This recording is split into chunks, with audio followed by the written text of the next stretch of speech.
A city that don't belong to anyone, but everyone wants a piece. No laws, no oversight, just the jungle creeping back in, both the vines and the people.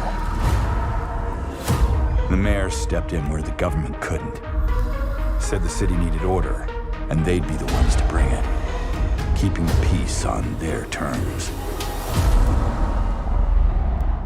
I walked away from it all, kept my hands in dirt instead of blood. But desire is a fickle mistress. The city won't let me go. It won't forget my name. I asked for nothing, and they still came and took everything. The mayors and anyone that stands in my way, every last one of them. They're gonna learn something real simple.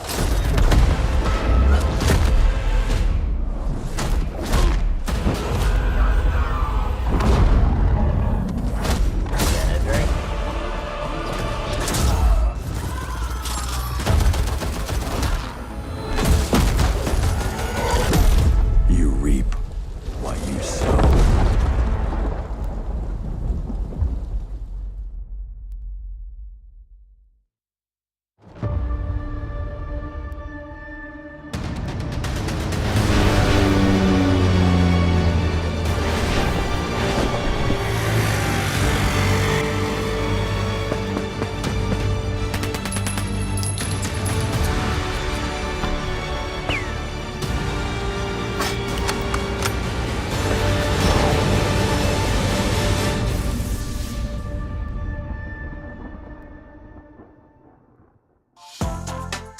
I hope everybody around the world has got their mining gear on. It's time for us to dig all the way through the battlegrounds here as we've moved on into PEC Phase 2 for our first one. And we've got to figure out from the playoffs into the finals who's going to be a champion once again and join Virtus Pro looking oh so fantastic in those first weeks. Joining me to my left-hand side, I have Avenger. I have Mark Powers. He's back. He's fitting, ready. He's good to go. He's from the cups. He's in now. He's going to be doing everything. How are you doing, Mark?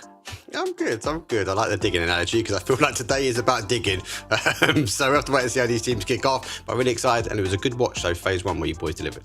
Yeah, we had a good time. Having little blinkers in for a little while there. But he's gone now. He's been cast against the rocks. He's done for now. Avenger, but it's going to be an exciting time, obviously. In the week, we have changed from patch to patch in terms of the esports settings now. And I'm intrigued to see how everybody's going to use it. It's going to be interesting. I think we will see some, but yeah, I've been gobbling me some ranked. It's actually been really, really fun. And for me, some stuff changes. I think the big part is that once we get to the pro level, everything gets min-maxed into an extreme degree, right? Yeah. And that's where new inventions usually come through. So I'm excited to see what we're gonna see here. And also, the last playoff we had was some of the most exciting PUBG intense PUBG we've had for quite a while. So it's gonna be cool to see who goes through today. That's for sure. I mean, Mark, when we look back at those days, those games and everything like that, it felt like every single game had a fantastic individual performance or a fantastic team play. And of course, Virtus Pro capped it off with becoming the champion there. And I think the big question on a lot of people's minds is, can anybody stop them? Can even Twisted Mind stop Virtus Pro at this point? I think a lot of these teams, especially from last week, where they're thinking about this new patch and whether they can change it. And I found myself going through the process of would Virtus Pro store have won with this new patch. I would have said yes. I think they did really well, especially in the finals. They kind of kicked things off to a strong start. But I am really interested to see how some of these teams do play. Do I think the pickaxe is the one thing that's going to save people and get people into a final? Maybe not. But I am interested to see where some people might lurk out in the fields, because I've been watching a few of the streams. Did watch Martin streaming the other day. Was interesting, and actually there's some creative plays that some of these guys can get away with.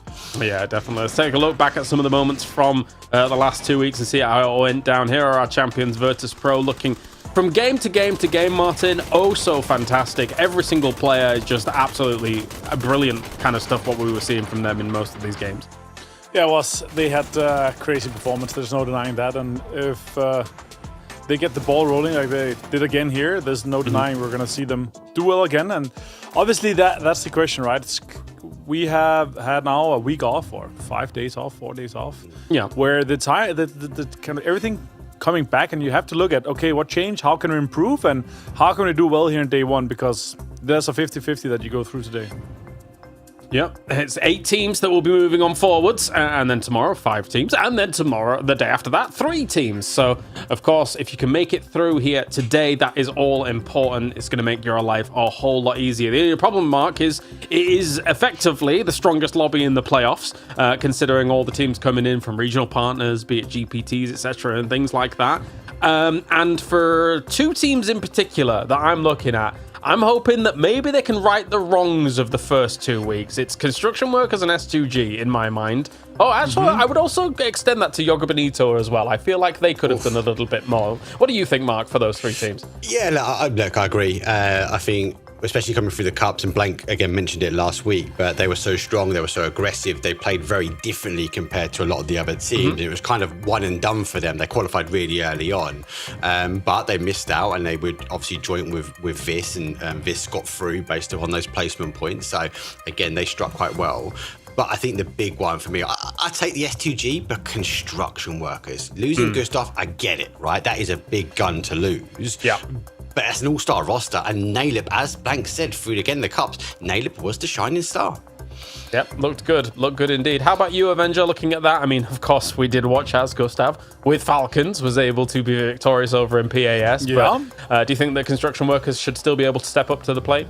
I gotta give a little bit of a note on the Falcons thing. I think it's amazing that they gave him so much credit and so much, goodwill towards how well his pre-planning is, and I think that is what construction workers is missing. Obviously, 15th day 1, 11th day 2, and 9th day 3 is not even close to where we expect these guys with that level of experience to be at, right?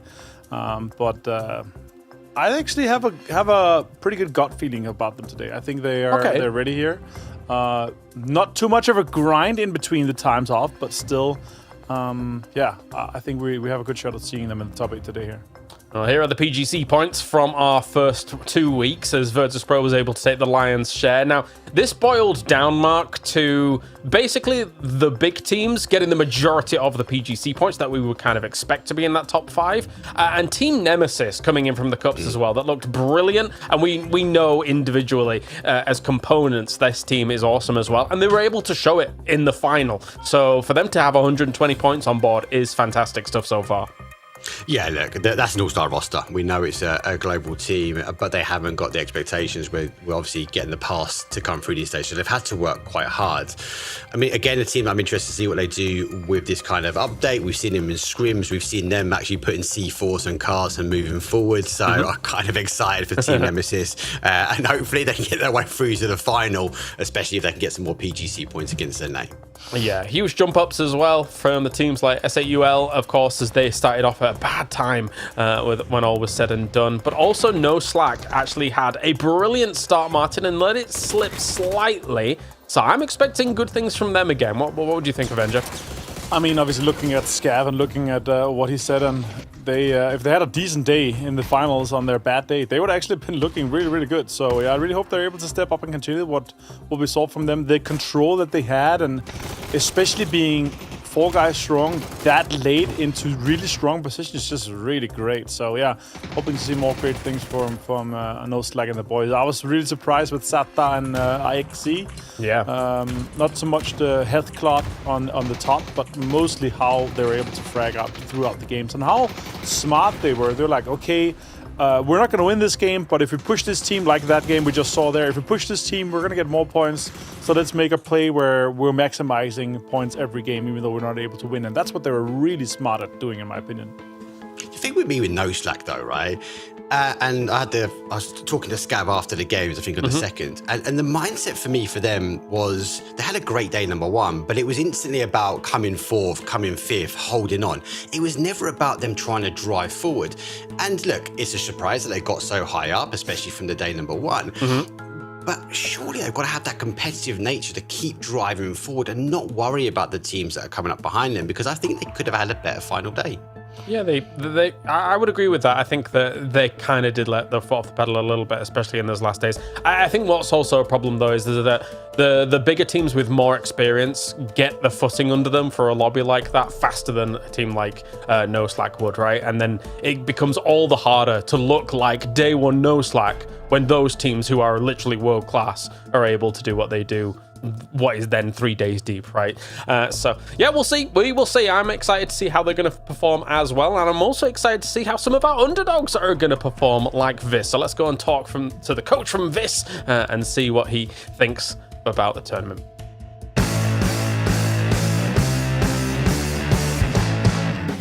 Hey guys, Viking here, coach of Team Viz. What I wish I knew when I first dropped into Erangel is that your reputation matters just as much as your KD does. Back then, I thought that having the flashiest sprays or the highest kill count was what's gonna make your career. But PUBG is a small world, the European scene is even smaller, so I wish that I could tell my younger self that the way that you treat your teammates after going out 16th place in a hard tournament or having a heated scrim session is what's going to define your career more than a single win ever will. So for me, to the new players out there, find a squad that challenges you, but focus on being the teammate that you yourself want to play with. And to the veterans out there, remember, the rosters might change, but your name will not. So at the end of the day, your network is what's going to keep you in the game when the meta shifts or your stats might not be the greatest. So yeah, stats might get you game, but your name will definitely build your career. So I'll see you guys in the circle.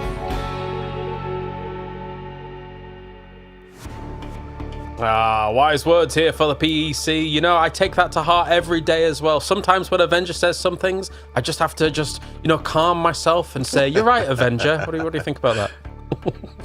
Yeah, I mean, I can't really see. We speak rarely together, and every time I say something, you kind of laugh and giggle. So I'm fine with that. That's okay.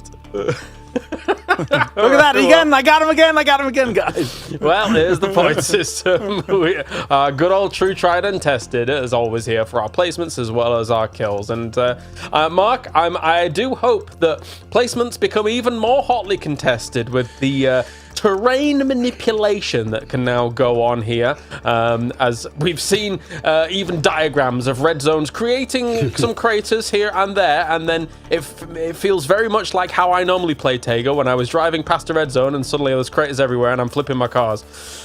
Well, US is a key. Martin, you called that last week, and I think that's going to come into play today. And I also think where we kind of start to see this era of the Balti coming in, I think it goes back to the compounds now. Compounds will provide strength, and strength will be wanted, especially for these teams. They've got to take it early, because if they can find the right spot, I know we always have the joke of finding the circles, you get the win.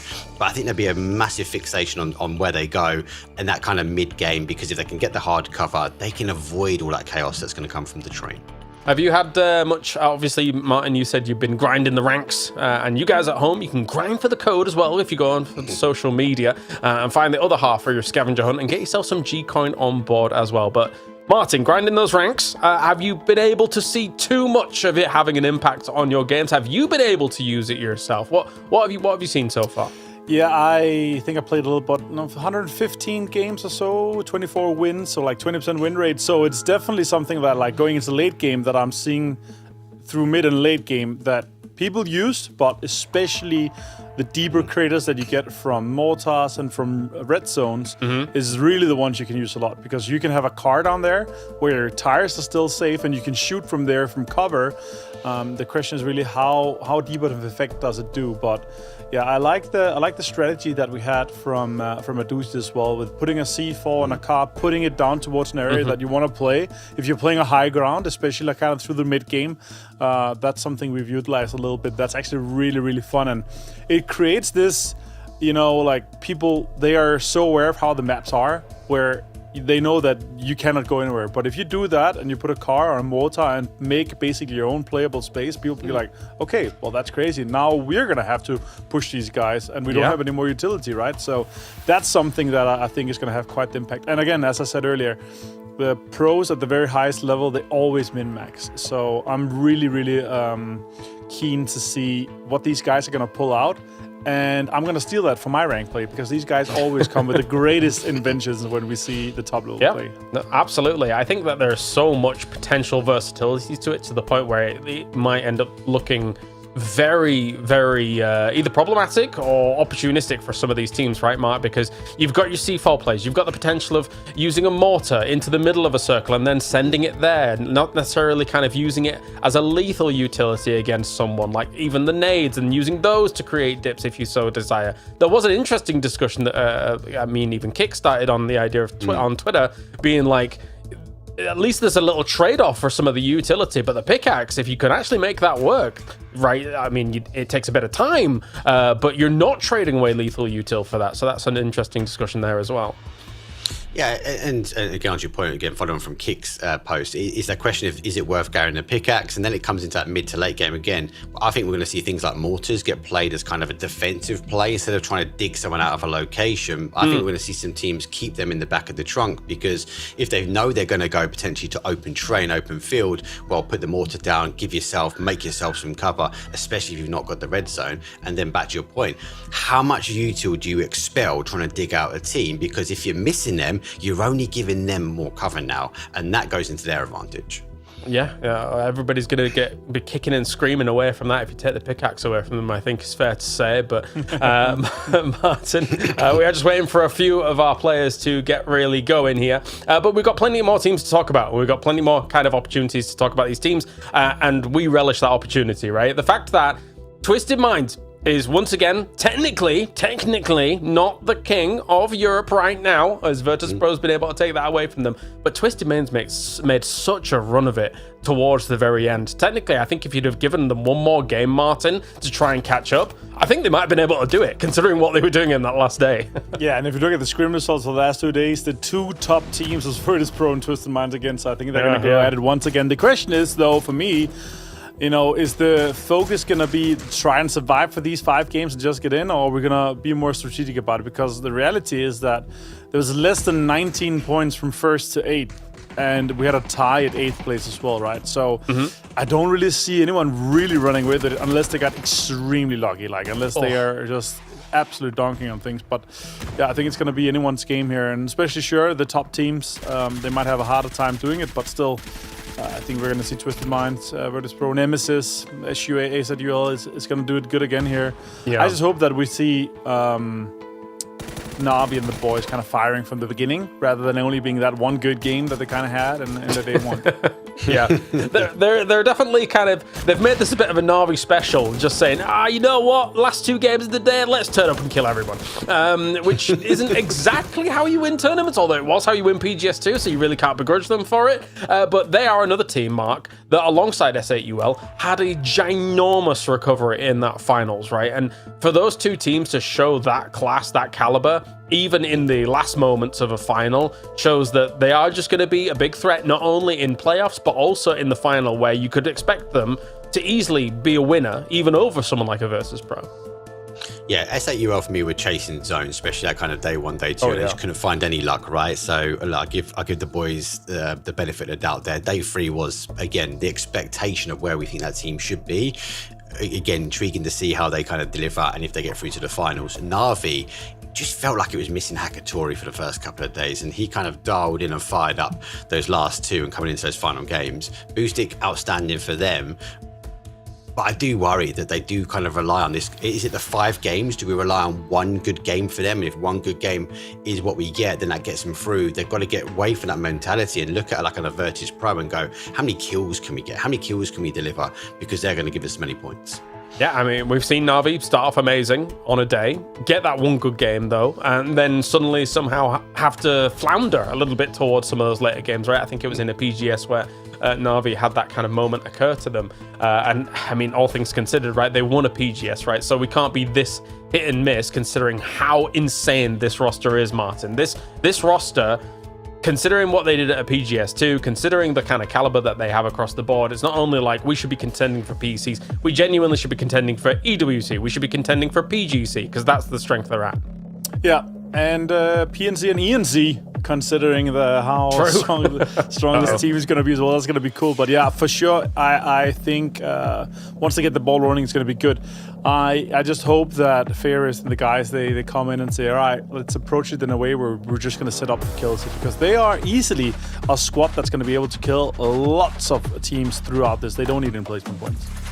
All right, let's get to it. Our first game of the playoffs here for Phase 2 of PEC Chapter 1, let's call it, as me and Mark are going to bring you the first game on the grassy pastures. It's Erangel and its top 8 advance to the finals, Mark.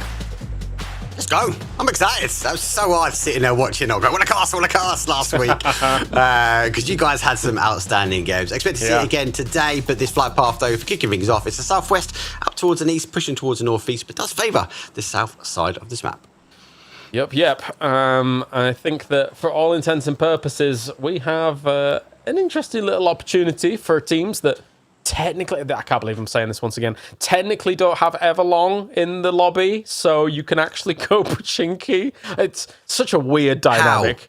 How are they getting it for free? It absolutely baffles me. And they're not challenged, and people don't push in.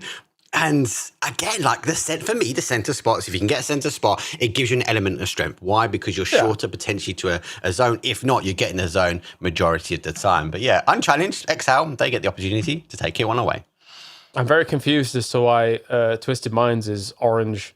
This is scaring me. I'm scared. Why are they orange in the middle of the map? Keeping us on our toes, mate. Keeping us on our toes. What's going on? All right, but we do have our circle go down, as SAUL actually is going to be dead center for this one over at Lumberyard, as well as Milta Power and stuff like that. So they actually, you mentioned it right in the pre-show, right? For a couple of those days, they were having to chase circles, and it was very, very difficult for them to do so, and they were not being able to capitalize on any even edge play, never mind anything else. The multiple times we had circles over in this direction, they were able to capitalize. So this is a great start for them already. They know how to play this out.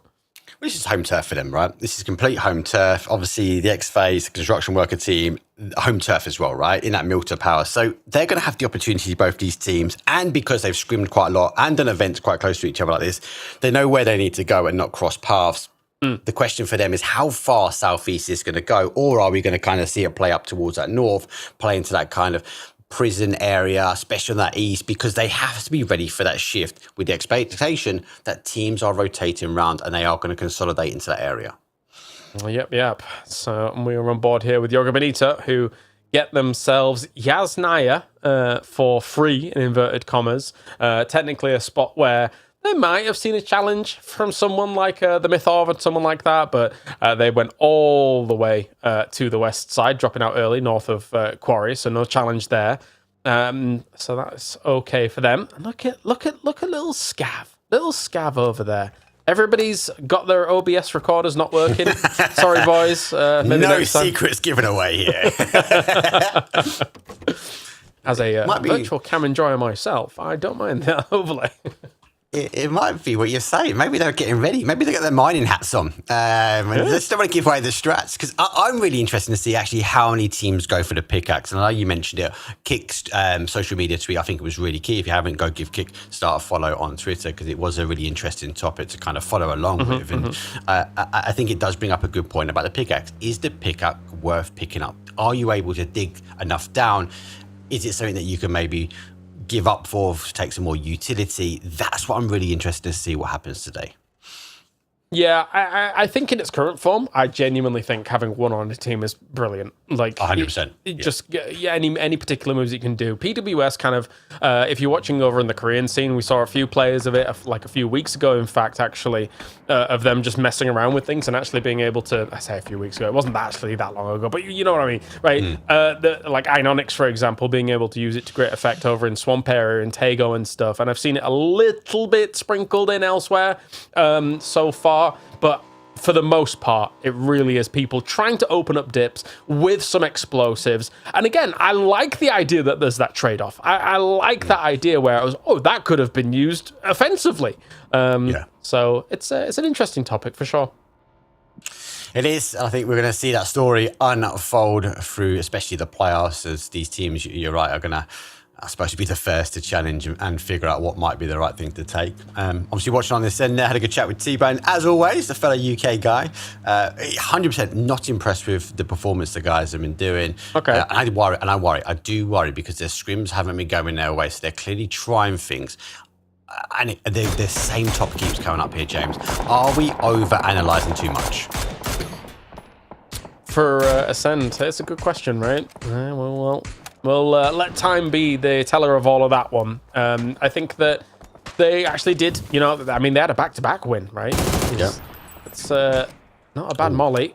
Did a little bit of damage, but a bit of a fight going on. S2G kind of running into all of these teams on the north side, and Levante still doing as much damage as he may want to do against the position there.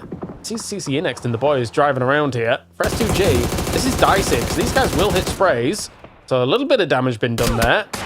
Switches over to the Car 98 and has to get out of dodge there. Woof, jeez. I know you mentioned obviously S2G and we spoke about some of the other teams maybe not performing to the level we expected. This was one of the big teams for me, Team Vitality. It's like they leave it to the last day. They left it to the last day of qualifications on the playoffs. They left it to the last day when it comes down to the finals. Something doesn't get kicking in the first couple of days. So I'd be really happy. The level of aggression we've just seen from them already, if they continue it, that's the game style. Levante, the cheeky chappy he is, like he can thrive on that kind of momentum. I just hope they don't leave it. Yeah, I'm curious about where those potential problems come from, because, I mean, if you think back to what, 3/4 of the team did at PGC, right? I think that they proved that they're very capable, and in fact, one of the most powerful lobbies of all time being PGCs. But it felt like in the last 2 weeks something's not quite clicking. I'm not sure what it is. My conclusion then comes back to was bringing in Quizzy a good thing or a bad thing? I don't know, because I'm saying 3/4 of them looked great at PGC, but I can't really put. I can't personally put that on Quizzy because I don't know the internal workings of it, right? So, but I think that there's still a lot of potential there for Vitality beyond what we saw in the finals, right? You watch the last day of the playoffs and you're like, wow, this is the Vitality we want to see every day. But it can be difficult when there's the big dogs in the lobby. and again, you guys bring up a big point. You spoke about this last week as well. This day number one is the strongest lobby. These are all the teams that qualify through the cups. These are all our regional partners and global partner teams that are fighting it out. So it's the cream of the qualifications. Do they need this space? I don't think so. I think Vitality can bring the chaos that's needed. They just need to have the confidence to be able to deliver it. We see Team Nemesis, though, on that rotation round in that northeast corner. The same rotation they do all the time. And again, for some reason, teams give them so much space here. Yeah, this is, as you say, it's textbook, right? They did actually fall quite early in a game doing this same rotation when we had one of these circles going over towards the east in the last 2 weeks. But they kind of got barrier teamed off. So I guess there has been moments where people have given them space, and then there's been that one moment where people didn't give them space, and then they kind of bowed out early. So I guess there is even kind of examples of it being shown that you can hold this team out, even though they are very good at the moment. Just surprised me that he always seems to catch a kill, one or two. Oh, here we go. Example. Doing what Example he wants to do. Be creative.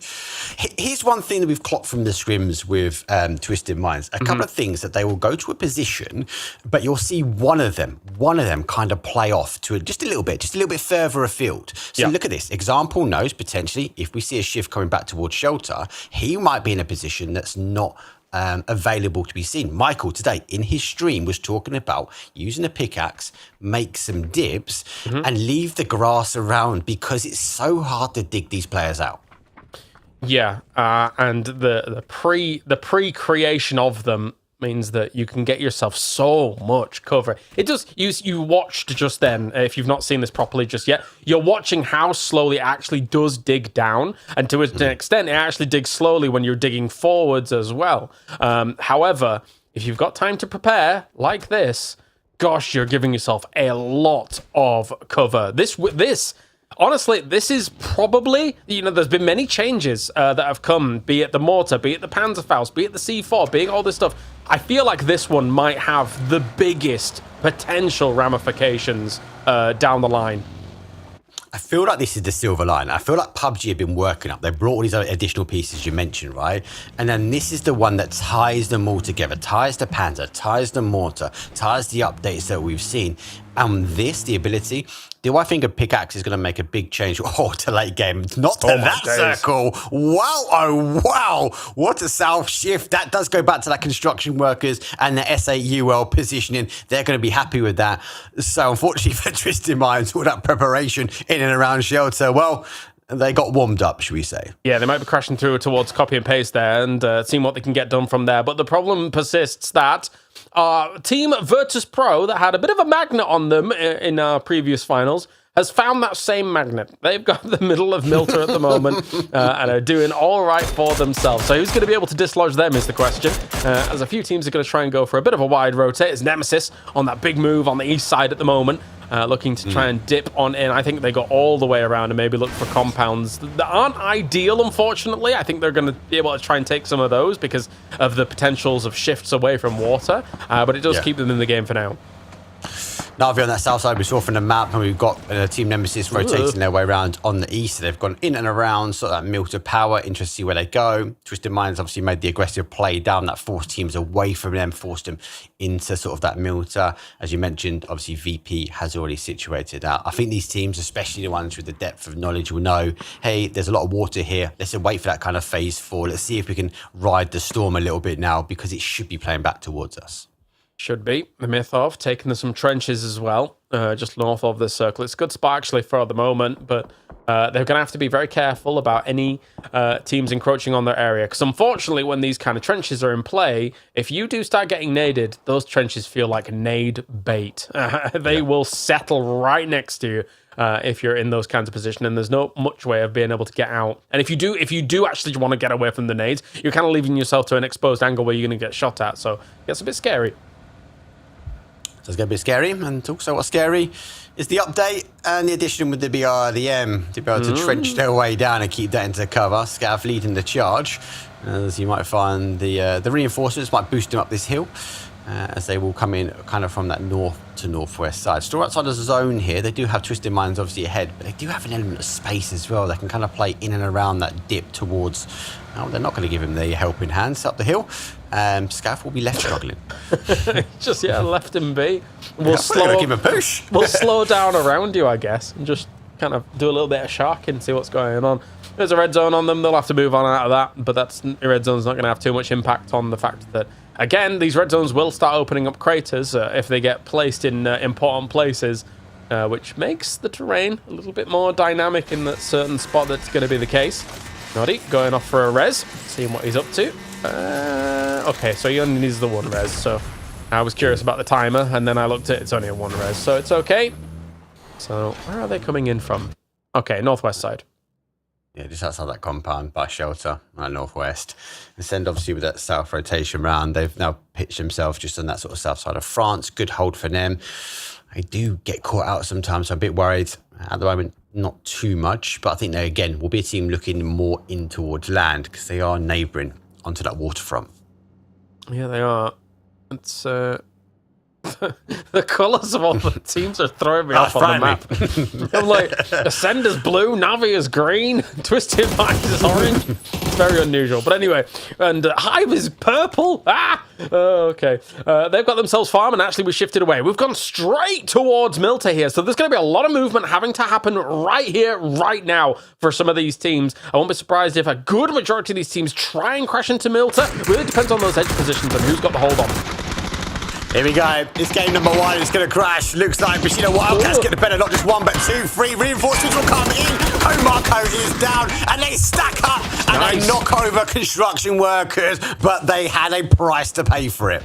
Yeah, Crossbow doing a lot of work against that. Odin actually dealt with Code Marco on the distance. So now there's only one res that they can't get off. Maybe we can get a Metabay. No, he is taking shots as well. There's no way we're getting over to him in time to be able to get him up. It looks like Christianly knocks Lou. Over on the other side as well here. Now that Twisted Minds wanted to make a move, but they were greeted in kind by a team, just rotating on around them, being Yoga Benito. So we're just getting out of dodge here for Batulins, sending it on forwards to the rest of the team, see what we can get done. Yeah, they're playing for zone now. Interesting, them construction workers went down. That was their home turf. They weren't ready for the wave of bodies that were coming their way. Twisted Minds might want to try and pop some of these smokes out and use those pickaxes to dig down. SAUL and Team Nemesis on the other side here, James, again, riding the wave. Everyone else is kind of sent ahead of them and left them open train.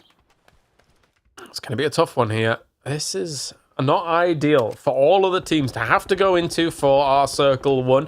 S2G, far north in Mansion, is going to be going for an emergency pickup. Okay, so, I mean, I feel like there's only one place they're going to go. I feel like it's only Milter. But the thing is that surely they're going to have like 20 gun barrels looking at them as they come down. You know it's going to be really calm for them as well. It's going to just stop, like in a wonderful morning with beautiful blue skies and S2G just descending from the heavens. Because at the moment, no one's really crashing. Everyone's already moved. I think they've mistimed this. We'll see. This is, yeah, it's about to happen. People are looking in the skies at the moment. It's just us here. Just to know if anybody's going to be moving on them. This is on the north side of them, shooting them a little bit. Habibi's already been knocked. Bit of a wild spray there from He-Man to try and do something about Arton. And the boys trying to send some nades forwards, not really being able to bury themselves in just yet, but Arton does go down to just us as he was pushing around the left-hand side here. Good rotation round for him. He's found that confirmation as well. Onto is down. Payne's got the reinforcements though, but he is the final player here for this. The team that qualified on placement points alone. They'll only going down in 50. If he's going to play people on the top, finds one. Takes initial shots back the other way. Has to try and dig the information as he goes for the re-peek here, James. Finds the connection, but TMO, they've got a collapse on it. Yeah, the whole time Payne was on 2 health, so he knew it was really desperate times and desperate measures. So he does go down. Fist done for the moment. E-Man is going to be also gone for the moment. I don't think they're going to have any opportunity to res him back up. It's just going to be too much a problem in the middle of a circle like this, especially with teams leapfrogging ahead of you. No Slack is already in a position here where they might reinforce us 4 and then try and make something work, but we shift just north of Milter. I mean, considering the previous circle and where this could have gone, there wasn't many options. So, yes, this kind of makes sense. Yeah, it makes sense now. Again, it's a lot of that kind of north side store remains in. Hive need to try and find the rotation in. Twisted Minds have been backing away from fight after fight here. They've not been ready. Now they're surrounded. The bees will surrender. Schengen finds Batorius. Perfectix finds Mogul. As example, the spray goes through. Oh, it's Chris from the other side. We'll pick up Schengen. Not bad at all. Yeah, if it's Chris can kind of confirm that, that would be good as well, and does get that confirmation for Ascent to be able to get a few more points on the board. They're on the west side of Milter at the moment, holding that on down here. As Twisted Minds is still looking to try and deal with as much as possible against Hive. He's already knocked Perfectix, shut down Perfectix as well, but it's Chris again with another steal. Good stuff here by him for Ascent to get a few more points on the board. Yeah, great early points for them. Twisted Minds down to final body now. Example. It's not one to be underestimated. Hive also down bodies. I think at the moment he's just working out exactly how he's going to try and play in, because you say Team Ascend have visualization onto this, and he's running off the hill and needs to try and get into dip as quickly as he can. For example, just takes a moment, just take a breather. A good molly. Oh no, it's too short. Never mind. Not a good molly. I take it all back. Although Example's molly did work, and then Hive actually completely shut down now. Once again, it's Chris taking 3 of the members in this direction. So those buildings have really paid dividends here so far for Ascenders. They've been able to move in on that. And again, they're still kind of in part of that circle, right? So Nemesis is going to be making a bit of a mad dash on the north side here of Milter, trying to go into these fields. But technically, the reworked fields, they look all right for the moment. There's a little bit of reprieve that you can take here, but that's a lot of damage stayed. I'm so sorry, mate. Hide, run. Run as quick as you can. Sometimes in the middle, he might get away with it. There is a little bow towards the field, and unfortunately, no, it doesn't quite work out. As the guys in the northwest, Team Vitality has got the information and the read onto them. So no breather, no let up, just for Team Nemesis. I've seen a few times in the past, though, even with these rework fields, sometimes a team on the north side of this field can survive for quite a long time. It really does depend on how the teams coming in from off the North Hill will be favouring them. But we will see, as Molodoct is just trying to absolutely smash through those smokes at the moment. They're still in here and have a little bit of a split to S8UL across some locations. So it kind of gives them a path into Milter if they need it, where Bestalosh is in the south side. But they're not going to need it. Bestalosh will be heading north to rendezvous with the rest of the team alongside Phil first here on that 2-2 split. Akatori, what are you up to? Uh-oh. Look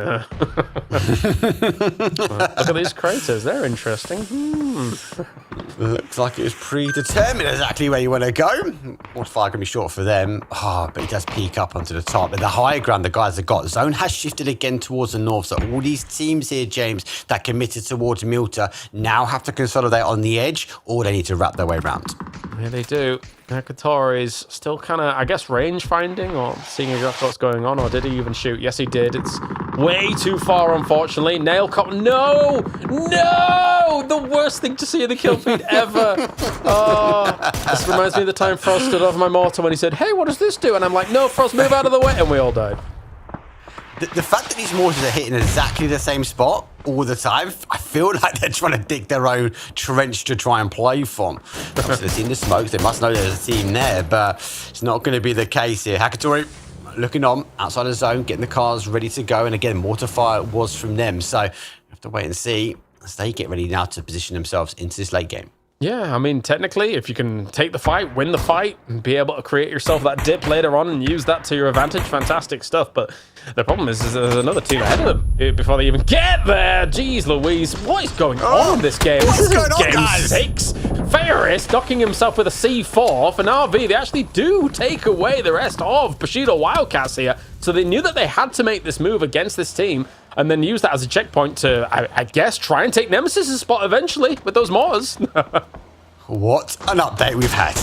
It's an interesting one. Everything's being thrown at us at the moment. More fire, C4, positions getting hold. S8UL, their bodies up as they are on 4. They now move themselves towards them, and it's safety in the southeast corner. Vitality, we said they need a good start, and they're a team that builds momentum. Well, 7 kills here in game number 1 is looking strong for them. Who gave Levante an MP5? This is illegal. I love that gun, and I assume it has literally 0 recoil in the hands of Levante. It does in mine, but it has negative recoil in his hands. Whoa, jeez Louise. Cristiani somehow, I think he took that nade to the body and then it bounced off of him and hit the other side a little bit deeper into the wall, so he survived. Good for him. Hold on a moment. Be me. Watching this SA2 right the way around. S2G just in front. Trying to find out Cristani though. He's going to try and go for the peek here. S2G will fall down. Grenade has that confirmation. Oh, he walks in. Okay. S2G sending a bit of a Hail Mary and it does pick up Cristani. This is the curse of the city, isn't it? I mean, all of these teams committing to the city, even though we didn't know it was going to be moving out so far, and now they're kind of paying the price of having to move out of it. The circle goes straight north. Ascend has threaded the needle and been able to get into a fantastic spot after being on the west side of Milta here. Boostic, oh, of course, yeah, 500 damage. Boostic doing Boostic things. He doesn't even have any kills just yet, but he has such a huge impact on the lobby. Basically doesn't miss shots. As nades will go forwards to clear. Oh, look at this. Look at this. This is what we were talking about. This is the new PUBG. This is what we're going to watch as all of these teams are going to have to make the decision. Do we survive a little bit longer and create a little dip for ourselves, or do we save this for later to use it against players? It's just about inside zone as well. He's just about inside zone. Spoke to Scav just before the games as well, and they mentioned they're going to try and take as many mortar fire, so maybe not the grenades that we've seen from Na'Vi, but they're going to be looking to try and take that. But it is now an element of judgment. Are you going to use the heavy utility to try and dig out a team and go into that late game and make that explosive finish that you need? Or are you going to use it to find your way into late game? And with everyone on the outside edge, with the city being given up, with that, no wonder why we're seeing Na'Vi use the utility to try and find a way out. Yep. I mean, it's always going to be hard to get out of the north side of Milta anyway, with cars and smokes and things like that, but where are you going to go if all the places are actually taken, like the Nemesis location, for example? So you just got to make your own dips. As Spiro doing a bit of damage over in the distance here against them. Vitality in general, though, has had a really rocket up for a game like this. Look, I mean, they're just using the dips that they've already made here. It's really good stuff here by Na'Vi. Really adapting to the meta very quickly. No way. Example's found his way in. Grenade goes off. He's deciding to send a fight between two. He swings off towards the other side. Isolating one. Beamy finds a grenade. Example has everyone against him, but no one's looking his way. He finds an opening one. The car's got the protection. Na'Vi, well, it's going to be Crexy, but Boostic put a big punch against Twisted Minds. That was ridiculous. It's like... It's just throwing grenades. I think it's an insane... Well, he had no options, but it's an insane ego play. Oh, I'm just going to fight 3 of the best teams in the world whilst just dancing alongside the field. Bloody hell. But yes, anyway, Mika trying to hold off SUL. They do have an MG3 in hand as well, so that is difficult if you actually want to make that peak happen. Good spray, though. Brilliant stuff by him. And on the other side of things, Boosting and Spear have shut down stage, so Nemesis's position is looking more precarious. Everyone's fighting on the outside edge. Aries, though, bounces back the other way. Mika still getting involved. Does find grenades, but Aries finds 2 for the price of 1. S8UL, they're running the gauntlet. Mika will go down the spray, and Nemesis, though, somehow gets dug out, and they fall out in 8th place. Yeah, Hakatori doing some stuff down towards the bottom. I guess he's got a new 111 at the end of his name. Does that mean 111 kills? Probably. But Killiakai will deny some of those. Jeez Louise, a great nade against Na'Vi. They're gone. This is a huge game here for Ascend. They've got the circle as well. Rise up, Ascend. We're going to see all the moats start flying in chat at some point. But look, Ascend, as you said, they threaded the needle to the middle early. They've got all their utility. They've not had to use it all like Na'Vi to get ahead. And there's one downside to these dips, and it is that you are so close to the rest of your team. One grenade, like Killy just delivered, that's a massive impact to a team.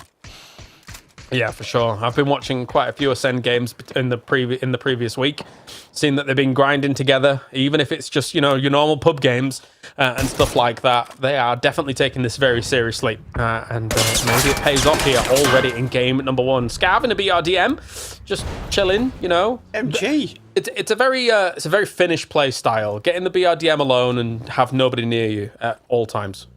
You can repair it as well. They've got an MG though, James. They've got an MG. Just delete it, get rid of it. But no, S8UL, they're going to send it towards the end game. They go around towards the south side, towards Ascend's position, though. They find a dip, they find the crevice. Ow. The smokes will come out of instant, but I worry, though, how much utility has Ascend got. But Ascend got other things than a mind. Crexy finds Quizzy, and hello, my fan, puts down Beanie. Yeah, Virtus going to get leapfrog forward here against Vitality, although that being said, Vitality gets annihilated. It's Sata doing a lot of damage here from the north side, and now No Slack has carved out a huge swathe of area up there, especially thanks to the fact that S8UL didn't think that they could actually stay on up there. Get away from that car. Crawling on away. It's not what you expect. Second one will come in. It's going to be a third for Nixie, unfortunate. Nice use, though, taking away the opportunity that was produced by S8UL for him, but it's going to be the end of him, though. Crexy will find Keta. VP, our champions, though. Phase number 1, have to drive forwards, and they're running out of bodies, and quick. How far do the trees go down into the ground? This is something I need to go and test. Like, putting some nades down there and seeing how far it actually goes down. But yes, we have still Ascend in, still trying to heal through that blue zone. Good stuff by it. Chris got an M249 in hand at the moment. I think No Slack is taking such a strong position on these eventual circles. It really depends if the circle does go their way. Of course, if they get forced out, then yeah, they're going to have to move. But they've got so much control on that northeast side. I think this surely should be their game if things don't go awry. Okay, they just need to dig Ascend out these foxholes that they've sort of buried themselves around. But they got the high ground. They're now starting to find the kills. Great shots, though. Although we'll find one. The tree does go down on the ground. We're just seeing a little bit there, but how far? That's the big question for chat. IXE's trying to find out for us as he continues to dig his way down. As he doesn't have a helmet, so maybe a little bit more depth into the burrows of Orangle will help him out. Okay, Killiakai and the boys here. It's Chris. It's oh, that's a landmine. Yeah, want none of that. Good old Keter as well. Trying to throw a few more nades forwards here to try and get rid of the problem that is behind them, the thorn in their side, the tick that's trying to burrow in behind them in Beamy. As another nade goes down. How did Killiakai not take anything from that? Okay. I think he went underneath the car. He might have, yeah. Let's see. Yeah. It's just that all these teams have put cars really close to the outside of their little foxholes. Scav, with the tank, will move around towards that sort of north side again. And with that scout, he hasn't got the helmet again, so they've taken Again, huge amounts of damage here, but they've got the bodies now to throw at this. They're up before. We've got 4 versus 3 versus 2 versus no more with Beamy, as he's one and done. Yeah. And there was a shield. I just kind of glanced at the map and then looked back and I was like, ooh. But yeah, a shield there. Thanks, Avenger. Sata and the boys here for no slack. Surely you should have this in the bag, is the question. But now Ascend is moving around on this western side, seeing if they can find a little bit of an opportunity. There is a world where No Slack becomes the first team engaging, and in a 3v2v4, even if you're the 4, it's not necessarily the best of situations to be engaging first. Also interested to see if the BRDM just drives over these little foxholes. But again, that's what Michael was talking about. See how the trenches there in the grass? It's really hard to figure out exactly where they are. They need the utility. How much has No Slacks expelled? Keta using the smoke. He's going to go up towards that tree. And he's going to use the time to dig himself a new foxhole. And he'll find safety right by the next tree. Yeah, well, I think one game into PEC, we really answered the question, didn't we? How many pickaxes are we going to see? The answer is yes. I think that it's a very EMEA playstyle, I think, as well, though. Right? Just dig yourself in, go let me move on away. He's got a good spray there. Scarf shutting down Molodog. There's only one left. It's only a doozy with a FAMAS mind, but I think he's gone soon. Oh, they shut down its Chris as well. Yeah, that's on the other side. Taking multiple fights. Ooh. Trying to step out. Scav's got to be careful. He's got that left peek. Adusi uses the time just to move his way forward, and they use the opportunity to nail in a grenade. Scav's going to use the opportunity. The gravity and BRDMs. Oh, it did go over the soft fin, but the back wheels will flat him in. Adusi, he's out from S8UL, and it's just Keta. 1 foxhole remains. 4 bodies from No Slack, and it has been answered. How deep can you dig? You can dig pretty deep here on a angle. And No Slack gets themselves the first victory. As soon as S8UL moved from that northeast side and didn't do anything about the BRDM, I felt like No Slack had a huge opportunity here, and they take it with both hands, Mark, and shake it up for the first game. What a game. What a game to start with. We've had the update, and what a way to end. In the middle of the field, pickaxe galore. We've seen utility being used from a defensive and an opportunity for teams to get through. I'm sure, Martin, you've got loads to say about this. Yeah, what a great game. Obviously, as I said, everything gets min-maxed, and this was another case of it, especially here where you're playing uphill in Milta, right? It's enabling so much kind of uphill terrain, but it also enables so many different levels for the, to the side, to kind of the bottom of the hill, to the other side. So every angle of the new circles become playable with the few nades, with the mortar and stuff. So I really liked it. But then again, as you said, guys, there's a lot of denying those kind of small spots and drops that you can be in with just a little bit of utility. And I think that's what the teams are figuring out quite quickly here. It makes it particularly interesting to ask the question of like what actually happens when we get to field endings on Erangel and things like that, which would just normally be open, but then we're going to have the already utility goes down anyway. So we're going to see a lot of potentially more playable angles and opportunities here for these teams. But as we've kind of boiled it on down, I'm impressed that some of the teams still survived coming out of Milta. And of course, Mark, it was Virtus Pro that survived longest coming out of Milta, which, I mean, I guess technically pseudo S8UL was on the very far east side, but mostly BP. Yeah, especially with a crazy example running out from the blue as well, just throwing grenades and shooting everyone. But yeah, it's interesting to see how teams sort of delayed their approach and took their time to get in and get the results here for game number 1. It's 20 points going the way of No Slack, 14 for Ascend, who was able to do fantastically from the west side of Milta into the middle as well. Just losing T-Bone a little bit earlier here, Avenger. Maybe that could have been the determining factor if they had 4 alive in the final moments. Yeah, that could have been at least them having a chance at it, right? But a BRDM and the amount of control that No Slack had coming out from Lumber Camp was just undeniable, especially with those northern shifts. Like, we did have 2 shifts going straight towards them, obviously one going away from water, but the other ones, that was just a straight up gift for them. And they played extremely well. We're always talking about this situation where, sure, you get the gifted games, but you have to capitalize. And that's what they did in this game. Really well played here by the boys. And of course, Boostic, number 1 here, 765 damage. I don't think they even got that many kills, Mark, but he's still just shooting everything. Oh, you saw his outstanding shots as they encroached and pushed on towards that kind of Na'Vi. But interestingly for me, it's Chris, only 4 kills. 3 of them came from quite early on between that kind of Hive and Twisted Mind fight. So yes, they threaded the needle to the middle zone, but they didn't really get much more points, well, especially from It's Chris, when it came down from a kill front. Yeah, I got to have a good chat with him on the week off about how everything had gone. So hoping to kind of right a few of the wrongs from the previous weeks, I suppose, and seeing if they can actually move things forward. I think that they believe, Avenger, that they've got a decent opportunity, a decent crack at some of the higher positions to get some PGC points on the board, as long as the things kind of go their way. And if they play like this in this game, yeah, absolutely, I think. Who are we talking about here? What team? Ascend. Oh, Ascend. Okay, we're still one about Ascend. You guys are giving it so much time, and I'm joking. Yeah, they did well here. Obviously, them getting into a position. Yeah, this felt really pre-planned with how everything was like lining up. It's like, okay, guys, if we get into a spot here, we have pickaxes. We actually have a playable area where we're going to be able to get some points from. That's what it definitely felt like, and I think that's where the perfect and powerful separates themselves from the great players, because this is going to get you tons of points. Look at it already now. Like, they're halfway away from a playoffs day 1 qualification. Yeah, not bad at all. Not bad at all, as you can see here, as pressure was put on against them here by Virtus Pros. That was the team focus for the most part, but it was always going to be hard for Virtus Pro to get out of Milta. What's interesting, Mark, about the changes here for the terrain-changing explosives and pickaxes and things like that, it feels like it makes follow-up nades more powerful, because suddenly there's a bowl there compared to like a flat ground. So if you can get a few in exactly the same spot, you're maybe confirming even more damage than normal. Especially if they obviously sink into the hole, they get captured in there. And I think one of the biggest takeaways, especially not just from the scrims, but that one game alone, is we see teams now forcing bodies out. We cannot all be here as a 4. We have to send one out. We saw Nixie from VP there in the clips go in a little bit further out. He played on that north side. He dug himself a new hole. He went back towards the south, dug himself a new hole. Unfortunately, that hole did get a barrage of the grenades coming in from SAUL. And I think back to your point, that's the danger, but lucky enough for the team, it's only him. It's only one body that lost during that time.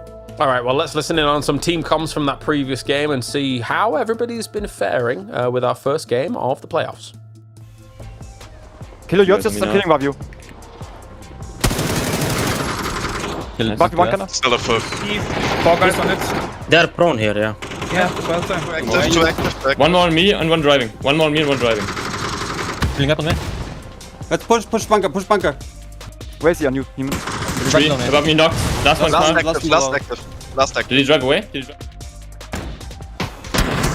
Yeah, that's why, boys, just trust me in my call. Still in yellow building. He got knocked. That's last guy shooting me. I'm falling back. Hold Navi out. Listen to me. You will go to green with a car and hold Navi out. We just play late and hold Navi out. On the road. Right ones. One is knocked on orange. Nice, two guys. Oh, inside. Nice, Healy, digga. Right, Vitality, main threat. Vitality, main threat now. Come. They can north us, so... Nice, good job, guys. He died. 4v1. Just denied. Oh, sorry. All right, some interesting comms across the board here. The myth of actually good calls as they were going up against Vis there. And you got to trust the calls, Mark. You got to trust the calls, all right? Got to trust. Just listen to my calls. I'm right. I love that. If it goes wrong, you never make that call, do you? TMO, good start. They got themselves in a good position. They held. The comms were nice and clean as well. A team which can be a bit chaotic, we know, when under some pressure. So good start from them. I think they've gone away from last week coming into this week with actually maybe a stronger plan and maybe that cool, calm collective that we expect. Yeah, and from one southerner to another, you get T-Bone shouting that Vitality is the main threat there, Avenger. And it makes a lot of sense, right? If you've got them eventually coming in behind the position there of Ascent, yeah, you've got to shut them down. I mean, that's the kind of angle that they had on the approach that they had. They knew exactly the lay of the land in the position they were at, right? So that was obviously a great one. But I'll say this as well, Vitality, great game to start things off with here. Maybe we're not going to have a quiz interview where he looks like he's been sucked all completely out of the life he had of him throughout the 3 days that he was able to play in the last playoffs. That interview was dire. So yeah, hopefully he's happy now, and yeah, it's looking good for them, to be honest. Yeah, as soon as we had that interview, I couldn't I couldn't sugarcoat it. I was like, damn, you don't look happy at all. But it's fair, right? And sometimes it can be that way in competition, right, Mark? I mean, Vitality happy that they got to the final, but definitely not happy the way that they did it. And I think that when we see a game like this, them getting 8 kills from a northwest position where the circle's not really favoring them in the grand scheme of things, it's not a bad start at all. I spoke to Levante after qualifying day 3 last week, and I was like, why do you leave it always to the last day? And I think it comes down to they put so much pressure on their shoulders. We saw it from PDS, right? Hello, my bad was like, I didn't get any kills. I'm the one that's letting the team down. It's me, it's my fault. And I worry that sometimes they get in their heads. A game like that from them, we're going to see that kind of last day antics from Team Vitality. Good amount of kills, they had good position. I just want to see more of this from them. Yeah, I mean, looking at how that started out this game 1, I feel like a top 8 is in their cards here, Avenger, for day number 1. What do you think? Yeah, I think there's no chance we don't see them in the top 8 here. Like that, them being in a great spot, getting kills here. I think it was 8 total kills, right? So yeah, there's no way we don't get them through. They also, the way they played it was way more confident in a way, right? You could see the control that they take, like the damage that they do to some of the guys. Obviously, it's a great compound to kind of have through phase 4 to 5 to 6. So yeah, it's good.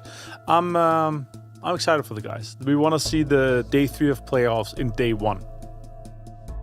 My question from that game is, can No Slack kind of keep it up, right, Mark? The fact that, yes, we saw them start off fantastic in the playoffs and then the finals to get things rolling last time around, but then it did peter off a little bit. This is a great start for them. Once again, we need to see super consistent from our Finnish boys to be able to get themselves even deeper.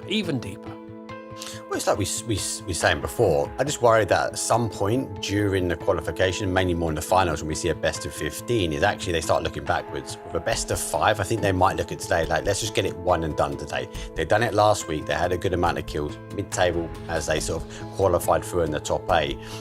I just like the confidence they got. They've got the win. They had the BRDM. You got to remember early game here, James. They came in from that north side nicely. They played in. They didn't overrush. Didn't overextend, and they were waiting. SAUL late game moved away from them. They instantly moved into the space. So it's very technical how they're trying to play these zones out.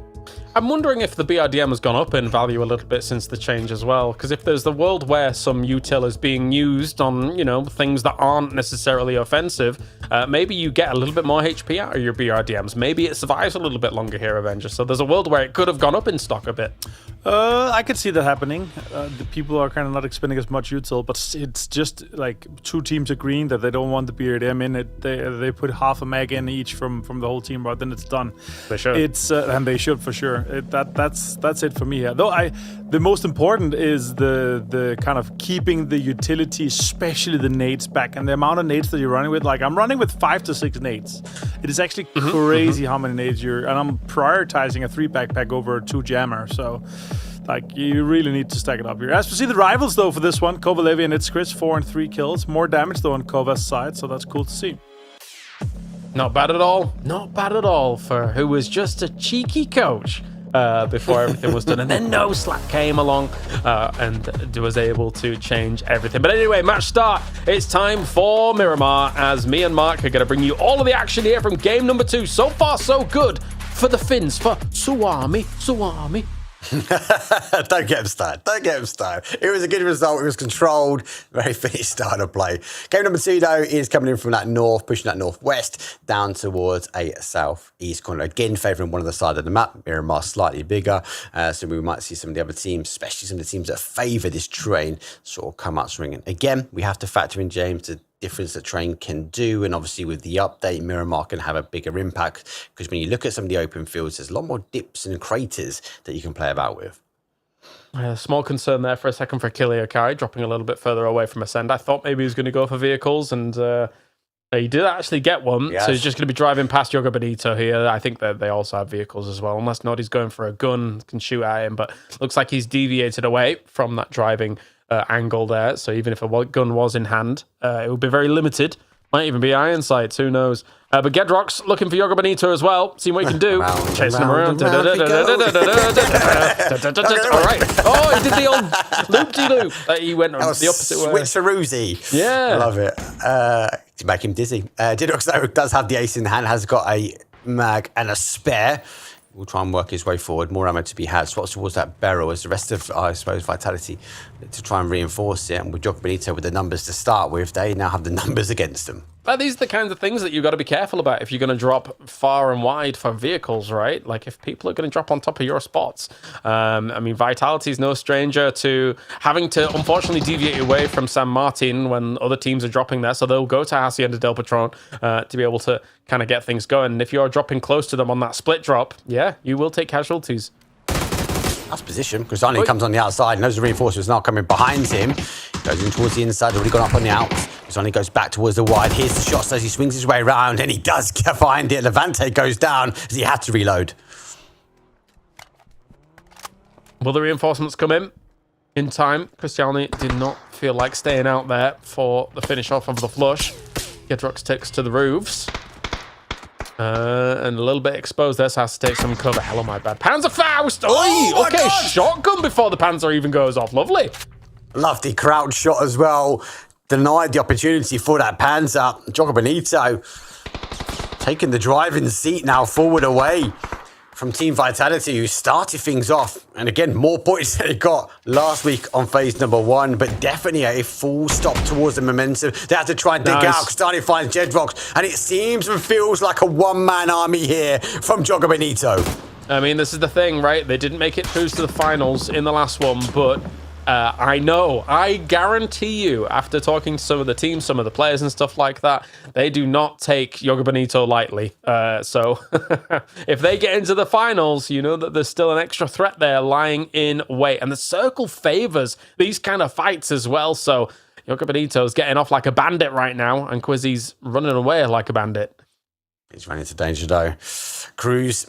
See, with construction workers situate themselves out, they have played towards that west. Ascend obviously dropped towards Oasis. They've obviously played instantly towards that high ground on the west as well. Good play from them. That's going to give them a lot of information from these teams that are going to try and flood their way through water treatment. The rest of these teams are on the move, and it is going to be down. Quizzy cannot avoid cars. Quizzy goes head to head, and unfortunately for him, he will fall though as he clashes with Crossberg, but clashes his way out. I think it's no good options because he was in the bus of all things, right? Just avoid it though, it's huge, avoid it. Well, yeah, that happened. All right, so from 0 to 0, unfortunately for Vitality. I said, well, from 0 to 1 point. You'll get your 1 point here for taking down the Jogo Benito player. But somehow, some way, they're coming into exactly the same compound, S2G and Hive. They could swap colors actually, and it would be perfect, but as Hive's purple and S2G's in this interesting Hive color. But anyway, it looks like that's the battle of the colors for the moment as Mogor start things off well. So S2G just loses a player. I wonder if they took the blue chip. I mean, do grab and go. Why wouldn't you? And they've got the cars to expel it as well. So I think it was more of a park up in a dip, get a pickup. S2G find the compound. They find safety now. Some of these teams sort of rotating their way in. Store, again, team's not moving it. No slack, Store and El Pozo, they're not moving. Twisted Minds just got shifting now. Team Nemesis down by the port in the southeast corner. Again, not quite shifting just yet. Not in a rush to get to the northeast corner. No. And I think also when a circle like this, if you're looking at some of these teams rotating on the far east side, or even teams kind of coming in from the far west, I'm not totally opposed to like an emergency pickup and going far northeast of this circle and just trying to find vehicles up there either. Like that could also work here. There are definitely options available because you know that there's not going to be anybody up near where Campo Militar is, where Tierra Bronca is, etc. No, and then again, if that zone shifts back towards that northeast, that'd be amazing. Campo Militar, I think I've seen one, but very, very rare based upon its location. Yeah, even if it goes back towards Cruz, I think it's going to be quite difficult because I think we are going to see more of these teams sort of situate central, down central to central southwest. So if we do get that, it does mean we're going to get that kind of migration, that kind of chaos in that phase 3. Cool to check in with Bushido Wildcats, the only Turkish representative that was able to get into the final prior. And they're looking to do it once again here. As currently 6 points on the board, not too much to their name, but of course they did find a wild Quizzy rummaging through the bushes there for a second and take a cheeky point to start things off, which they'll take. They'll be happy with that. They definitely will. Excel now coming out. Ricardo, taking that main road up towards Hacienda. They're going to be following him from our Twisted Minds, who are just ahead of him now as they sort of drop around that power grid area. So no change really to a lot of these people. As you mentioned, no Everlong. So a free take again for X-House. It's so weird. So every other region, it's like, we're Falcons, we're the big dogs, we're going to be going there. And then like, oh yeah, H-Wins left our team. Oh, we're going to challenge them on there. Ha ha ha, lol. And then, you know, in PCL as well, you've always got 17. Then the like 17. And then you come to EMEA, it's like, yeah, bugger it. We'll go elsewhere. It's the gentleman way. You can have it. No, you have it. No, you have it. It's fine. You're the new guys here. You take it. It's such an advantage, though. For majority of the time, we do see some of these zones on the outside like this one, so it wouldn't be an advantage here, but majority of the time, it is. Most of our teams are now in the zone. For no slack, they are traversing the high ground out on the west side. The Scav just trying to test out the suspension of the car. Yeah, but you're going to need to be prior. It was such a win because they've got Simon back up, right? So it's they're into water treatment. There's probably loot there for him. He should be able to get geared up and good to go. Like, that's such a win off of the Vitality engagement that was going down. And they didn't even start off with the advantage, really. As we were mentioning, right? That's the problem. I said in inverted commas, that's the problem with going for cars a little bit further. You're going to lose somebody, but then they were able to win it out anyway. Cristiano looking fantastic with that shotgun. Speaking of testing suspension, it's I hate driving over these hills with this car. It sounds good, doesn't look good. Best luck those keeping it in the right direction, unlike me, especially in ranked. I tend to end up doing 180s, especially coming down. Rest of the VP, interesting. We've got the hidey of the cameras, as they don't want to give up away their secrets just yet. Oh, can't park there, mate. No, I guess he's got wedged. That's unfortunate. So all the suspension testing, and in the end, made a little triangle. That's what you are. They was top the tables in the last week on phase number 1. Yep. I was impressed. They came out. I think there's a big expectation. They've got a massive following. We know them from BB team and strong. But is it a case that they always need to have the finals? Do they need that to get through and get those zones and transition into late game? I think they're going to put a bit of weight on their shoulders this week. Like, they've got to get away. They've got to find the position, even if they can't get the zones.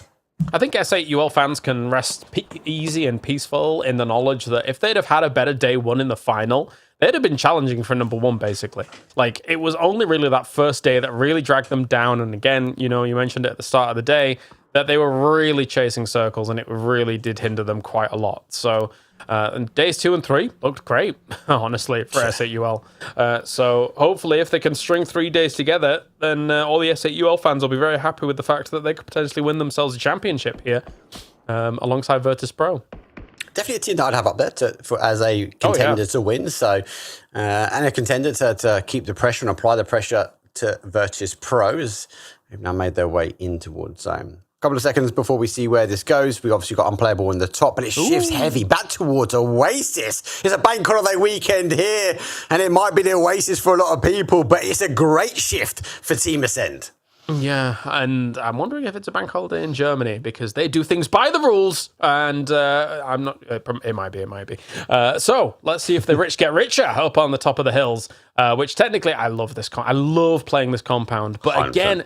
At this lobby, so many teams know how to negate those lines of sight. So let's see how the teams are going to position around it. Not only Ascend get richer, but No Slack will get richer as well from this position. Yeah, for me, it's going to be about how much noise can Ascend make, because that south approach, you know, if you want to hit that higher ground, you come on that south side. So teams might try and rotate around, and you've got the likes of Jocko Benito, you've got the likes of Twisted Minds already there. Hive, though, have the likes, though, of construction workers, and it's a Famis in the hand. Dante hits a spray, hits the second spray, and he puts him down. Nail it, ball full, and he drops. Oh my God, no, it comes from the other side. Schengen helping out. Yeah, decent help there indeed, and we'll actually be able to flush him completely out. Vex down and out. Construction workers getting absolutely bodied on this moment. The Mythov was looking to have a little bit of approach on it as well, seeing what was going on, but I think they realize now the fight is done. They are leaving from there, and just still peeking on over. Do not get knocked. If you get knocked, the rest of your team has already left here, my friend. Yeah, with the car taking a couple of shots, he needs to keep that active as well, so he can take the safety in the dip. SAUL coming in from that east side has exposed. And I think that's a bit more of a call from the team, as you have to trust the comms. He now finds himself in the safety of the compound. Yeah, you had to leave. There's no other way about it, right? Be it another team crashing this position, you need all the bodies you can get. Be it SAUL going to be able to steal you away if you did get knocked by high. For some reason, Perfecting takes a bit of damage there from the distance against Vard, but already shut down Nixie, our MVP of the previous phase, basically. Once again, of course, because he's Nixie. He was the MVP of PGS3, and he looked amazing in PEC. He always looks amazing. What am I talking about? He always does look amazing. As Sheila peeps CCI next to his death. I ain't even going to try, mate. Beep, see you next there. Yep. STG finds safety for now, as they might get digging by the hollowy tree. And No Stack, as you mentioned, is a team which will position. I'm really intrigued, and I've not seen this yet in scrims, but actually they always dig right by the cars. Are they trying to shoot underneath the cars? That's what I'm interested to see if a push comes in. Are they exposing more angles? Yeah, there's definitely room for it, right, to be able to shoot underneath the car and have that. But I mean, it's a little harder to spot for opposing teams, I guess, as well. But it just provides you perfect cover. If you go up against a tree and the car's on the other side as well, it gives you more cover to be able to dig. So it's multiple fold. I think you're dead on the money with what you're saying, Mark. It's like a window, like a little letterbox. And if you suppose you get those initial shots in from a team that's sort of pushing you, yeah, great. Can you get the angles you want all the time? Maybe not, but I'm waiting and watching, and I think we're going to see these kind of styles of play, this creativity come from these players.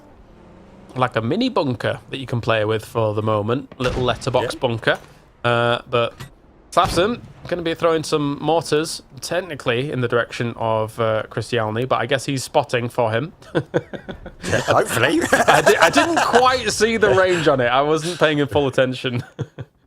Oh, we've got another shift as well, and look at that, it's shifted again. We've got northwest, one more time. So Ascend now on the outside, No Slack on the south side, and Na'Vi have kept their noses completely clean as they go all the way around that sort of east side, coming on the north, and there is no one stopping their approach. Yeah, I love that move by Na'Vi. And of course, as always, when you look at this terrain, it's a little bit deceptive as to kind of the high ground, low ground dynamics of just that south of Oasis. Technically, it's a bit more open for these teams to try and kind of actually fight against. You can see it now from a little bit of a bird's eye view as Corexi and the boys are going to be just parachuting on in.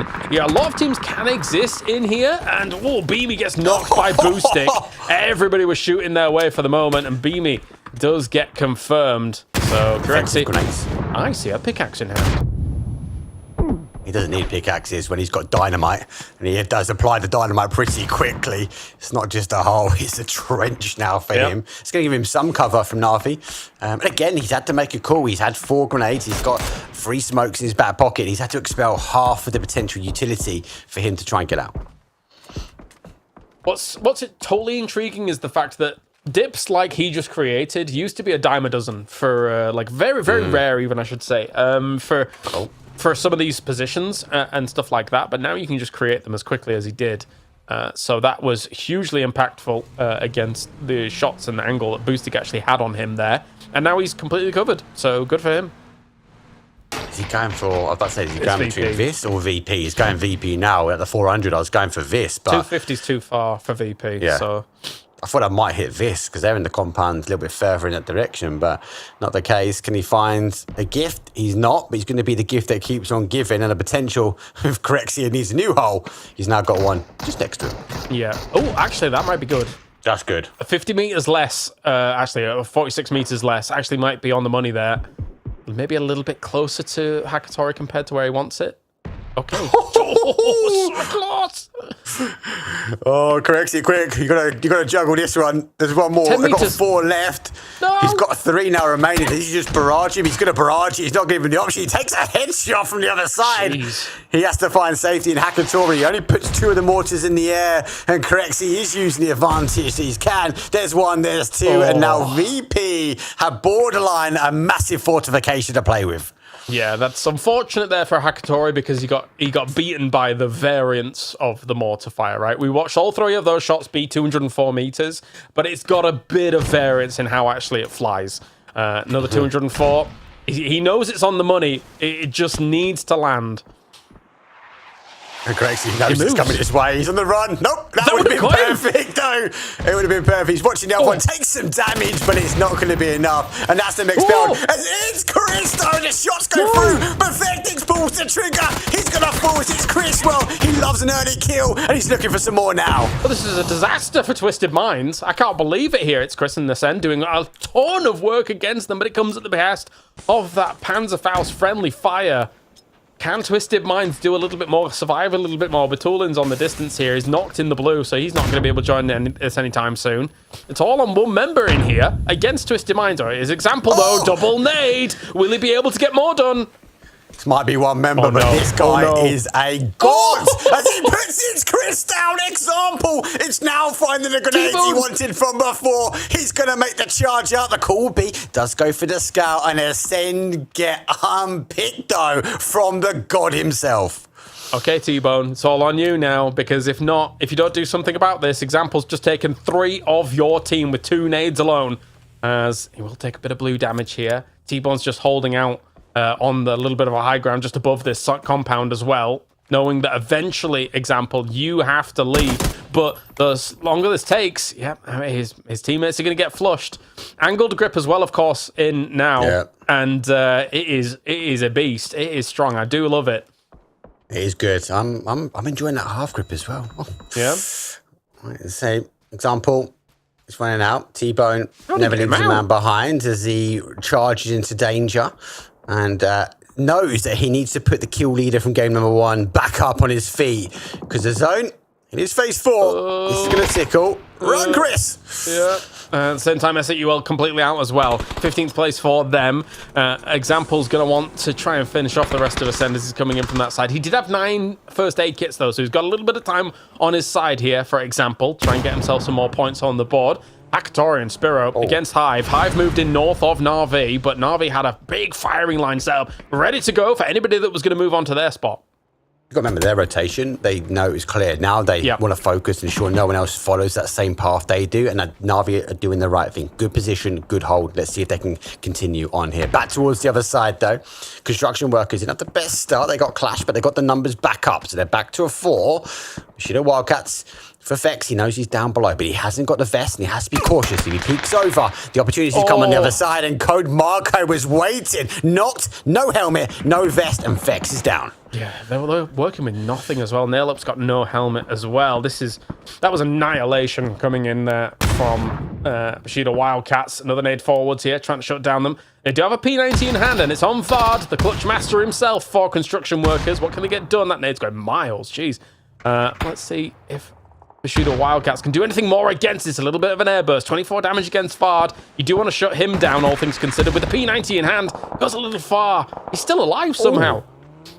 Nemesis is full. Again, a team like Na'Vi rotating their way around the top. Bushido Wildcats throwing grenades around like it's candies. They've got so many. They've expelled and found nothing. They might need to rely on the shots. Construction workers now back to a 4-man. Vard has a level 3 helmet and a vest with that P90 in the back pocket. Knows Meta Bay is in front, but they're running out of train here, James. They have to commit to going over the top. Those shots for a second do reveal Vard's exact location, just for a tire alone, but wanting to limit a little bit of Bushido Wildcats' opportunities here, maybe also bring the profile a little bit lower on that vehicle so you can get some shots against him on the backside of it. Chris also looking towards this fight as well. Vard is now down. Metabase shut him down. And it's Chris here with the ump of all things. Tries to go for a little bit of a play. But Pixelate does turn around and be able to shut him down as well. But for construction workers, I don't know much more they're going to be able to do here. There's so many teams here. Obviously, Ascend have come in, Bushido Wildcats. We've seen construction workers. Don't forget about Example. He's going to come swinging out from the blue shortly. And TMO. And the zone is shifted again towards the northwest. Komarko, though, has a couple of shots. 1 kill already confirmed for him. As he knows he's got danger lurking close. As Meta Bay, well, he's waiting for the gully. He's waiting for TMO to appear. The dungeons lurking everywhere, because Example also was able to get a steel wall. This was going down. The construction workers is off, though. They've only got themselves 2 points to their name.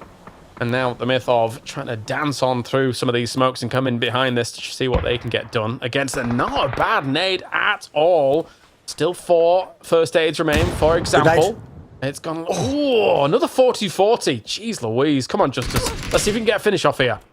T-Bone finds another point though as he gets one and TMO goes down. He swings back the other way, but it's going to be there. T-Bone though, he's farming, he's clearing up what's remaining. But Example is stealing, but did he cost his life though during it? I think he's got enough time on the clock. He should be able to get this med off. Yep, not bad at all. 4 kills go the way of Example, so as much as Twisted Mind's kind of in the bin here for this one, it's still a great salvage here. Good shots by Celtic though, being able to shut down that annoyance in the back lines. They've done so much work against Bushido Wildcats and all the other teams that actually were able to crash in on this, but Bushido Wildcats survives in the end. 5 kills go their way. And Na'Vi, meanwhile, on the other side of the circle, the complete polar opposite side of the circle, is just having a field day with this.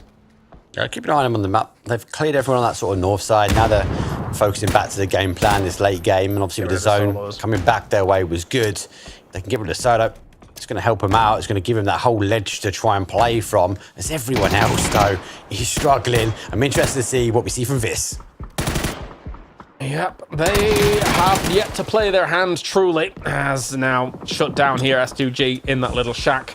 Na'Vi's going to be able to play this location quite handedly here for the Sugar Bonito, as well as NoSlack. NoSlack's actually going for a send, leaving IEXE here for a second. He is down, though. Oh, little bit of a shame. He ducked into the car. I wonder if he was going to be the next one to try and drive away, but there's no wheels on that car anyway. It was always going to be hard to get away from that. And now Scav's been knocked on the other side. That's a lot of nades. Holy moly.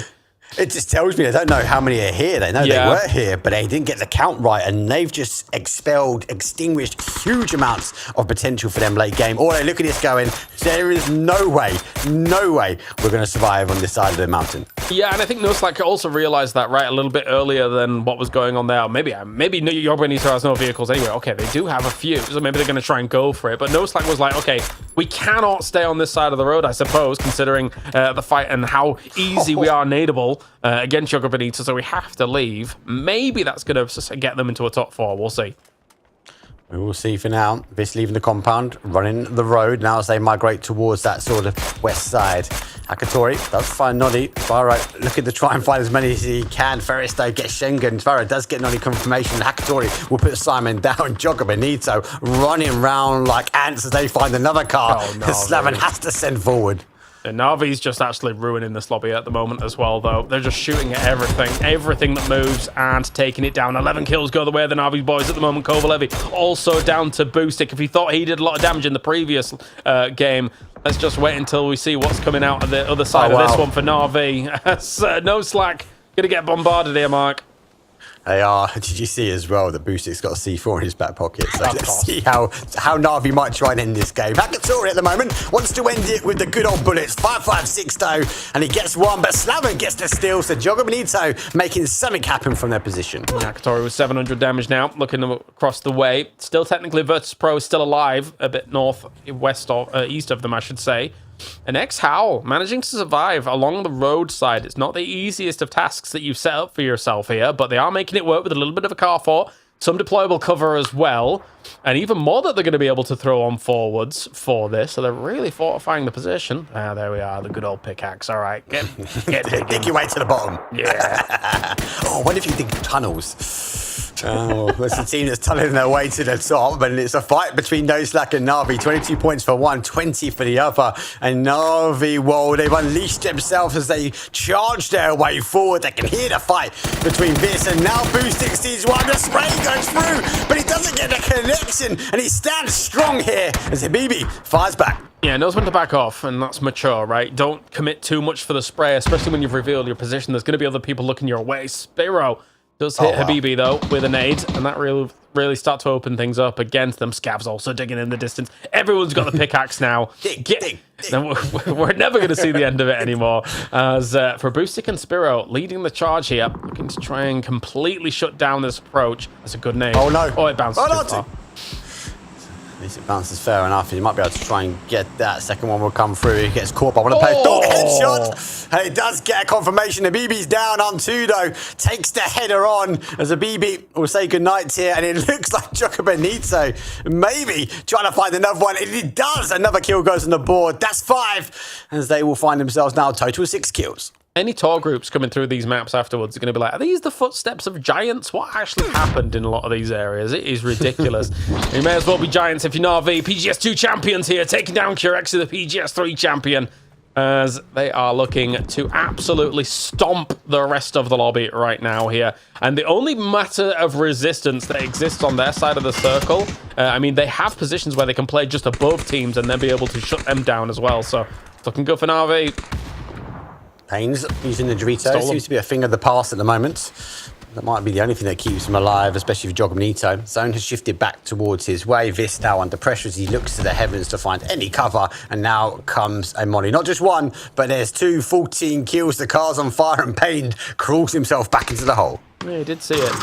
I do wonder how much damage Na'Vi's done throughout this game, because like every single one of them's on like at least 600, 700, 800, 900 almost damage here. Na'Vi might end up setting a tournament record, at least with this phase of PEC already.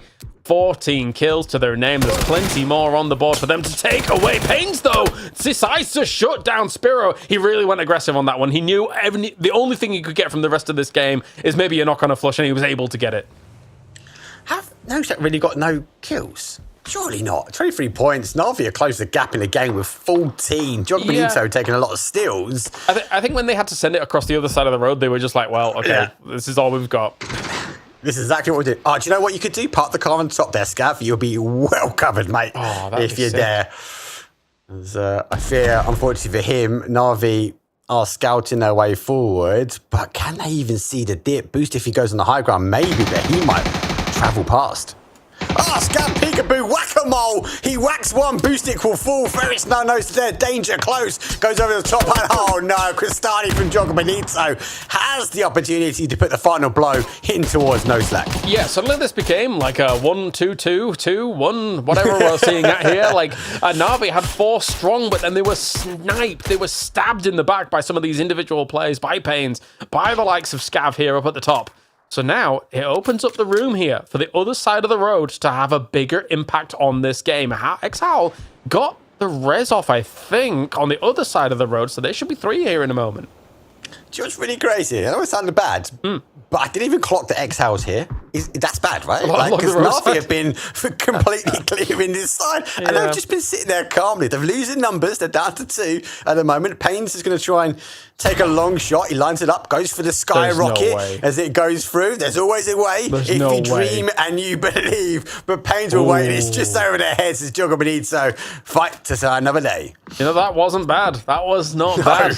But yeah, for Exhal, right, I think that they did the strategy, which I do actually like in PUBG a lot, which is like when there's a valley and you know that teams are on both sides of the valley, you kind of sneak in between them into the middle of the valley and everybody's going to shoot across at one another and completely ignore you until the very end. And that's kind of what's happened for Hal here. Yeah, well, they're running for the placements at the moment. The car forts are going. They haven't dug down. They've used the old school method of doing it. Car will explode. Now it finds a crater. Exhal find themselves some opportunity. And Jogmanito, confirmation and more shots coming back. It's a huge game for Jogmanito. 9 kills at the moment here. And maybe even 10. Actually, no, that was the placement point with Pains actually going down. Never mind. But what a game from 8 from Cristialni. And to think it all started from dealing with Vitality with a shotgun in the compound after they'd had the jump on them. What a game from Jogmanito. What point did they put? He's got no 11. He's got 32. He's sharing over 2. Do you go for maybe another kill, maybe another opportunity? Can he even wait it out? I don't know, James. I think you've just got to try and maybe shut down Exhal where they are at compared to where you are. Slaven now down here. And Ferris and the boys going to be moving on forwards against this. Moving the car forward a little bit here, though, as Flores as well as Nailcop. Just shut down him. Cristialni, though, if he's able to get that, that'd be 9 kills. If he could get 2 more somehow, please, please, please. I don't think it's going to happen. The Blues pushing you. But wow, what a game from Cristialni. Even if he gets his res and denies the points, could be caved. But yeah, 1-2. Good game. I'll still take it from Jogmanito. Level of aggression, we don't normally see him in late game. They are all about the kills, and they started off this game, and now they ended in 3rd place. Not bad at all. But it is Na'Vi, the PGS2 champions, that are staring down the barrel of another win here. 16 kills to their name. If you have to rack it up, Fairest is technically the lowest on the damage on the team because Spiro died with about 600 and some, but he's still got 350. They have done massive numbers in this game. Goes for a mad spray. It's not going to work out. Hakatori shuts him down. Should be an easy 1-2 punch. Oh no, it's not quite. Oh, we got the off angle. No, we do get the 1-2-3 punch, and there ended it, James. 18 kills, 28 points. Oh my days, 3k damage. What have we just watched? Them coming in from that north side, holding it down and being able to greet any team that came towards them was just masterful here from the PGS2 champions. Let's bring Martin back in to talk about this one. It's Na'Vi doing what they do best. They're putting up the numbers. Yeah, it is, and they were so smart about it, right? That back sweep into Oasis and then pushing out, taking that high ground control, and then the zone coming towards their side. 18 kills, man. I remember us doing a sound check before we started today, and Mark said, yeah, this is about as loud as I got. But no, that's not what we got so far today, guys. That was such a crazy game. I said it. Are we going to have a one-game Na'Vi qualify today, or what are we going to have? And it looks like they're doing it in the game too, which means we're on for an absolutely huge game for Na'Vi and day for Na'Vi today. Wow. That's a one qualification game, by the way, guys. The 28 points was a cutoff last play of day one. Yeah, there's no way they're going to be falling out of that one. That is fantastic from Na'Vi. And I think you're right, Avenger, actually. Every time Mark does this, he does it every day. He's like, yeah, this is as loud as I'm going to get, mate. And then the games are always really insane in PEC, so he can't help himself. Well, consistent, boys. At least production know. Oh, God. Yeah, there's the sound check, and then there's the mark buffer. There it goes, up to there. Yeah, apologies, everyone listening to my little screeches. But all the teams are screeching, really, trying to deal with this, especially Na'Vi losing some of the players towards the late positions here, Mark. I think that this did open up a little bit of an opportunity for the likes of Yoga Benito and Exhal. But again, you're going to have to deal with Hakatori at the very end, and that's not easy. No, it's not easy. And it goes back to that point, right? It was that rotation around that was key. Yeah, he did 1.2k, I think. I think he did 1,200 damage again. Almost 1.3, I think. It was insane. But yeah, here, 28 points. That's what Viz qualified with last week. Joga Benito looking great. Kristalny, there's a reason why Lukaruk says that the most underrated player in PEC is Kristalny. Wow, what a game from him. And yeah, I was really crossing my fingers. Do something. Kill Howl. Get 10 kills. That'll be your career done. That's really to put you at the next level. Huge things from Kristalny. For sure, I do feel like we started the day off saying like teams like Yoga Benito. I think that is going to be one of the scarier teams that people don't necessarily want to be in the final. That wasn't in the final originally for that first week last week, but now 17 points go their way, Mark. I think we should be seeing Yoga Benito going through, unless something really flubs in these next couple of games. I think if we go back to the Cups, right, the style of play is about kills. They always struggle with replacements. Something's happening where they're getting enough kills, they're finding a clear path to late game.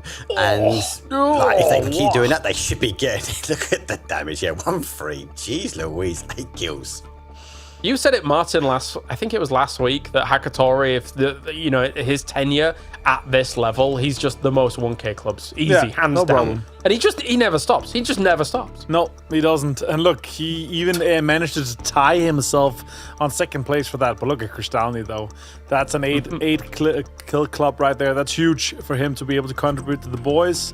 And there was a good amount of steals there. Like, he was able to, the efficiency there, 730 some damage, I think it was, to get the 8 kills. That's massive.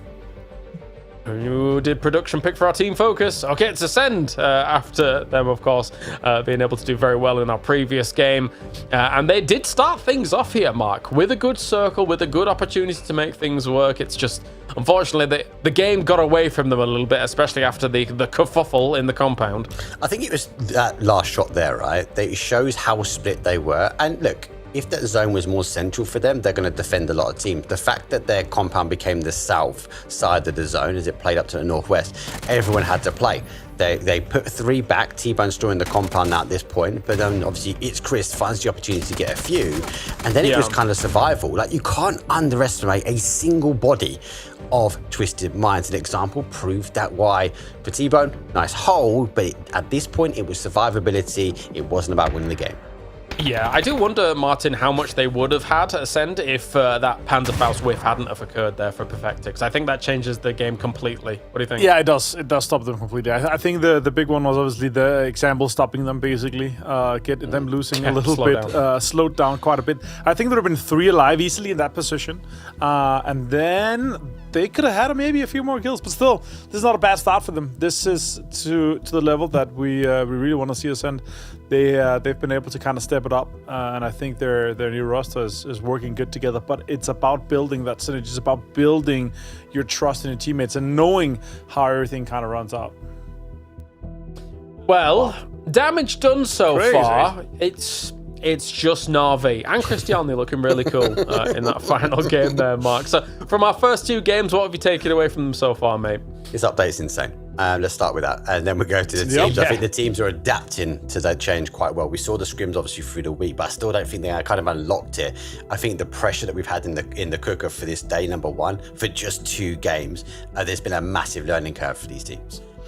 You know what's funny is, as I was watching PWS earlier, Martin, and I think it was Group B versus Group C over there, and I didn't see anywhere near this amount of opportunity for these teams, be it like nades opening up dips or any pickaxe stuff and things like that. I think that PEC is very quick on the uptake here with it being in their hands. You can see it a little bit already kind of in ranked and how everything runs out, but as I said, like, these guys are just min-maxing to such an extreme degree that, you know, the priority, and that's what I'm saying with the guys that I'm playing with well in ranked, guys, you gotta fill your cars with nades, you gotta fill your cars with helmets, because the only thing ducking out of there, you're gonna lose helmets because the way you peek, and also the way that you're gonna use nades both as offensive lethals, but also as a utility to put yourself into greater spots, right? And I'm packing, you know, as I said before, 5, 6, and 8 little free backpacks. More importantly, one thing I really noticed and that I've started using myself, you don't cook nades anymore because you want them to roll into the dips. You want them to roll as fast as possible, right?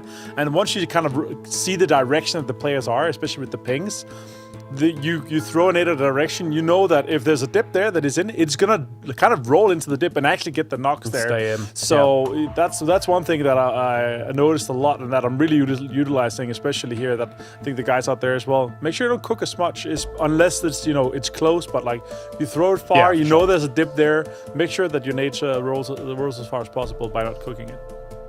All right, well, before we get into our next game as well, we can check in with some team comms here from our Miramar to see who's able to be a bit chatty. There are pants on me. That one's left side, right? Knocked one. You knocked 2. You knocked 2. Knocked left side. One up. Knocked on me. I'm vaulting out. One on, yeah. I'm getting shot from the back. Take care. I'm hitting top floor. Yeah. I'm gonna hold it west for you. I'm nading once and we push up, okay? I'm nading once and we push up. Okay, go. I don't think we push up. Go, just. Oh no, it's fucking smoke. Just fucking chill, guys. I'm knocked. Бля, я не могу зацелить. На желтую. Я туда и хотел, но, блядь, чего близко. Их 2 всего. Я не мог тебя забирать. Они оба там. Nokki tähän meidän vierä. Vissiin 4 vierä. Varma. Se hakee. Vörtti hakee. Pommi alas. Vittu kun tää on seisomaan.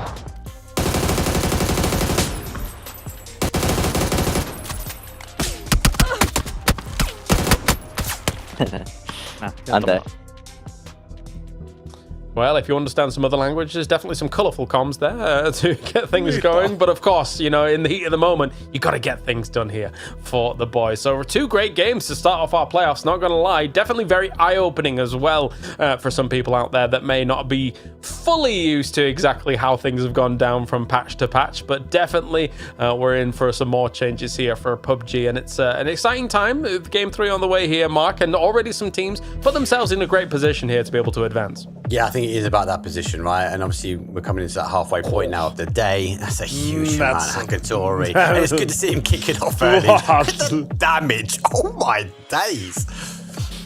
little unfair for Chris, really. He's actually done quite a lot just so far in these first 2 games, but then you put him up against basically example 2.0. Hakatori looking insane as always, and he never will not if you keep giving him any gun in this game. But anyway, it's going to be match 3. It's time to take over. Thank you very much, Mark, for joining us. It's me and Avenger to be able to bring you here. Game number 3, as we see all these teams try and adapt.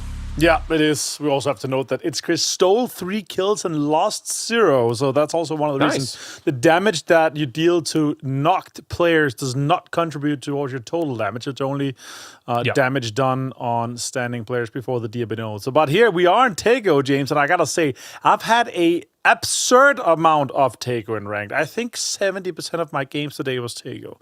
Absolutely insane. I love myself some Terminal, and the amount of kind of positions and areas that you get inside, and especially from where I really understand why Twisted Minds and the boys, they have been holding on to this kind of Twisted Minds split east of Terminal. You do really have everything in hand for that area. The only thing that is difficult to kind of get to is that far south side once where you had to kind of traverse, but you only traverse kind of past Buksan Sa, and then you're already at Songam. So it's really a great spot where Twisted Minds have wrapped up to and kind of locked down on. Yeah, and it isn't exactly... The funny thing about their drop spot, which I also appreciate, by the way, I think it's a good spot, all things considered, even though you've got, the likes of Terminal still hanging around, is it wasn't exactly the most... the straight away answer, right? They clearly workshopped it. They clearly workshopped the split, even though you got to do a little bit of a split here to be able to get away from some of those shots coming on in. A K2, I hate this gun. Agreed. But it's fine. They workshopped it, and it's worked out great. Yeah, that it comes with Tego having so much loot, right? There's even the small 1-2-story houses just has a great amount of loot, and you're able to, sure, you can scrap by, you can do some M249s, but also they want to kind of access themselves into every single position and every single first circle pop where they have a decent prior there. Like, they're never last. They're often top 3 first, sometimes 4th and 5th, but they still manage to find space and areas where they still get into a new compound and all right, we're fine. We have kind of the setup that we want. And also, it doesn't come into like myself, I love playing in a way where you have your perfect setup, but these guys are so good that they can parry anything. We've seen a lot of M249s, we've seen a lot of kind of non-prio guns where they still make it work, and then you kill one squad and boom, you take their stuff, right? That's really what Twisted Minds been great at. But yeah, looking at how their performance was in terms of the map performance, their maps was better though on Erangel and Miramar. They've really figured those 2 maps out though. Yes, they have. And for these wild card ones, which I guess I can't... Can I call them wild cards anymore? Yes. So, yeah, okay, we can. It's not going away anytime soon, hooray. If you look at this circle and you look at the positions that have favored other teams in these kinds of spots, it's been S8UL, man. We have seen these circles come down on Tego. S8UL has taken these kinds of compounds. They've been able to roll with them. They've been able to get wins from here. I said it before they got the win in the finals from this kind of circle, and then they got the win, admittedly against a bit of a wounded Virtus Pro. And I don't know. I think they can do it again. I think they're so good in this area, in these kinds of circles. So I'm keeping my eye on S8UL for this one because they need a bit of a bump up from the 8 points they already have. Yeah, they can hopefully do well. Do great here. Nixie. Mutant here. Easy gets Mogar. Now we're going to see some more shots kind of evolve, and especially here in Godok and how everything is evolving. And I agree. You guys said the best. These team colors are catching me off guard, guys. What happened? What's with this switch up? But yeah, obviously with how everything is lining up on, especially Virtus Pro though, they had on the 3 maps they had on Tego, they had 41 points. Like, they were so good on both Rondo and Tego. Obviously, one of them was against the Twisted Minds guys, and they had a rough one for that one. But yeah, and now here in Hosan, it's looking like it's gonna get locked down, but there's so many areas we can really pull up on, and the southern side is now occupied here by Joga Pedito. Yeah, if they just kind of hunker down against Bushido Wildcats, I think both teams could happily just sit there and reside there for a little bit of time. And there's Na'Vi, the absolute blenders of the lobby. 3,300 damage in the previous game. It's ludicrous how much this team can put out. And again, you know, you flick over to Fairist and it's like, oh yeah, he's done 340 damage. That's pretty decent. And then you keep cycling through all the players. You know, oh my god, this is insane. Even had 6 kills. Fairist had like one of his best games of the kills, efficiency, and the steals that he had in the last game here. So it was looking really good here. Now TMO. Hive is on the receiving end on so much here in him and gets Schengen. Yeah, Hive. That's so unfortunate for them not to be able to catch on to more here. But then again, James, nothing is done. Unless you're an RV, nothing is done. I would even go as far as saying no slack here. With 3 more games to go, James, there is an E, like, they're so easy to get in and get, you know, 5, 6, 7 more points, and they're going to be completely fine here with 30+. Yep, I think you're right. Even technically, anybody with 3 games left can be able to make this work. As X-Howl here, just kind of pottering on around, seeing where they want to go. I mean, technically on a circle like this, I'm very against the idea of like saying, okay, yeah, we're gonna go into Song Arm and just sit there for a second. It's like, no, I mean, let's go elsewhere and see what's actually available to us. All right, this is the game. Oh, he left a Lynx. Oh, That's Lynx. huge gun to leave behind. Who's coming for it? Effects maybe a Pixelic. Or they could put it in the car if they have a US.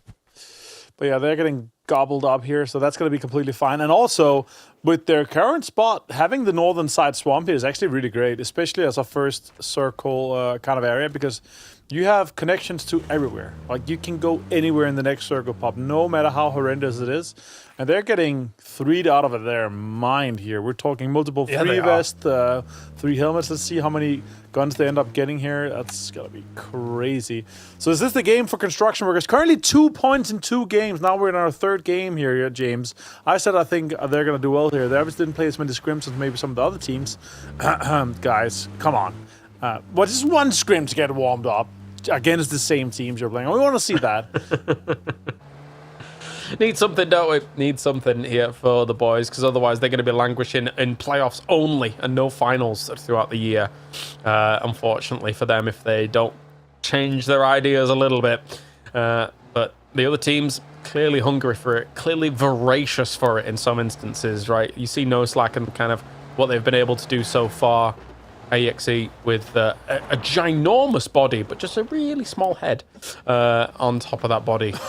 He must be extremely tall.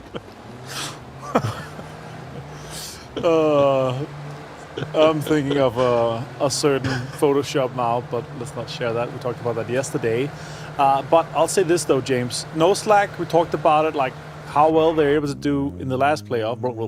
How well they're able to do in the last playoff. They've been able to elaborate and capitalize on that once again, right? These guys are smart. They're great shooters. A little bit surprising to see how well they're actually doing as a team here. Maybe it's just because they had an idea that PNC Finland might be back. Yes. Okay, that makes a lot of sense. Yep. Yes, it does. Also, kind of that angle for IEXE reminds me of the Colossal Titan. The first time I saw the Colossal Titan in Attack on Titan. Right. Does he have a small head The weebs will get that, don't worry. Does he have a small head as well? Does he what, sorry? Does he have a small head as well, that Colossus? Yeah, well, yeah, he has a small head, but he's a ginormous Titan. He's very tall. Right. Very tall. Right, that's huge. Almost like some of the guys we have on some of the teams. There's some really tall guys, and that's sometimes an advantage, not when you're flying, though. And these guys have been flying a lot.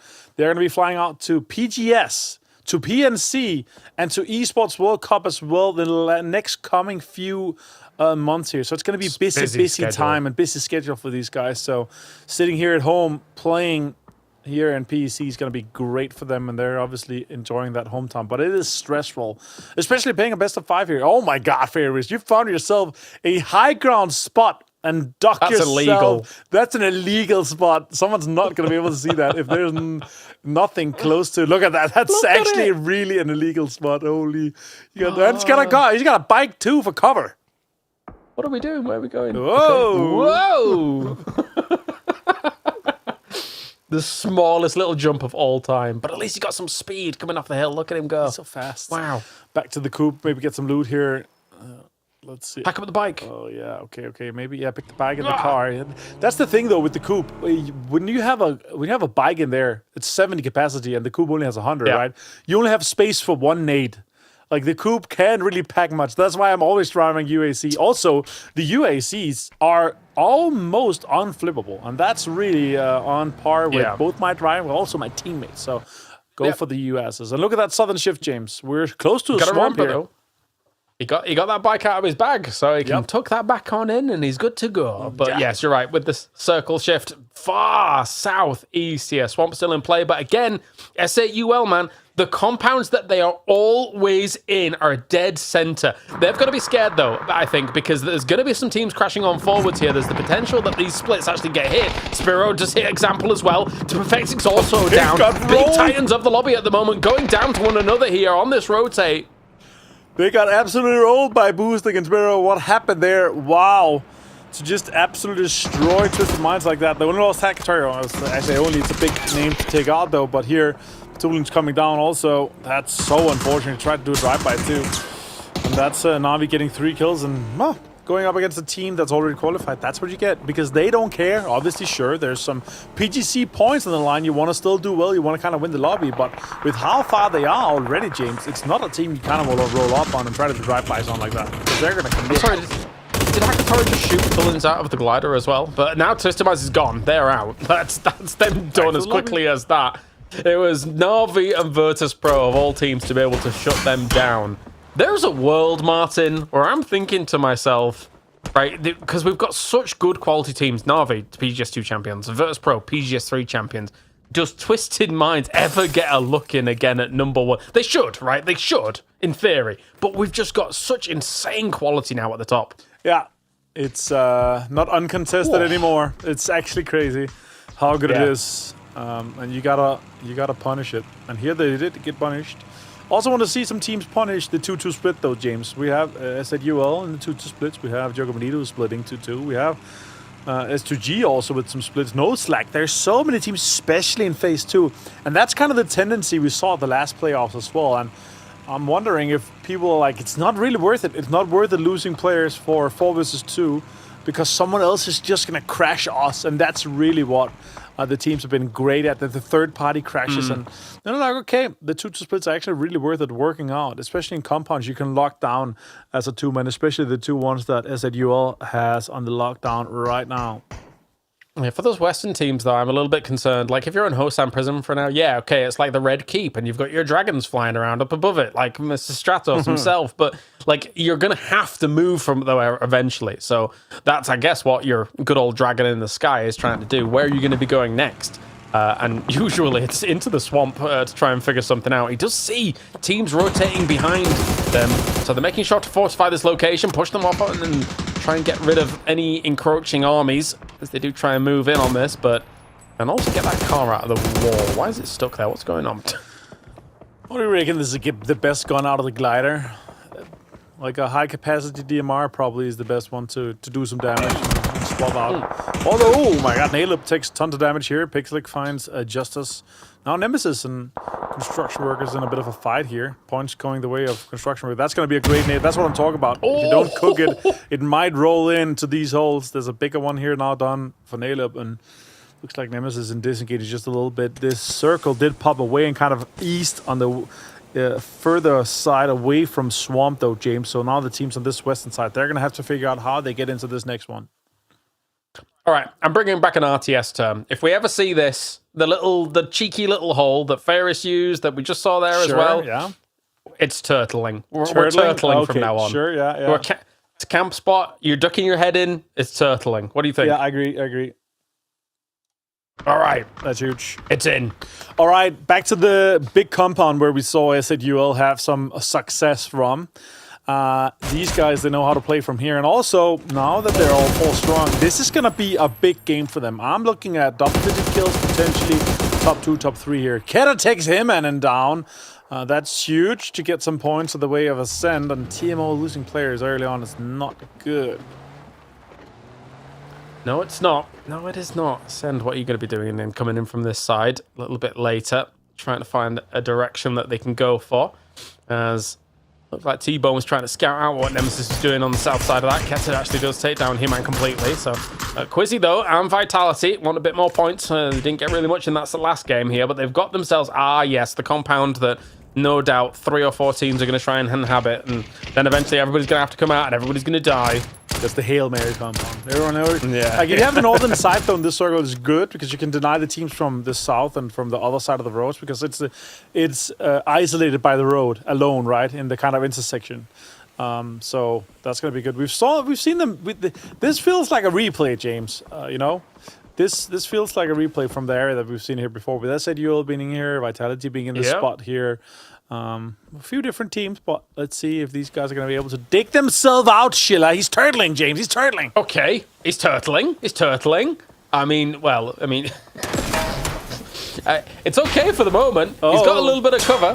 Oh, but that car. Okay, move away. And then back into your hole. Oh, he's got to dig a wider hole now that he doesn't have cover from this side here. Get on with it here, Schiller. I do think that it's in a good spot right now because it's not too strong, but if they buff the pickaxe or you're able to do a double swing or a wide swing or hold it down for to dig yourself a deeper hole there, that would be crazy. Also no slack also knows this area. They're also this kind of this western side. They're slow from this. Fex finds with the Dom, finds So set for the flush. Stay at now the last player in Nemesis. Nemesis are not at the start. We know that they're capable of, James. That's such a strong showing throughout the last circuit round off here, but now in the second playoff, they are struggling. Oh, that cook would have been perfect. Stay finds T-Bone. Killer guy goes down.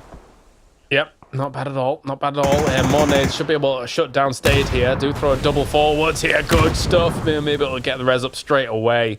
Love the ripples on the water. It's one of my favorite things about the explosives. But anyway, I forgot that the hybrid scope's also in. So I'm going to see if anybody's going to be using that too much. I think I see most people kind of stray away from it. Yeah, I don't like it. I think that it's a 4x instead of a 2.5 or 3.5 that it originally is. Yeah, I think it's wrong. Keta finds Vard though. Ascend is trying to defend just a little bit here. Fex is sending it out, and Constructions Work is really trying to have their big game here, but being a little bit denied by the Ascent guys. Losing Vard now is not great. Now we'll have to see what... Oh, Fex finds Itzchris quite easily with M4 here. And as we see this kind of swing around, it's going to be an easy flush as well onto Itzchris. Back in front of the nade forwards here. There was always going to be this fight brewing. Keta 98. This time he's upgraded himself. He's got a Lynx in hand. See if he can actually pump someone full of holes with it. Such a brutal gun to have to go up against here, but Construction Workers, 6 kills. This could be their road to redemption. Nade forwards, and it's a good nade to start things off. Keta almost. With one no, but Nail Up responds in kind. Good stuff. Good response there from Nail Up. Yeah, that was close. Down to 30 HP. Great effort there, but Nail Up were able to turn around. And Construction Workers really turning this game around for them. Them up to 9 points here, just 2 points away from that cutoff. But SADL is going to have a big one here. Bushido Wildcats is looking strong with full 4 men alive here from their spot as well. Especially them being able to kind of backfill that compound that Construction Workers were in before. Was that a mistake, especially with this Western shift here? Was that a mistake for them to leave it? Or does Pixelic have a greater spot to kind of turn on and do things here? But let's see, Nodi. Diogo Benito might be able to try them. I think, is this a play for holes inside the field, or is that TMO? Oh, yeah. I mean, it's aimed towards the Mythov, but at the same time, you could use it as your next checkpoint if you're able to get rid of them, right? Yeah. So I guess it's twofold in terms of the play. Because the thing is that the 2 South members of Diogo Benito are actually able to scout that out pretty decently. Yeah. But Slavson is joined them up now. BP able to find themselves a spot inside this eastern side here, but there's a lot of players in this eastern side of this hill here. So now we're going to see a little bit of a utility rain coming towards this. Lucarox goes down with the Dragonov from Getrox's hands. That's Vitality turning on a little bit. This is actually a perfect circle to do that Hail Mary we were talking about towards the Vitality compound, because it's still in on the southern side and enables you to play just a little bit. Yeah, and the one thing is that ex-Howlers actually spread themselves out across what is the 2 compounds on that south side of the road. So technically, you can see oftentimes people actually hit that and actually dislodge them. It's a bit difficult to sometimes reinforce, even on what is technically the same side of the road. But nades go forwards against Noddy, who's found himself the absolute usual corner that people do go to. We saw Exhal in the past get taken away from there. Bestalosh, he's got it clocked in, dialed in on the range, and knows exactly how to hit that corner. And Noddy will be the sacrifice for it. That's beautiful. They actually had really good accuracy with that one. A little bit further right, he might be able to get the flush too. Krishalin going for the rest here. That's some great accuracy to try to take down Diogo Benito. But there's still 3 standing. Now Nades comes in from VP. They're capitalizing on this one here. Odin! That's a great Molotov as well. Straight on Krishalin, straight on to Nodi. Yeah, not bad for Virtus Pro at all. Trying to shut this down and then make a play in here from this east side. Nixie's going very aggressive on this right-hand side as well. Trying to shut it down. Noddy was down and now he's completely gone here. And Nate goes forwards against Nixie. He's going to be knocked thanks to Simon. Diogo Benito not going to take this lying down at all. As they're trying to shut down this torrent of aggression that's coming their way. They know it's going to be desperate times here at the moment. Currently dancing into that blue zone, but it gets shut down directly with the M249. Yeah, able to get a few kills here. VP might be on the receiving end here for this one, but still being able to get the 4 kills they've had so far is huge. Slaven finds another nade knock onto Corexi outside the blue. It's going to be an easy turnover here. Can Vimy maybe get another point, get one more flush on TMO? He did get one more. That's 5 for them. And it's a decent salvage game to turn things off with a little bit of a turtle side hole here for him. Can he have a little bit of a pause before he's going to continue his onslaught? Yeah, what's interesting while this has all been going on is how teams have played out of that compound that we were talking about, right? Like the Vitality as well as Exhal. Exhal actually used the mortar and then pushed on that position very aggressively, where this is on that south side, and Vitality has been able to just make landfall alongside a ridge as well towards the middle of this circle. So we saw in playoffs day 3 as this map saved Vitality, and for S2G, they're not being saved at all. Virtus Pro shuts them down on that side, and Beamy goes down to the blue as well. So everyone's just dying off over there. It's not too much of a surprise considering how many teams were congested on that east side, right? Yeah.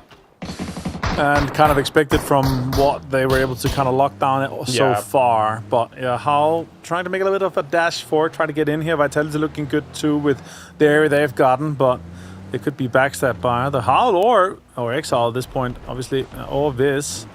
So let's see what they get out of this one here. This circle, though, was important, though, for construction workers, James. Is this the game we talked about? Do they kind of enable themselves to get into a spot where they can get some more points and maximize and push themselves into this top 8 that is our cutoff for day 1 to get into the finals next weekend? Well, yeah, it's a good question, right? Swamp's still in. Technically, they still have a bit of an anchor position as well with the 2 and the 2-1 split. Nailup's going to be left in the position. And actually, they do see Dante as well, so they actually respond to that very, very well. And then shut him down, and Hive is gone. That's everybody on their west side completely eliminated, unless Bushido Wildcats looks to go for a wraparound on that west side. I do wonder, has Pixelic and whoever else is with him actually... Okay, they've dug a little bit of a position here. Because I think they're in such an insane spot, you should reinforce it as fast as possible with a bit of digging, no? Yeah, I think so. But there's a limit. You cannot continue to go like deeper and deeper, right? You can dig. No, I mean sideways. Oh, sideways. All right. So you want to kind of around the bit of a trench. hole. Yeah, you could do that maybe. Maybe be able to get them up, get a spot there. But Pixelic finds a baby. Now some teams try to send it. Howl trying to get into this southern side here. Maybe they want to get a hold from themselves here. Nailcup did get and steal the point here from a baby. That's a great kind of spot for them to get into and also steal a point away from construction workers. Arm in hand for Fex. This is an incredibly important game, as you mentioned. Wait, double arm. Ooh, okay. They decided to have everything from those crates prior, I guess, and now S8UL going for a dash themselves here from the compound that's normally going to be able to pay them huge dividends. Millman somehow survives all of the cars driving past the Great Migration, the herd here moving. S8UL doesn't know where they're going. Okay, they're just driving around for everything. What is happening? That's crazy. Bushido Wildcats are able to scoop that one up here, getting a few points for them. That's 4 great points and some placements already here. Shots now coming out from Exhal here. They are on the southern side with 6 kills, still with some cars available, some shields too. Levent finds Millman. Now we're in the top 5, and the team is really capitalizing this one so far. And it's all the teams that's kind of on our cutoff. They might all end up pushing out VP, maybe even Ascend at this point. Yeah, Vitality doing all right here on the northeast side. Exhal has found themselves what is effectively a little bit of a turtle spot down in the middle.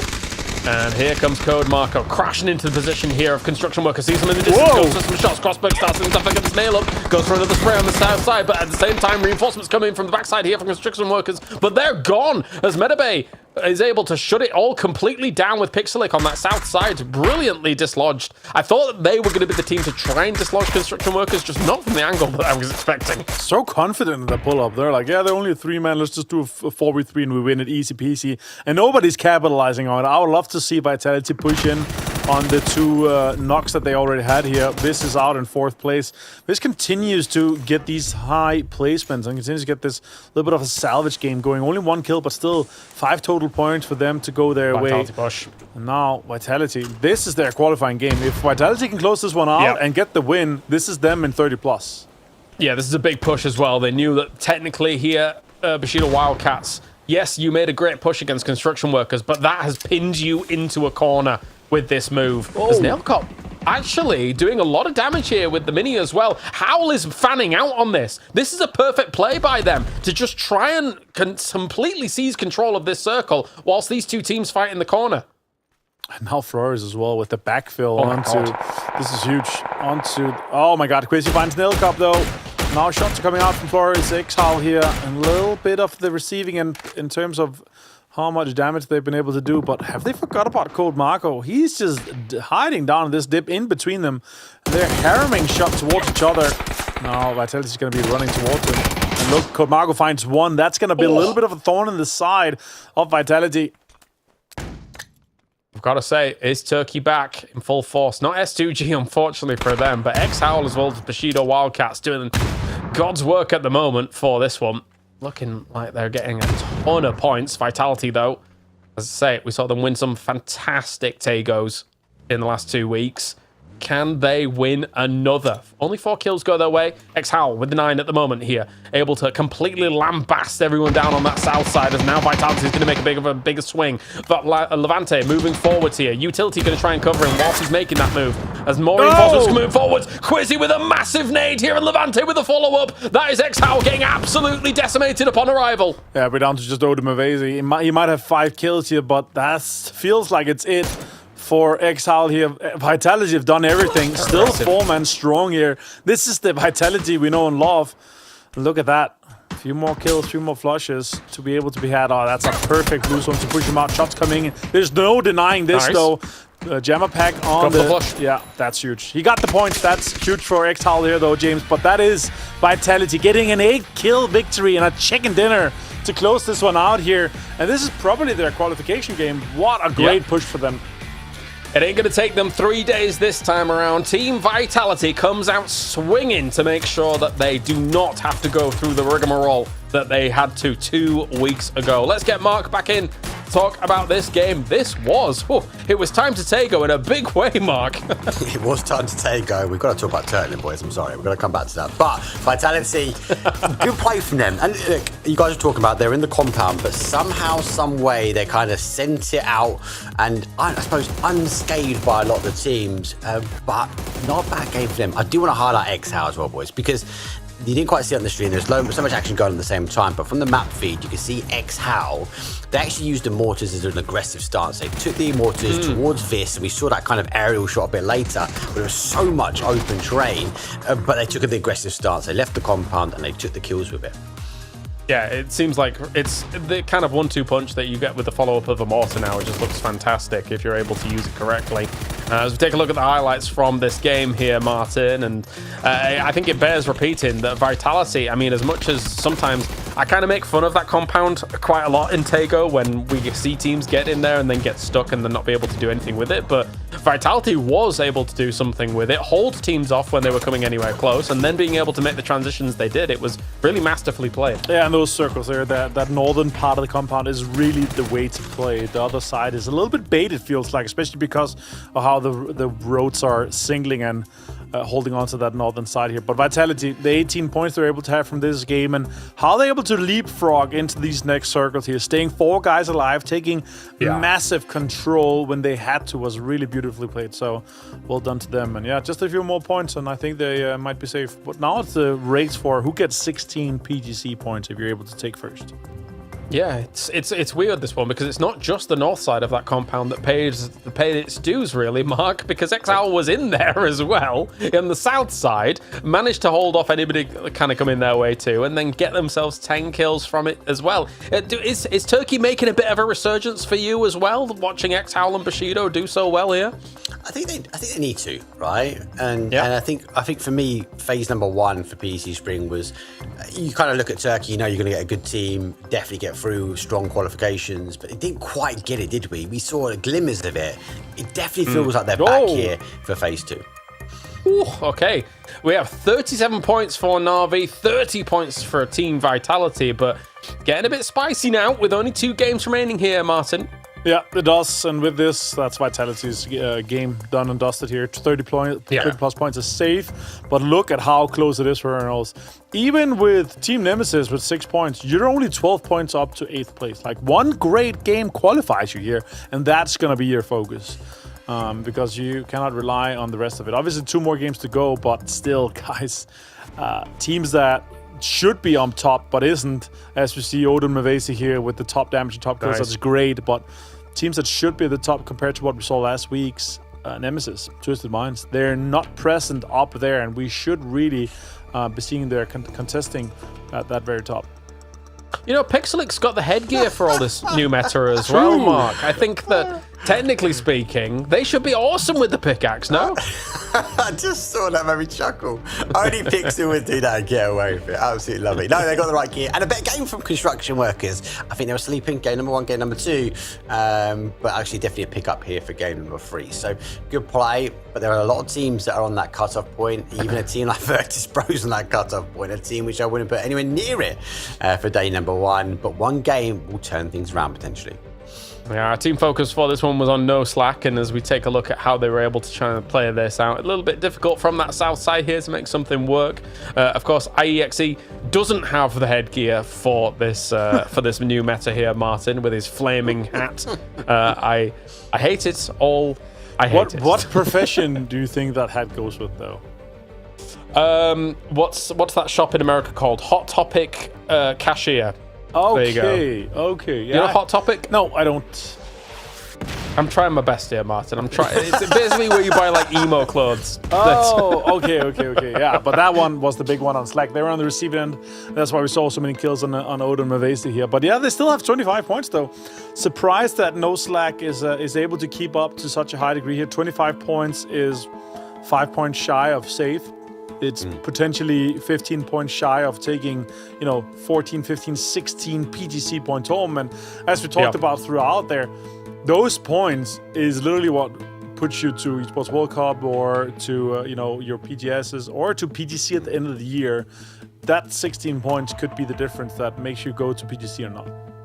Yep, very important indeed as we take a look at the kill leaders. But for now as well, we can also listen in on some team comms to see what everyone's thinking about good old Tego. Перед Серегой дефолтный плей пока фришный, да, Серег? Не-не-не. А он мне слева на горе стал, Серег. Слева от меня. Green marker, just driving straight towards me. Can you start coming towards me a little bit? Coming. I'm just pulling up on him. Yeah, pull up. I'm nading.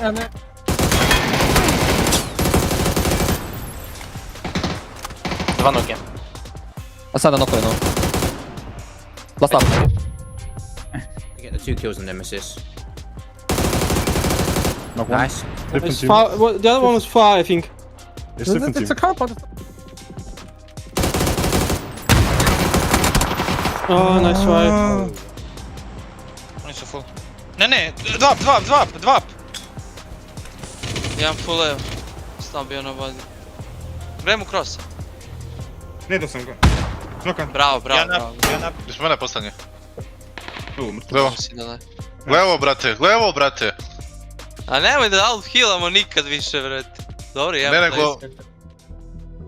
All right, of course, that is how things sit here for all of the teams trying to make things work over towards the swamp. That does it for our Tego. What we're going to do now is we're going to go to a break, and then when we return, we are going to have 2 more games, and those 2 games will determine which 8 teams are going to be advancing through into our finals. So join us right after this for more PUBG.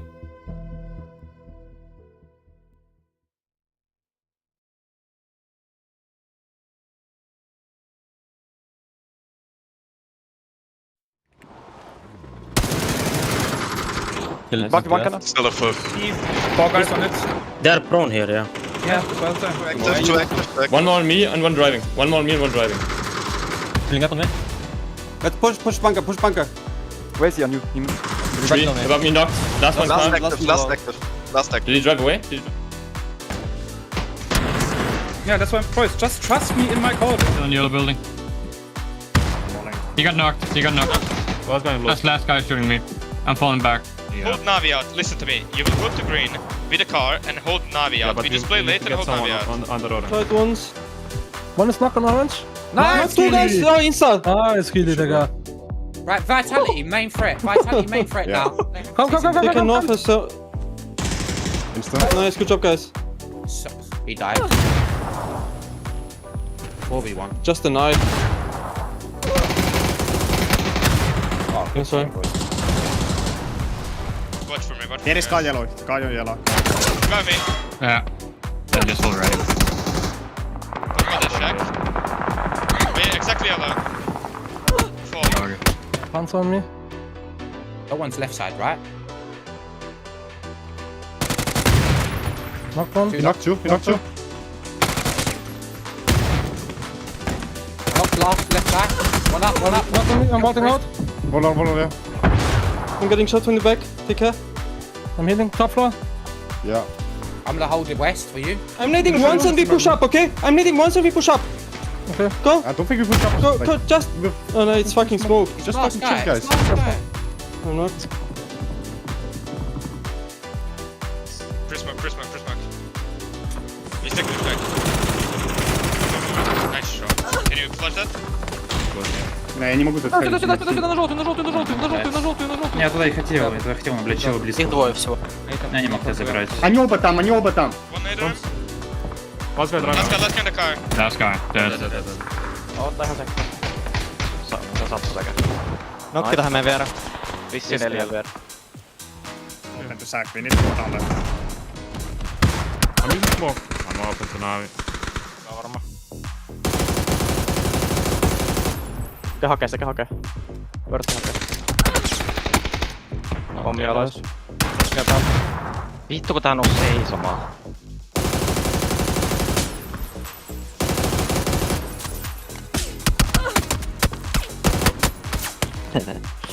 Anteeksi. Перед Серегой дефолтный плей пока фришный, да, Серег? Не. А он мне слева на горе стал, Серег. Слева от меня. Green marker, just driving straight towards me. Can you start coming towards me a little bit? Coming. I'm just pulling up on him. Get Yeah, up. pull up. Just driving. I'm nading.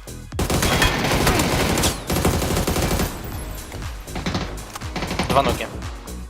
Asada knocked no. Last up. You get the 2 kills on Nemesis. Knock one. Nice. It's far, well, the other one was far, I think. It's different It's a team. compound. Oh, nice try. Вони все фул. Не, два. Я фулив. Став bio na vadi. Gremo krosa. Nedu sam ga. Bravo. Još mene postanje. Levo, brate. A nemoj da out healamo nikad više, brate. Dobro, ja. Kill you, just killing above you. Back one cannon. Still a foot. 4 guys on it. They're prone here, yeah. Yeah, One more on me and one driving. pulling up on me. Let's push bunker. Where's he on you? 3, above me knocked. Last one. Last Did he drive away?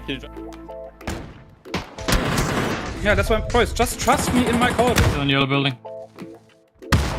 He got knocked. That's last guy shooting me. I'm falling back. Hold Navi out. Listen to me. You will go to green with a car and hold Navi out. We display later and hold Navi out. On the road. Tried once. Port Desire. A city that don't belong to anyone, but everyone wants a piece. No laws, no oversight. Just the jungle creeping back in. Both the vines and the people. The mayor stepped in where the government couldn't. Said the city needed order, and they'd be the ones to bring it. Keeping the peace peace on their terms. I walked away from it all, kept my hands in dirt instead of blood. But desire is a fickle mistress. The city won't let me go. It won't forget my name. I asked for nothing, and they still came and took everything. The mayors and anyone that stands in my way, every last one of them. They're gonna learn something real simple.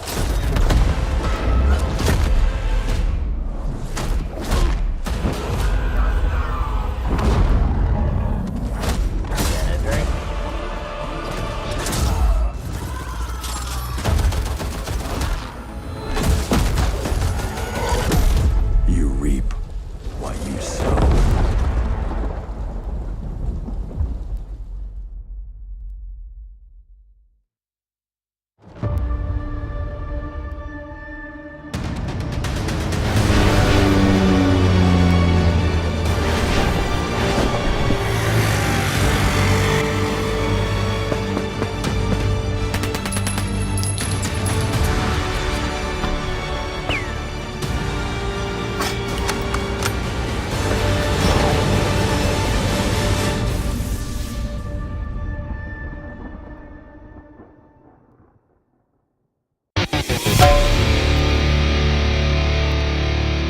Hello guys, it's Second Joga Bonito and today I will show you cool trick on Miramar.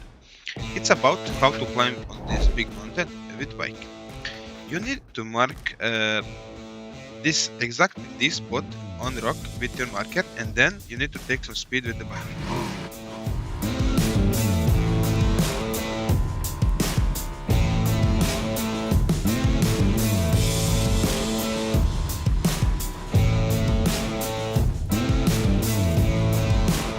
And yeah, that's it. With a bit of practice, it's perfect. I hope you enjoyed it, and I hope this will help you.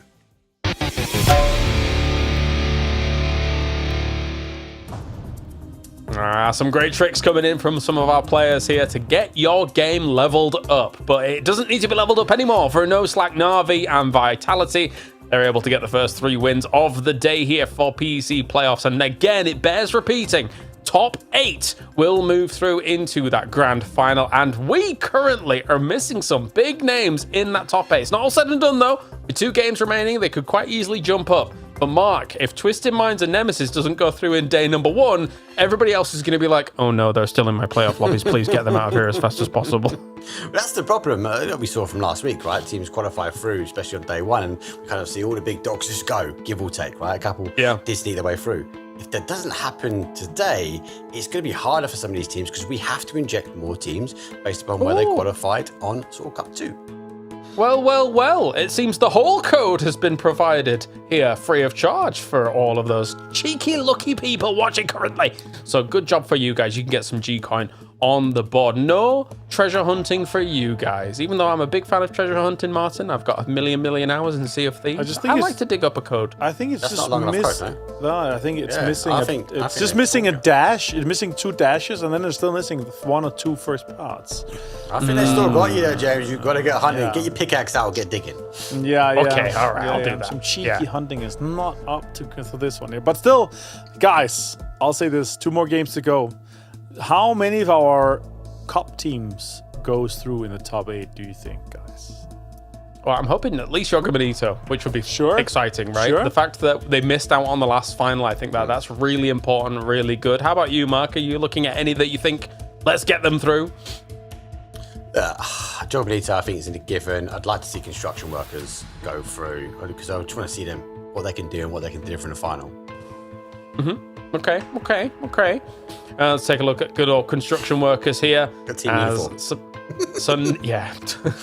Some names we are very familiar with when it comes to PUBG as a whole here, Avenger. But one thing's for sure, obviously things didn't go well for them 2 weeks ago, and they need a little bit more of a bump up here to make it work. I think that there's not. I'm going to be honest. I think there's not as much hunger for this team compared to some of the other teams currently that's going on right now, and I think. You can't. Unfortunately, you can't rest on just name alone in today's PUBG. 337, nice. Beautiful damage. No, I agree. I think there's missing some bloodlust maybe for these guys to pop off. Also, their games though, and this was their game. I said it like this is their game. They have to capitalize. They got pulled up on. They got destroyed. They could have gotten 4, maybe a few more points. I don't think that they would have won against Vitality in the end, but they could have maybe have survived the Bushido Wildcats onslaught and gotten those 4 points from them plus the placement. So that's like the 5. So if that's the difference maker, that one engagement in this last game. If that's the difference maker, that's really going to be sad for Construction. They're sitting on 14. It's still very doable. One more decent game for them, and they're up there. All right. Well, thank you very much for joining us, Mark. We'll talk to you after this game. It's me and Avenger here. Once again, it's ready to rondo time as we have a lovely playing path for these teams going straight across the middle from south to north. So there's going to be plenty of opportunity here for our game number 4. Yeah, for sure here. Lots of these guys are going to be able to get into the usual spots, but yeah, there's going to be some areas where it's a little bit more congested compared to some of the other areas, especially around the NEX factory and the test track. There's so many teams, especially teams looting the trash around it and kind of close to it. So we have a lot of teams that's already close and in there, James. But yeah, for this one, we've had some good rondo games so far. We've also had some wild circles, especially in the last playoffs as well. Like we've had some wild endings. The one above Stadium as well, close to the water, was absolutely insane. We already had the majority of the teams. There was only Ascend, and who else was it that was on the southwest side? Everyone else had to get across. Like we've had some really great circle. Let's see where we get with this one though. Let's see indeed. Oh, why are we getting so many circles up here? It feels like recently. We've had so many, and where I was saying like these ones ends like or usually ends around the high ground south of Muho Pan. We had the Ascent game where they won that one up there. Vitality's already locking down kind of Muho Pan and some of the area around it. But yeah, Ascent managed to get into a great spot for that one, won the game. Let's see where we end up with for it though. There's so much unplayable with all the rivers, all the high ground, all that kind of comes in with the small lakes as well. So it's a very, very unpredictable area and hard to play. But there's this congestion of teams that's going to be in between where Jogo Bonito and Nemesis is. Yeah, but let's look at the lovely waterfall for just a second. And whoa! Okay, no, we're not at the water park. I haven't been to a water park in a long time, Avenger. I should go to one. That'd be fun. Have you seen the longest continuous waterfall, the tallest continuous waterfall, where they discovered that there is a water supply pipe coming in to make it continue? Wait, what? Did you not see this? Okay. A side hustle news, like 1,000 feet, the longest. You mean the really tall one, like Angel Falls or something? Or whatever no, like it's somewhere in Asia. Somewhere else. Yeah. Okay. And, they're cheating. They put in a water pipe to make it continuous. Yeah. That's not allowed. There was like a hiker. He decided to hike to the top of the waterfall to see it, and there was like just a pipe sticking out with water. Amazing. That's fun. Oh, where's this fresh water coming from? I wonder. I must taste it. Grim. Yeah. Well, what's not grim is good old test track on DX Factory. These two teams here, Twisted Minds and Na'Vi, as always, usually have a decent route into the circle wherever they need to go on this map. But what's interesting is that Vitality has an incredible split above them for the earlier start of this game. So they're going to be looted and schluted for this one as they're able to get themselves going for this game. And as we head on over to when does the World Cup start? This is going to be the cast of like just random tangents. We're at the stadium. When does the World Cup start? Do you know? I don't follow football. This is the Olympic Stadium, though. You see, there's the running track. But like, when does the Olympics start? In a few years, who knows? I don't care. Well, the World Cup starts this year, no? Later on, yeah. In the Americas, it's going to be happening over there, and there's going to be some games going on.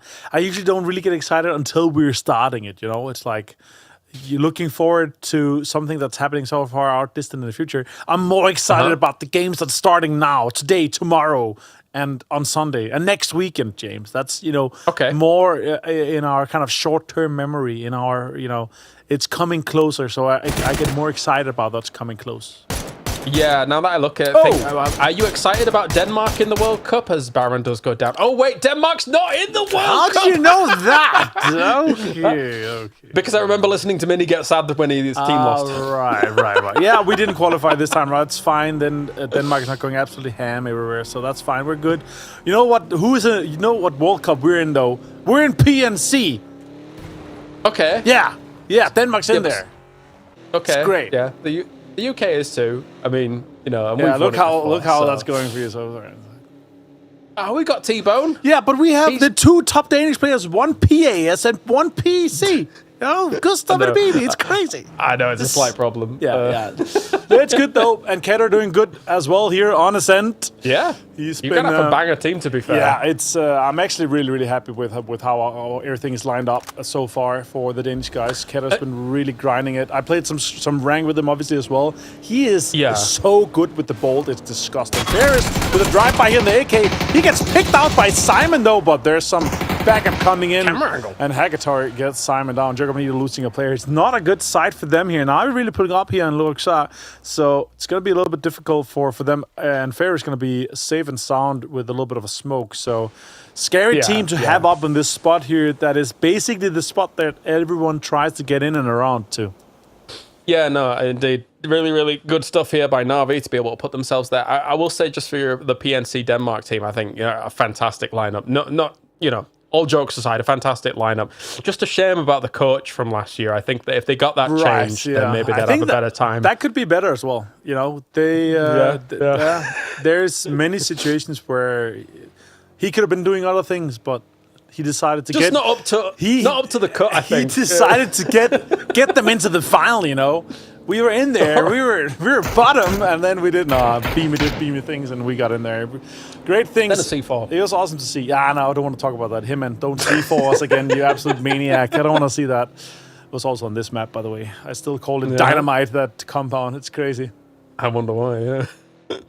All right, well, okay. All right, enough of making fun of Avenger. Sorry. It has to happen every so often. It's good. Basically every day, I'm sorry. I'm here on the receive again. We can talk about Rondo. All these teams, of course, it takes them a little while to get going. Just 1 or 2 kills here or there, not too much. We got to do our little, cheeky podcast for the moment. Also waiting for these teams to rotate on in, and there's actually quite a few rotating in wide. The Mythop hasn't even moved from their drop location all the way southwest, which makes me think this might be an emergency pickup angle, but I don't know. Maybe they'll just drive it. Could be. I mean, especially with how the circle's kind of lined up. It's not worth going into this circle, in my opinion, right? If you don't have like top 3, top 4 prio, personally, I wouldn't be like, okay, let's get to the circle, because there is so much area that if it goes here, it's gonna go away from it. Go here, so there's technically like 3 or 4 prio compounds up where when the circle kind of goes west, you can have that top hill and kind of a lower shin as well. But also on the eastern side, there's 2 or 3 hills that's also really good, where you kind of have it's kind of magnetic-y with the phase 4 going away from unplayable. So yeah, let's see where we line up though. We've seen this area before. We saw Ascend do well here. It could be up with the Muho Pan hill once again, but we could also go further south. And then we'll see where we end up here in Rondo. I hear a lot of players saying, I really love Rondo because it's hard and it's different. And it's. Okay. I hear a lot of other players saying, I absolutely hate Rondo. It's the last map I want to play. But the predictability that's on Rondo is, from my perspective, is where you separate the open qualifier teams to the top teams, because the top teams, they know exactly how to approach it. And the problem is when you have 16 teams that are equally or almost equally as good as each other at figuring out where the great spots are, or have these heat maps informations that a lot of analysts are supplying them with. Here with these circles, like we have the lines where it's like Mei Ran endings, it's Luhar Xing endings, it's the Muho Pan hill, and then there's like one compound. That's basically the priority you want to go into. You can also go really far south out to Yonggu, but I don't really see this circle coming that far south. Well, we've had some spicier circles, right? Of course, it was near where X-Howl is. That island was in for a good while, and then obviously then the circles get a bit predictable because they have to shift away from the water. So we did see that as now Hive's moved in and north of X-Howl. So kind of bringing that up because I figured that they might actually go for a little bit of a fight here. Running into each other, unfortunately, in a situation where I think Hive just didn't know that there was going to be another team here, but Exile was lurking around. Yeah, and that's the scary thing, and especially here with now the destructible terrain, hard word, I know, but here it actually, when you're able to come in and be that last team from an edge, with a car, with a pickaxe, with maybe some utility thrown, you can really set yourself up for a great spot with cover still. Like maybe sure you lose cars later on and so far, but still you can set yourself up for success. On the other side though, we're gonna go south. We're not gonna go to the Mohopan hill that we had before. So it's gonna be this Lohar Shin ending where it's like in between Meiran and Lohar Shin. There's these compounds where it's kind of magnetic too. That's really where these circles kind of go to. That's where the teams are now scrambling to try to get to. Nemesis, that's had such a difficult time so far. It takes so much damage from construction workers as they're almost chasing them away here at this time. Yeah, it's looked anything but the consistency from what we saw from them in our first 2 weeks as Versus Pro. Our current champions are just trying to wiggle on through onto some of this high ground and actually find themselves an okay spot without really taking too many shots at all. So that's going to pay well for them. Where are you going, Aduzi? What are you guys up to? Technically, they're coming out from what is the main kind of focal point here on Meiran. So they've got options. They could sit around here for if they want, but I don't mind the idea that Bestalosh and maybe anybody else might actually use the northern point as an anchor position, just in case they have to get out of there and other teams actually wanted to hold them in. It's good to try and have that on lockdown, just in case. Yeah, for sure. Let's see how they approach that one and how they kind of get and wiggle in, because there's still some areas that you can kind of wiggle in through and thread the needle just a little bit. It's going to get difficult, though. With SADUL having locked down Meiran and Navi having locked down Lohar Shin, it's going to be a different time. Although, now we have a plan for Twisted Minds. They're kind of in this area just northeast of Lohar Shin. To my experience, we don't have a lot of endings here because the water is considered unplayable, so Phase 4 goes away from it. But still, if you're able to set up shop for having a point to kind of get into, look, this is going to be used so much in the future. Like, I know a lot of players, a lot of guys have kind of been very, very vocal about it. It's not great for pro play, but imagine this being FPP, you would be stepping on landmines with people having ducked themselves out. In TBP, at least you can kind of scout over the ridges and kind of play around it. Sure, I know it's a band-aid on a big wound, but still, I kind of dig the idea of the terrain being kind of molded to a way where you can play a little bit easier, and especially the open flat fields, because if you have too much kind of hilly terrain, it's hard to traverse. So you kind of have to have that on the big maps that we're playing here with the 8x8 maps. You dig it, do you? Yeah, you did like that one, didn't you? Mm-hmm. I can hear yourself touching your beard while you're like, yeah, I'm like, okay. Yeah, stroking my beard. Yeah. Problem is I actually was stroking my beard. Yeah, so that's a problem if that's audible.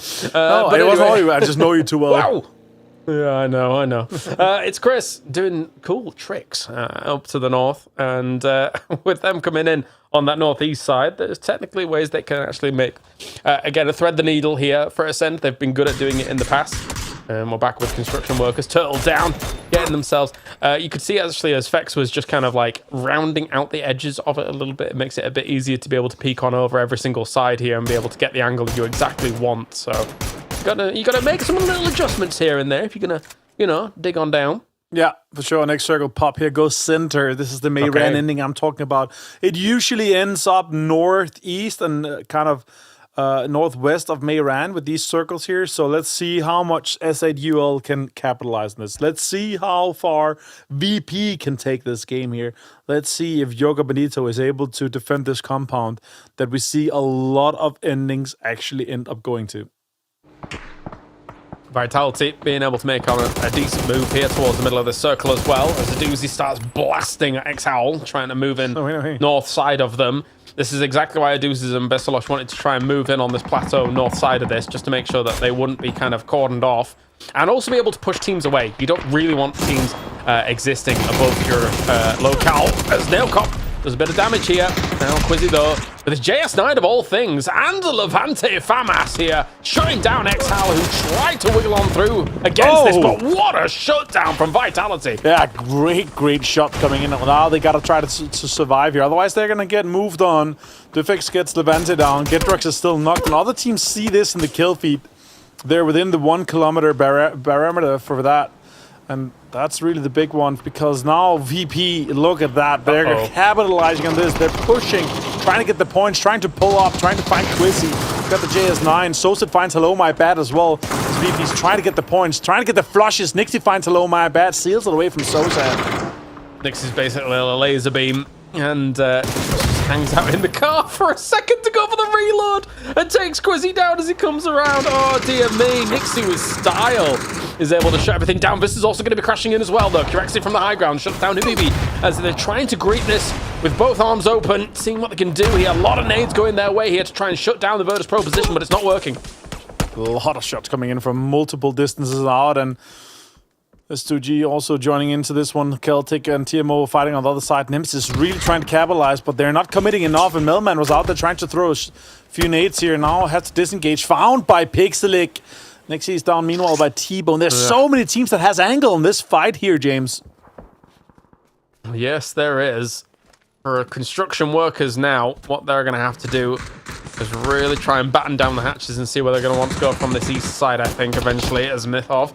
Now also trying to hold down on this compound as Crossberg just wanders, unfortunately, straight into the line of sight here of him and the boys. So there's not much more they can do, really, on this east side of Mehran. As the Mythov is doing a pretty darn good job of being able to greet this. More blue zones, everything, and the kitchen sink being thrown their way. A lot of teams have an idea that this next circle might go west here, considering the heat maps that they're looking at. Shots coming in out from the side here. Maikan trying to have to survive here. Mehran may still be in, but let's see. Do we go west? We go all the way south, actually. Straight onto Mehran here. And now I said UL looking great. Bushido Wildcats looking great here. And now Navi on this western side here, they're going to be able to get into a spot and try to take away some of the points that they have ahead of them here, with Hive trying to drive away. Yep, they're trying to thread it once again here, just in between the position that S8UL as well as Vis has actually been able to encompass. The thing is, smart move, I think, now by S8UL, right? You can't really hold on to that plateau above the position of Mehran anymore. You've got to move back, be a 4-man strong, north of Mehran, see if you can make this work. If Mehran is in the next circle for any reason, it's a top 4 surely for S8UL. Yeah, they're holding on to such a great area of it as well. Soset finds Stratas here from Vis. This is under a lot of fire. We've been trying to make new moves here. Look at that. On this eastern side, trying to capitalize on these moves that all the teams are doing. Meanwhile, Hive is looking strong too, but this Hive and Nemesis Burger could be proving difficult for both Viz and for VP. But let's see how far they take it, James, with S8UL also trying to take some shots towards Viz and other teams outside the city. Yeah, the fact that Virtus Pro actually has that little position, it's a little bit downhill from the other spots here, so actually they can exist quite nicely. But Curexy, a massive nade here. Once again, Virtus Pro trying to solidify themselves into the top 8 here. Picks like over the M249, trying to hit as many shots as possible here as this. Chris darts on past and doesn't hit enough. So they're trying for the shutdown with the Mini 14 here. Ascend, the thing is that compound for Ascend, it's not in. They still need to go further. Yeah, they do. Now the mortars are coming out here. Correct has been flushed by Soset. Construction workers now on some fire here from It's Chris. Losing tires, and they're trying to smoke out. It's Chris is going to try to make a run for it with the car. Jogo Bonito is 0 kills, but holding on to the northern side of this new circle here. He's going to have a fight with Twisted Minds. Not a team I would want to go up against if they are angry and they are hungry, because they are on the second last place, tied with High right now, only 8 points. One good game would put them in a potential top 8 here. It's only 13 points up to Ascend here, so it's very well within side striking distance with a win and some kills here, James. Yeah, and those Twisted Minds points are salvage points as well. I feel like the majority of them have come from the example alone. But now Lou starts to step up for Twisted Minds as well. As you say, the bee's nest needs to be kicked. They've got to do something here, Twisted Minds, to get themselves into that top 8 at the moment, but they're very capable of doing so. Nade forwards against Noddy. Not cooked at all, really, and will go all the way sky high over across him. M24, actually, taking down Fairist. Here from Cristiani once again. Jogo Bonito here, currently on the cusp, and actually shutting down Spiro as well. But Cristiani is now down thanks to Boosting. Boosting turns around, tries to shut down, but Slaston does shut down Boosting. Yeah, good shots coming in here now. It's just down to Slavin here. 29 HP. Can he get some flushes? Gets one. Now it's down to Hackator. He's going to do a drive-by or something. I don't know. Shots coming in. Tries to go for it. Shots coming in. Connecting just a little bit. 32 HP on him. It's crazy. Example finds the entirety of it. Nice shots from Hackator. He finds Slavin. And Navi gets a total of 4 kills for this game here. And also, Jogo Bonito down in 12th place.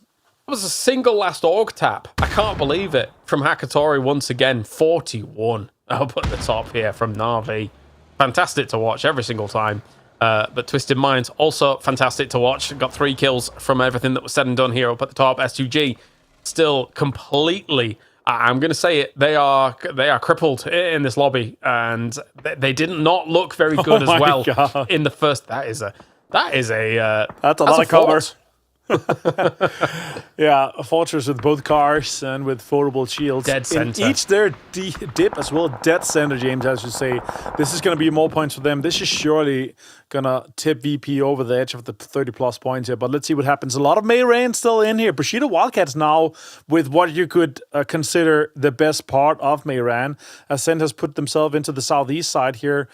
Like putting in some damage to them. Nemesis also looking good. Nemesis looking to capitalize on the teams that are still outside on the northern side trying to fight.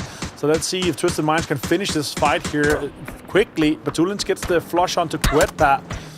And now they're going to have to finish this even quicker to try to get into this next circle here. Nemesis, look at that. The push onto them, James. Yeah, so you shut him down. Unfortunately, you don't quite pick up that last kill there from Schiller. He denies. Can't get in at all. But for S2G, yeah, only 6 points in 4 games. A bit of a disaster for them so far. Twisted Minds now turns their attention towards Nemesis, knowing that that is exactly where they're going to be looking at them. Seeing what's going on. But you move into Mayran, right? There's so many teams that have been able to make landfall here. Also, No Slack being able to wiggle on through into some of these compounds now. Hitman's just waiting for that door maybe to open or somebody to peek around that right-hand side. Oh. That you would hope that you had a DPS in your car or something, because now it's urban warfare.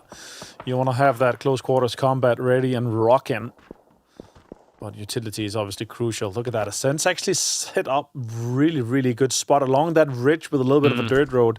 They actually might be able to get some points from this one here. No kills so far, but placement points surely to be abound here. Surely. We'll see where the circle ends up going for them. As for now, wow. I think a lot of these teams are just going to chill. And look, we're now digging a little bit of a trench forwards here for Chris. Ketcher has himself a nice little dip. Man-made. Is Chris going to dig towards Ketter? That'll be huge. Could do. Oh, well, guys, I'm not doing anything else. I might just, He could just dig forwards towards the middle of the circle if he wants to. It's completely covered. It doesn't matter. He's going to have to dig too far here. There's no time to get this done here. Surely this is going to be an Ascender Nemesis fight on the eastern side. The question is now, do we see a lot of commitment towards the Virtus Pro qualifications towards the center here? It's coming in shortly. That shots towards Hive even. Trying to lock down this high ground spot. This is a great spot for Hive. They're going to get tons of points from this, but they're in second last place so far. They need a double-digit game to have any hopes of getting into this top 8. With 1 down at the moment, it's difficult to do that, isn't it? With only 3 alive, no kills to your name as well. Hakatori is just going to heal out in the blue. But again, Na'Vi knows that what they have done today is completely enough. Even if they deny, all that means is that that cut-off point is going to be even tighter for these teams. Both Bushido Wildcats and ZUL has a little bit of a sliver inside this circle, James. It's just about TMO, No Slack, and Bushido Wildcat having this fight that's going to be happening just now. TMO trying again to defend against No Slack here. Aris trying to clear with utility. There's shotguns in the hands of multiple of this. Hitman finds Sata. That's a big name to take down already here for Hitman. Yeah, not bad at all. Goes for the corner spray there. Oh, shotgun straight to the face by Scav. Here comes the aggression. Another one here by Scav as Mika goes down. Scav's going crazy here on this one. Ares, the last man alive here for the Mythov. But I think for a lot of these teams, once they actually finish up these edge fights, Martin, I think they're going to want to make some dips of their own towards the middle of the circle because it's a bit flat. It is. They're going to have to make space here now, potentially push even towards Bushido Wildcats on the inside, but they have some cover. They have stuff to work with. Defex, look at this. This is such a scary, scary ridge to work with. Send actually found more space inside this next circle here on the other side of the road, and Bushido Wildcats is busy with holding out the teams on the southern side, which enables Send to have a great spot now. TMO's out in 10th place, though. Phil first finds Aris. Finally gone, finally down. That takes a little bit of the pressure off behind them, but again, there's more teams ahead of them as well. As Akatora decides to try and be annoying for one last time. Doesn't work on out. Great shots by Celtic here to try and deal with any push forwards here from No Slack. As the nade was the precursor to what was going on there. Didn't quite connect with it. It was a good setup. Yeah, it was. It was. Them being able to deny No Slack here. It's just going to delay them and Kata put themselves in a spot where, again, they're going to have so little time to plan and put themselves into the next circle. So let's see, again, Bushido Wildcats, can they get more points out of this one here? Maybe a few kills, but can they make it deeper into the top 4 potentially here? 3 kills for them, and top 7 is still great.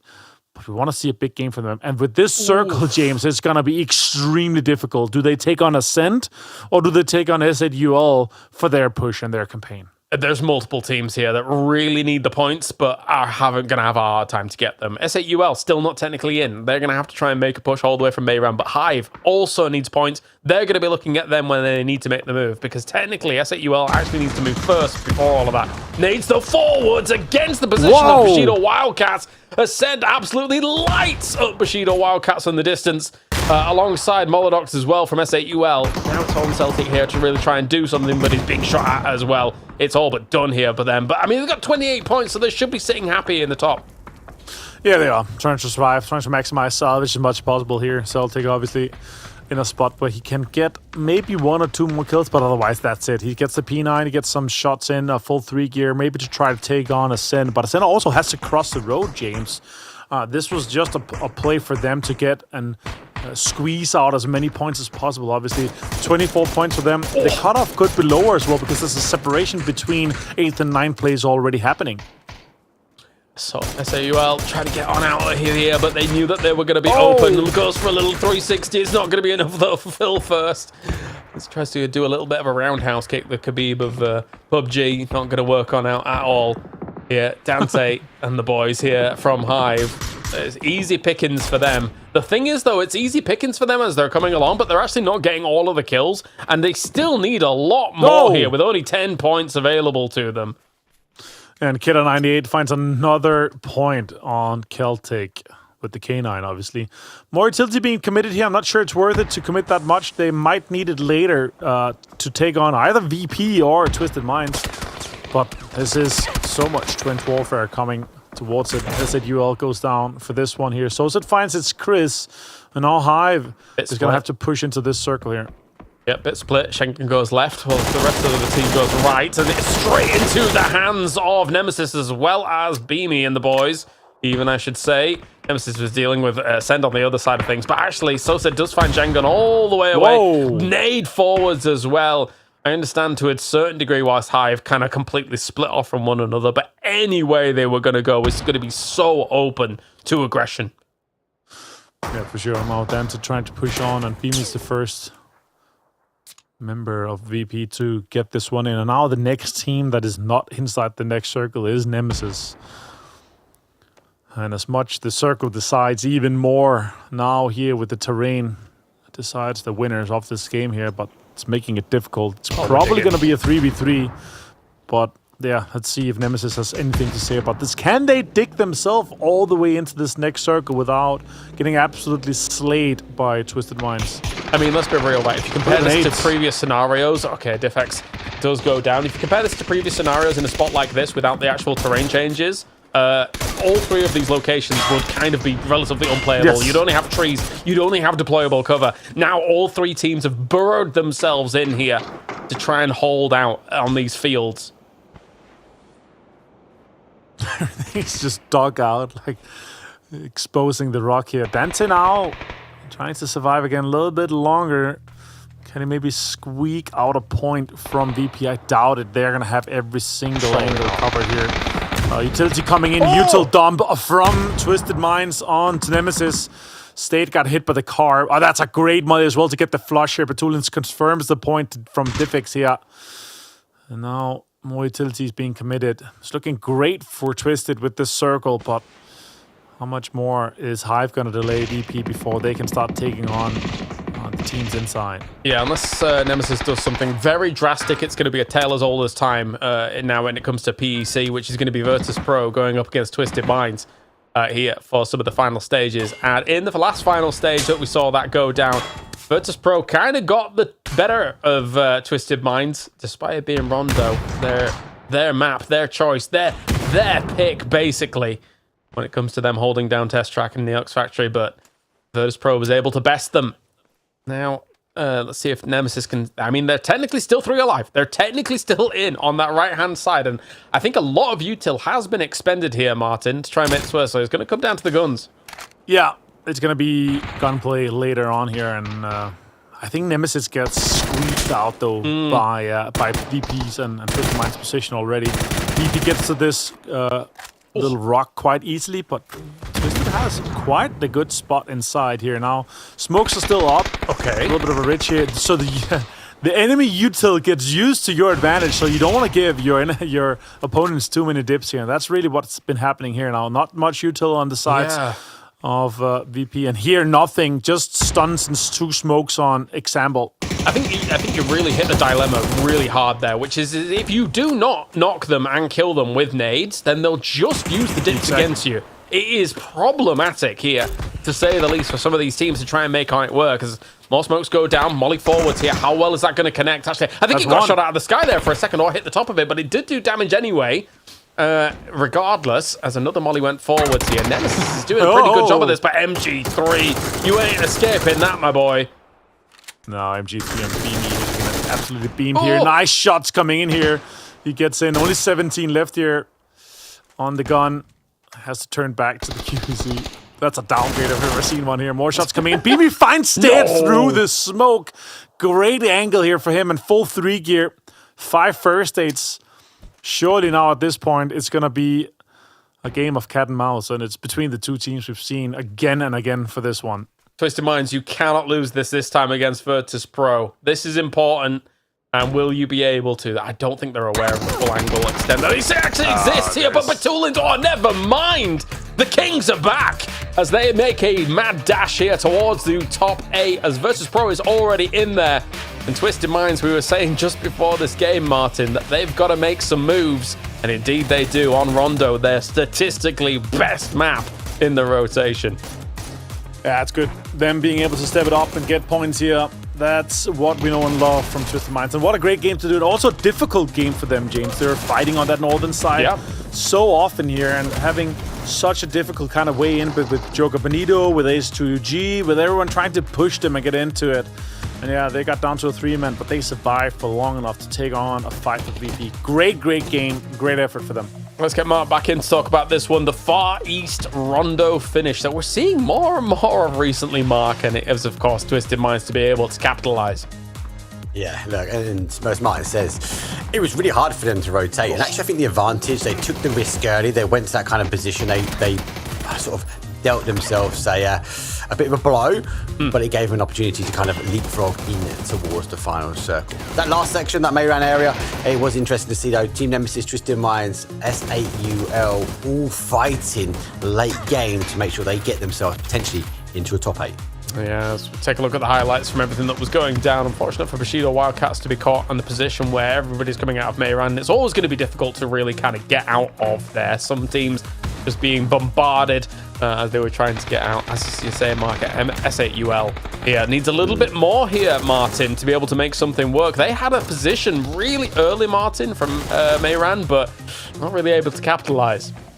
No, it's so difficult to get out of it. It's getting a story of if you know it's not going to end in the city, make sure you don't go in and be the last one to leave it. They did get some kills and points to go out of it, and that's going to show on the leaderboard here. But 4 is not a lot considering how good of a spot they actually had inside this circuit here. They didn't really capitalize and try to have a exit plan to get out of Mayran.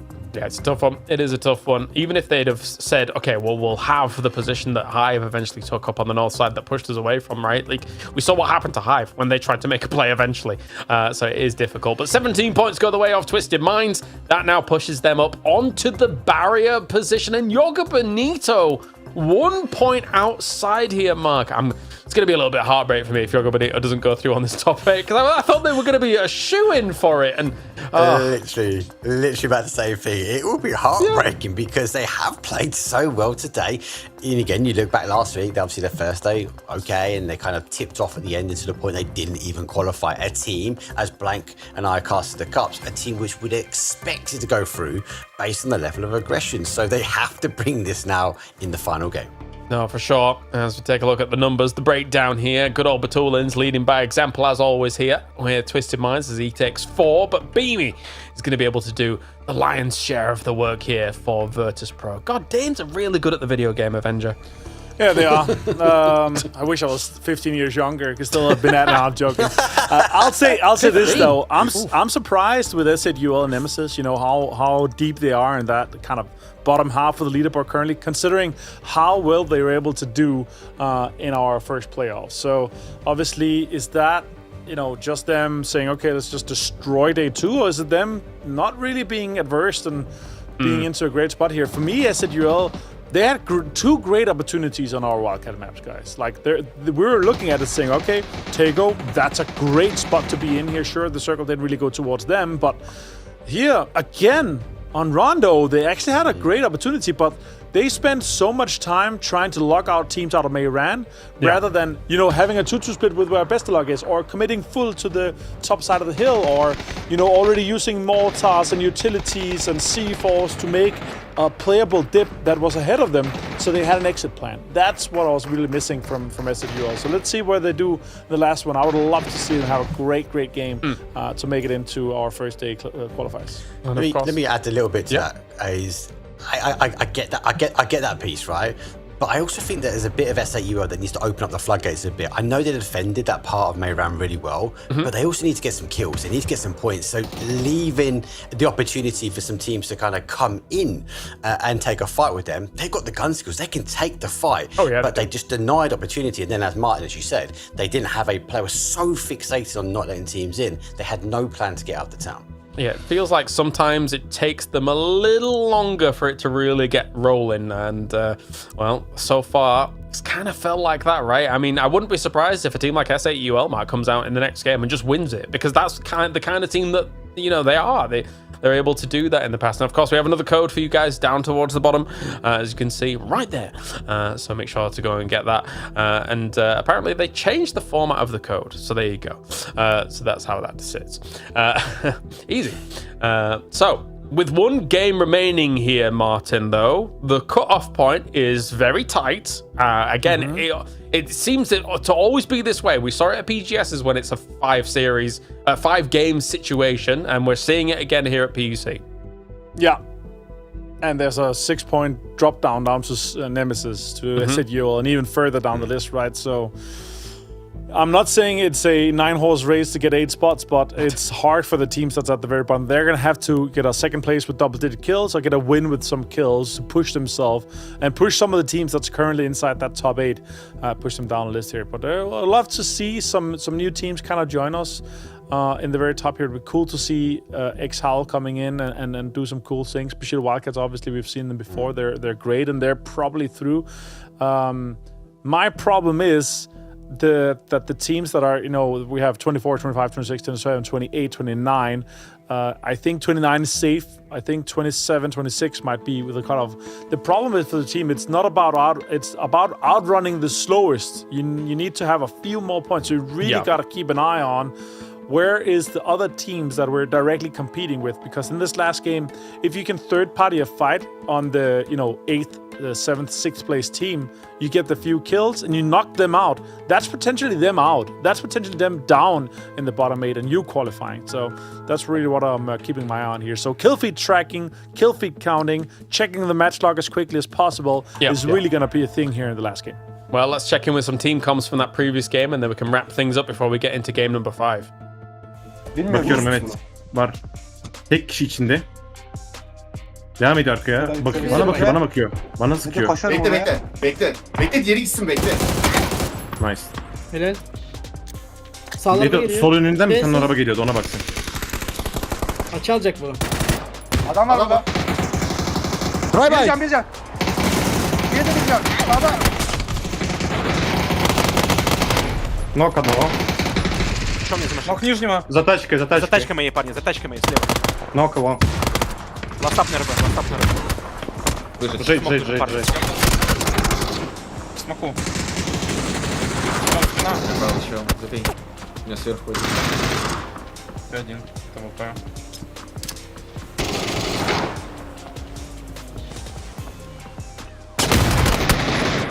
Шотнуло меня сверху не выпадало. All right, so we have got ourselves one more game here to determine who our top 8 are going to be. And Mark, actually, let's talk about some of the teams that advanced last week in top 8, but are currently not looking to. And a team that actually stands out to me, aside from Vis, who actually qualified in 8th place last time around in that first playoff day. Also Hive, right? 38 points for them in the first playoff day, but so far not much going their way. These two teams, they're kind of languishing towards the bottom here to try and push up. I think I had such a good spot there as well. They went ready for that zone to shift, and maybe a miscommunication. Schengen went one way, the other boys went down to the south. Very difficult for them to kind of get off there, that sort of high ground, the northwest corner. Look, Hive need a good game. They have the capabilities to do it, but like Mike was saying a minute ago, any team that can deliver either a first place and a handful of kills or a second place and get a hell of a lot of kills means you'd be going to qualify. And I think it'd be gutting for teams like Hive or definitely Vis, who qualified last time. A second 1-3-3-7 for the day. Jeez Louise. But we're landing on some fun numbers here as Levante will be able to take a spot there, and Beanie with the 8 kills doing some pretty decent work as well. Both teams currently here, Martin looking fantastic, looking to be going into the finals. Vitality especially is going to be very happy about that considering how the playoffs went last time. Yeah, they're done with sweating here. They're not going to have to sweat tomorrow and the Sundays, obviously. Them pushing through is awesome. They had a great showing. And for them to already have 33 points is amazing. So congrats to Vitality to making it to our last finals of PC Spring. All right, the final game for day number 1 of the playoffs. Let's do it as Mark and Avenger will be bringing you the grassy pastures. It's Erangel time. Let's go. Here's our final game and the final opportunity for these teams to get above that top 8. And Martin, as you say, there's a lot of teams with a good game in them. They might be able to cross that line. Yeah, for sure. There's a big chance here. But with this plane path, Mark, it smells like either military or Primorsk-ish fairy pier ending. Let's see where we go, though. Difficult for a lot of the teams to get into the usual drop spots here. Far from Georgia Bowl, far from Cerveny, far from all these things on the west coast and the top side. So, yeah, we might have a difficult one. We might have another Milton Circle, a copy pass off the last one. But, yeah, let's see where we go here. It's interesting because you look at a team like Team Nemesis, I think they're not performing, or at least not firing on all cylinders today. Sure. And they will commit to that Severny. They will get the cars, they will continue up towards that north side. There's something about they have to kind of loot. There's like a ritual that they have to complete before moving on. So this flight path really doesn't favour them. Oh, look at that.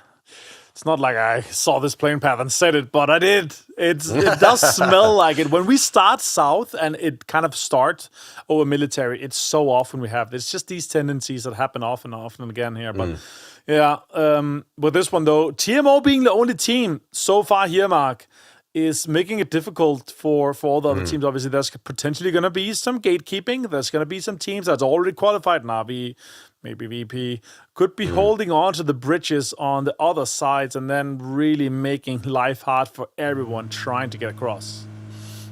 A question for you then. Your TMO, you've seen the playing path. You know like 90% of the time you're already over there and teams will be pushing over. Do they sit tight in military or do they try and play out towards one of the sides? Maybe play out to that east side, take the high ground early, or it's too risky for now. They're sitting in 15th place and they're a team that has to have a huge game. I think with this one, if I'm TMO and I've got 13 points and I am 12 points up to 8th, I need the win with the kills, right? So I'm sending a guy up. Justus is going there right now. If you have the maps open, you can check that out. He's going up to the high ground, up to the radio on the east side of military, because that's just such a strong spot. And then maybe I'm holding on some other prio with either 2-2 split or a 3-1 split. To lock things in. So TMO, this is what I would do. That's what they should do in my opinion, because it's such a strong area to both get kills and info from. So a 3-1 split probably or something like that, or all 4 guys up here is absolutely fine. But I'd also love to see them locking down multiple positions. He's got nothing, obviously. It's a barrel with an iron sight, no helmet, no vest. So the other guys is going to need to bring him a DMR, or unless he's lucky to get one inside the radio tower. They're coming. They are coming. And for construction workers, they're setting potentially the foundation to a roadblock, though, as Vard opens things up. There's one. Pixel goes towards the other side. Crossbear takes a sea of bullets, but not enough to get him knocked down as he runs his way to the petrol garage. They're sending it. They're chasing this one down. That's a great pull-up from Fegs to get Crossberg down. Look at that. It's 2 easy kills here. Now the other guys, Metabay and Code Marco, they're going away from it. They're already qualified, I would say, with 29 points. I think it's unlikely we're going to see a higher cutoff than that, unless it perfectly lines up with all the kills going to our other teams. Perfectix finds Rocks. That's Hive losing players early on. Or that's a team we were talking about. I need a big game. 13 points on the leaderboard for them here. And that's an important point to come the way of Twisted Minds. Difficult. It is difficult. Oh, they're looking for him. They're sniffing out. 1 point on the board at the moment. Hive looking to swarm and get, more importantly, the kill confirmed. No, but it's Perfectix. He swings out the left side, gets the damage, gets the knock. Mogul is down. Batalions, though, with the off angle, be able to try and hold that push coming around this sort of left side. Perfectix gets the opportunity to reposition, but he does huge amounts of damage, and he's looking for the second knock. Oh, super well played by him. Perfectix now is going to have to sweep around, try to get the information on the other guy here. Can he get it in? Batulis gets the confirmation onto Mogo. Important point, gents, again here. Dante and Schengen might go down. Hive might be pushed out as the first team into day 2 qualifiers. No, it is sunny outside, but the spring is not, unfortunately, for Hive. He's trying to find his bodies now. They know he's moved to one side. They're trying to white side, but gets Perfected. He swings for 1. Whoa. He swings for 2. It's a full squad wipe. Perfected single-handedly dispatches of Hive. Yeah, so well executed. That's a great send from Twisted Minds to capitalize on this. They knew the timing would be properly right to catch Hive out, and they get it 4 points. To get those now and lock down the 29-point cutoff is going to be huge. Na'Vi, though, and construction workers. Na'Vi already qualified, 41 points. This is not a team you want to be fighting with, construction workers. You want to get in. You want to lock down some high, valuable terrain and cover, potentially with this area here where they are right now, though. Shots coming out toward Na'Vi. They're turning around just a little bit. Now they've got the advantage, but they're inside the red zone. Sure, you might be able to get some cover later, but I don't want to be in here right now. It's going to be dangerous sides. Beamy, look at that. That's a disgusting angle to sit in here. Getting one Howl player down. That's also important points for VP. 32 is far beyond safe, though. Now they're trying to fight for these valuable PGC points that's given out for 1st through 8. Difficult. So you always thought these bridges were going to lock out, and it seems to be the case. Thinks out. Might be rotating their way around to Primorsk and maybe picking up that boat Tate on that west side. Some teams have moved over. BP, how will they pick up? They opt to find their way in, and for Team Nemesis, on the cusp of qualification, take the emergency pick up over the top of everyone. Mark, there's so many teams already congested at the dead center, basically inside the current red circle, red zone, and the red circle that we have on the map. There's so many teams already dead center. TMO went for the 2-2 split. We were talking about the high ground, the kind of low ground with the higher prio. SZUL is coming in as well. Now Team Nemesis here trying to go for cars. If they're super unlucky, they might run in to SZUL. They might have the info from the emergency pickup. Another red zone comes in too. But a lot of the teams are already locking down some of these compounds here. With Nemesis trying to take down this compound from the southeast side of Military Hunter Snufka. Yeah. Instead, trying to maybe look for the lockout on that southeast side. They don't want to get backfilled, and they also want to make sure they have a potential car play to get later if this circle goes away from them.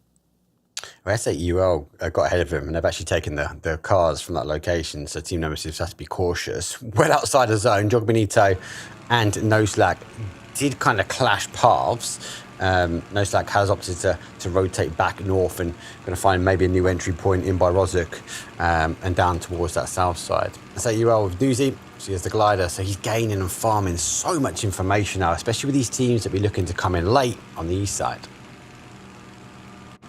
Yeah, so a lot of teams are late. A lot of teams are deciding whether they should try to get some high prio or if they should try to see where the circle goes. Sure, I mean, first circle, so much things not decided already.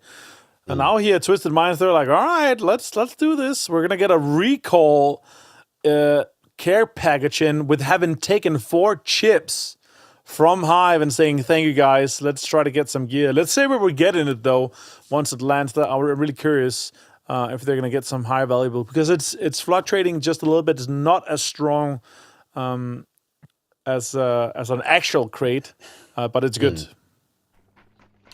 We'll take it. It's game 6. Same as for Team Vitality, who have qualified, and it's good to see them get it started on day number 1 and not leaving it to the top 3. If they emergency pick up now, they should be going over the top. I think they've timed this quite well with 48 seconds left. Thanos in hand. They'll be coming in over kind of mid-military with an opportunity whether it plays towards the east or to the west.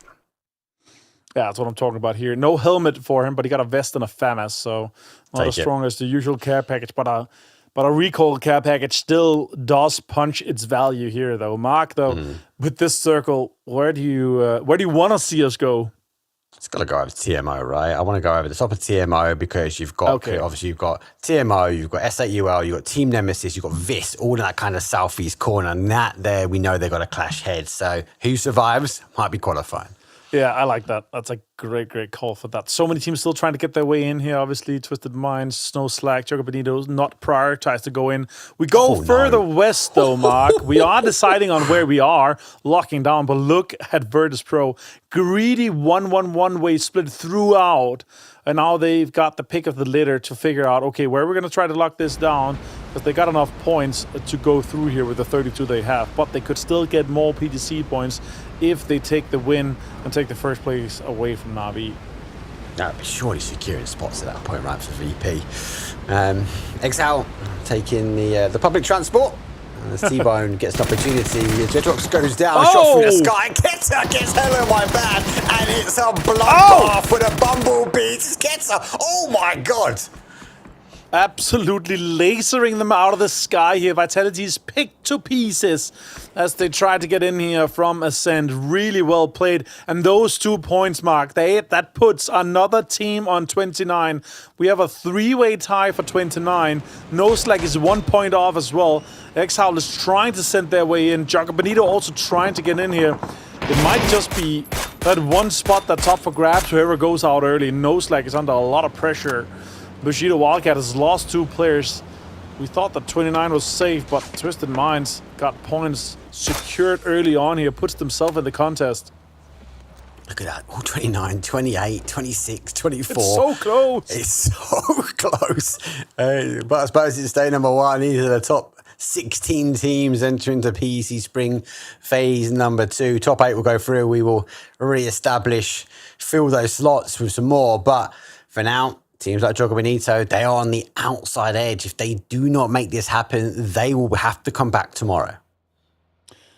I swear, this must be some of the most stressful games that you ever play here. There's just 7 points from second place to 9th. And anyone can make it. It's only Navi that's obviously super safe here. Vitality 33 and VP 32 is also safe, but still, it's a difficult way to be put under pressure here. That's it, you're all under massive amounts of pressure here. They are in zone though.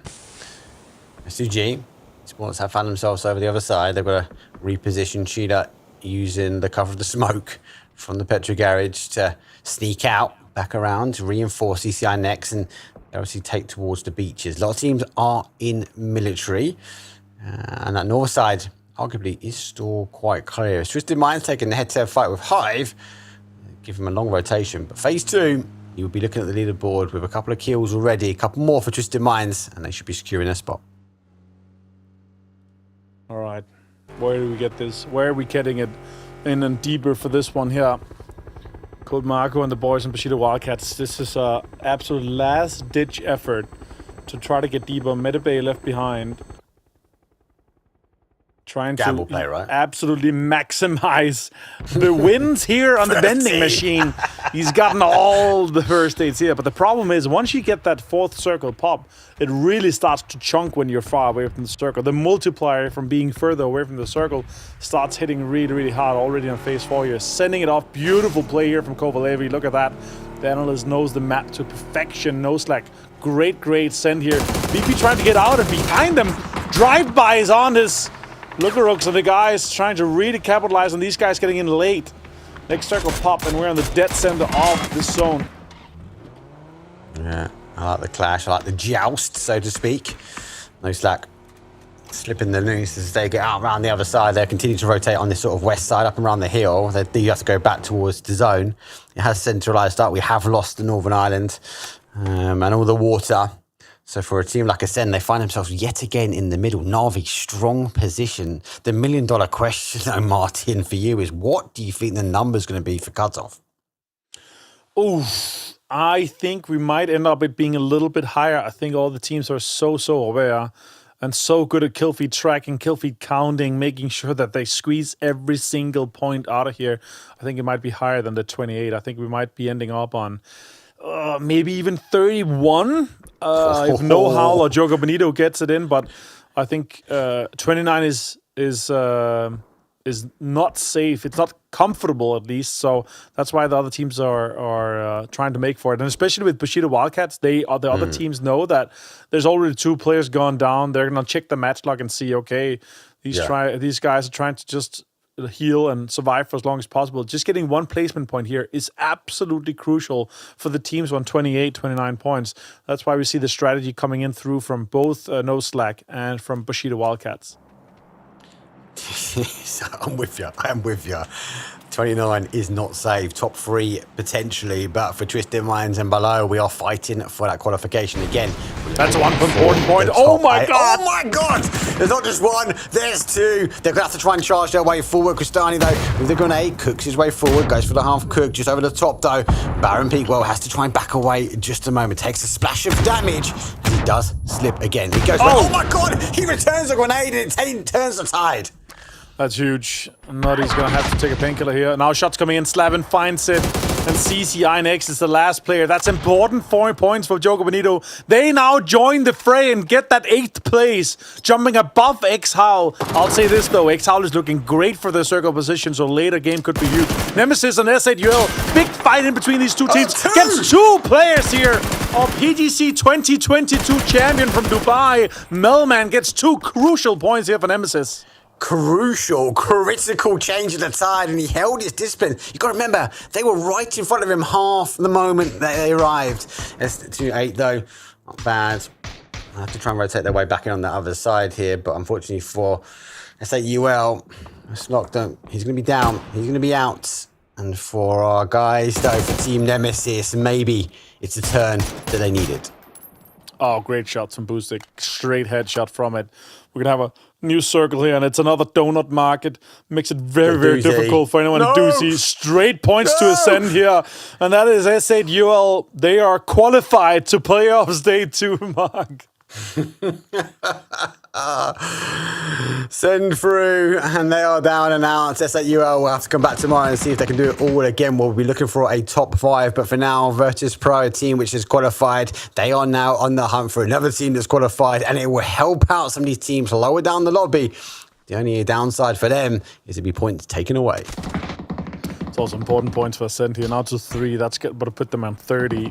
But look at how close it is, Mark. It's gonna be scary. I think Bushido Wildcats might be out here. They've got such a struggle to try to get in. Code Marco's trying to survive. You know, Navi and Virtus Pro is trying to eliminate each other as fast as possible, trying to capitalize off this here. So you see Inex finds Nail up. That's a huge nade from Akatori though onto Beamy and Lookarooks. The huge nades go through. S2G now fall out. CSI next does get a knock, but he's confirmed out by effects. Navi, 2 kills, making the charge forward here. So do work their way forward. VP down for 2. Smyro, though, is still going to be going down and out. Nixie can back into a corner, but you can't back him into a corner for that long unless you've got Boostic, though, with the firing power that he delivers. Spyro might be able to be safe as well. I think so. So Correx is just going to dip out of this fight here, try to see if he can snake another kill. I think 32 is more than safe, though. I don't really see it lining up perfectly. Bushido Wildcats is probably out with only being Metabay left, and there's teams on the edge trying to hold them out too. So it really comes down to, does Exhal get a great game? Do they get this ball rolling? Or does Nemesis make an absolutely perfect thread of the needle and try to get into the circle there? Jorito continues this big fight here, but it's against Navi. It's a team that's already so deeply qualified that they do not care who they're going to fight against. Huge points again. I think they're making a run for it. There's a nose lag with the longer rotation. Are feeling the punishment that Team Nemesis can deliver. That is a huge point. That's no slack out in 13th. That's 29 points for them. Does Bushido Wildcats manage to sneak another point here? That would be the cutoff line, moving effectively to 29th place.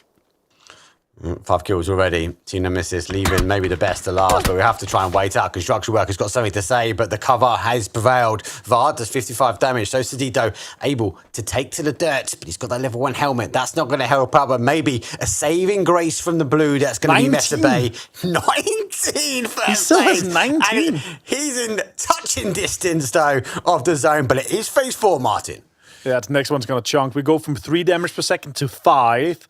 And that nose 19 is going to have to be used quite more often. I can't see him actually surviving long enough to get that placement points. Look at that. So many teams going to have to make moves here. Ascend in a great spot. Joker Bonito in a great spot. There's so many solos still left alive here. And look at Twisted Minds. They've got a fishing net on the western side to try to catch more points. Correxy now trying to squeeze out more points out of this game here, Mark. They do. Correxy thought he got away with this one. The grenade comes in, damage done. That's huge amounts done. 82, and it's a tick, and it's a bomb, and it's a boostic ending. As a 4th VP, they do fall out. 32 points. Arguably, we think it's about safe, but some other teams need to start falling because below that line, Martin, there's a lot store up and remaining. 3 more points, and they beat SAUL's first place record from last week. They really want to get these 16 extra PGC points for this week here. And if they could end up on 50+ points, that would be huge effort here. Now, Exhal, this is a big one here. Look at them. They're in 26 points, Mark. They've got 3 alive, and there's points to be had against teams that are hurt. Vitality down to 2 man. They don't really need the points. They're safe on 33, I would say. But yeah, it is Navi farming the lobby once more here. For Exhal, though, right, they've got nosy neighbours with Vitality. They've kept themselves to themselves, but at what point do they want to put that party out? And it's going to be in their control. Team Nemesis, though, they go for a bit of a dash. They send themselves and they leapfrog ahead of TMO. They're going to try and leave the safety of their compound and team every opportunity. And there's the party stopper, though, as Quizzy will find 1. He will find 2. And those nosy neighbours, they extinguish the fire that Exhal won. That's surely Exhal out. I don't see him getting more points than this, and Joker Bonito's actually in a pretty great spot here. The question is, does Nemesis take this further? Now fighting with TMO here, they could make the dream work. They've got 3 guys standing, 5 kills already in this game. Only need 5 more points to push themselves into this 8th spot that's currently 27. But Joker Bonito is full 4-man strong. They're inside the circle, holding strong here. So I think the cutoff, the line that the teams are going to be looking for is to try to get into 29 points here. Howl, X-Howl is out in 26 points. It's unfortunate for them. They didn't tick off the nosy neighbours, though. Team Nemesis, though, has lost the lead. They have to try and reposition. They know the danger is coming from TMO, but we've got to send in the wings if they can get here. Grenade will go forward. Damage has been done. We'll swap for another nade. He'll go right to the middle, and Melman finds an outstanding nade. And the fashion king of Hitman, he's going to fall. More smokes have to be dissipated here. They're trying to push in the zone. Is now 15 seconds from closing here. They're not inside. Melman is the front man here, trying to lock this out. It's a crucial point. And now shots coming in from the side. It's construction workers joining in. Justice finds Melman. Diffix finds Justice here. The few more extra points could be crucial for Nemesis to make it through day one. They have to confirm. They have to confirm where they can. They've got one. They've got two. They found the third as well. Sociedad has been confirmed out. Keta starting to activate from Ascend. They're on the outside edge now. They will want to try and secure their spot. 32 points here for Team Ascend. But for Nemesis, it's 7 kills. It's one player, but it's one strong player as Diffix is looking for anything else he can get on the board. Yeah, the wall of 29 points is still standing. Twisted Minds 29 too. They could squeeze one more point as well. Bushido Wildcats could also squeeze one more placement point. If just 2 more teams go out, that would be no slack down. And Jogo Bonito surely will get a few more points. Considering they've got this next circle, Na'Vi looking good. They're absolutely smashing, pounding this lobby completely. Last first aid from Medibay. Can he get one more point? He finds one on Pixelic here, flushes it as well. Crucial points to jump above no slack. It's crucial, but it also diverts the attention of construction workers. Nailip's had to come towards the north side. He's been told to turn back and go around the other way. Diffix will end Aries. He's going to fall. TMO coming back tomorrow, and that's now up to 8. 26 points, though, as Diffix looks towards Nailip. He takes the car, and he gets the knock. It could be another point, though. And Keta takes the steal at the end. No, that's so cruel of Keta to steal it. It's a new K98 as well. He's on it. And now Diffix, the one-man army. Can he do it? Can he make a run for it? Can he get placement points? Can he get a kill on Medibay potentially? He's running out of ammo. He knows that way is dangerous. He senses the danger. Keta gets one. Oh, there's 2 points. Secundo. That's an opportunity. He knows it's coming from that side, so he's going to sweep across the south side. Ascend, well, they got the front line. They've got their trench dug, and they've dug it in pretty well. 8 kills here from Ascend as it skyrockets them now to 35 points. Another team looking for confirmation. Oh, Levante found Habibi, knocked one. Fustic then found Levante. Now shots are coming in. He found a point. This is trying to survive for as long as possible. Now we're into placement points, and it's gonna shift completely. Bushido Wildcats up into 31 points. Jogo Bonito still alive. No slack out here. Howl, Nemesis out. Construction workers also dead now. It's down to just this. They're gonna have to make an absolute mad dash for it. Otherwise, it's just gonna be it. I don't really see anything changing here. I don't see this surviving for long enough to make things. I think it's just this is gonna be our top 8 mark.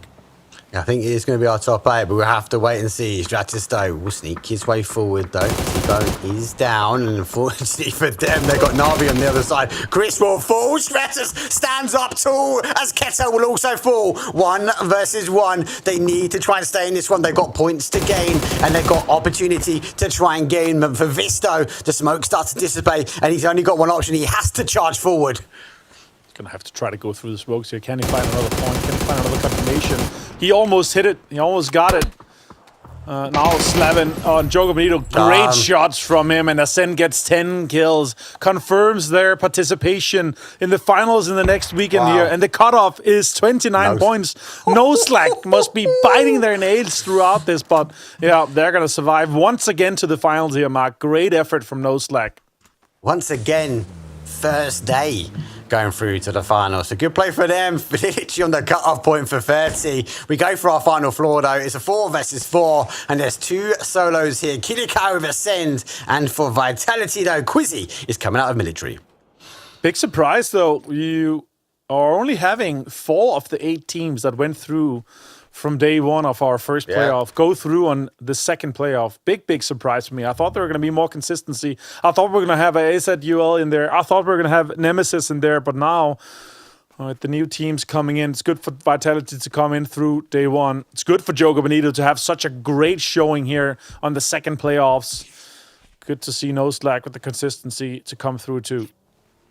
Last game as well. Quizzy, just run out of meds.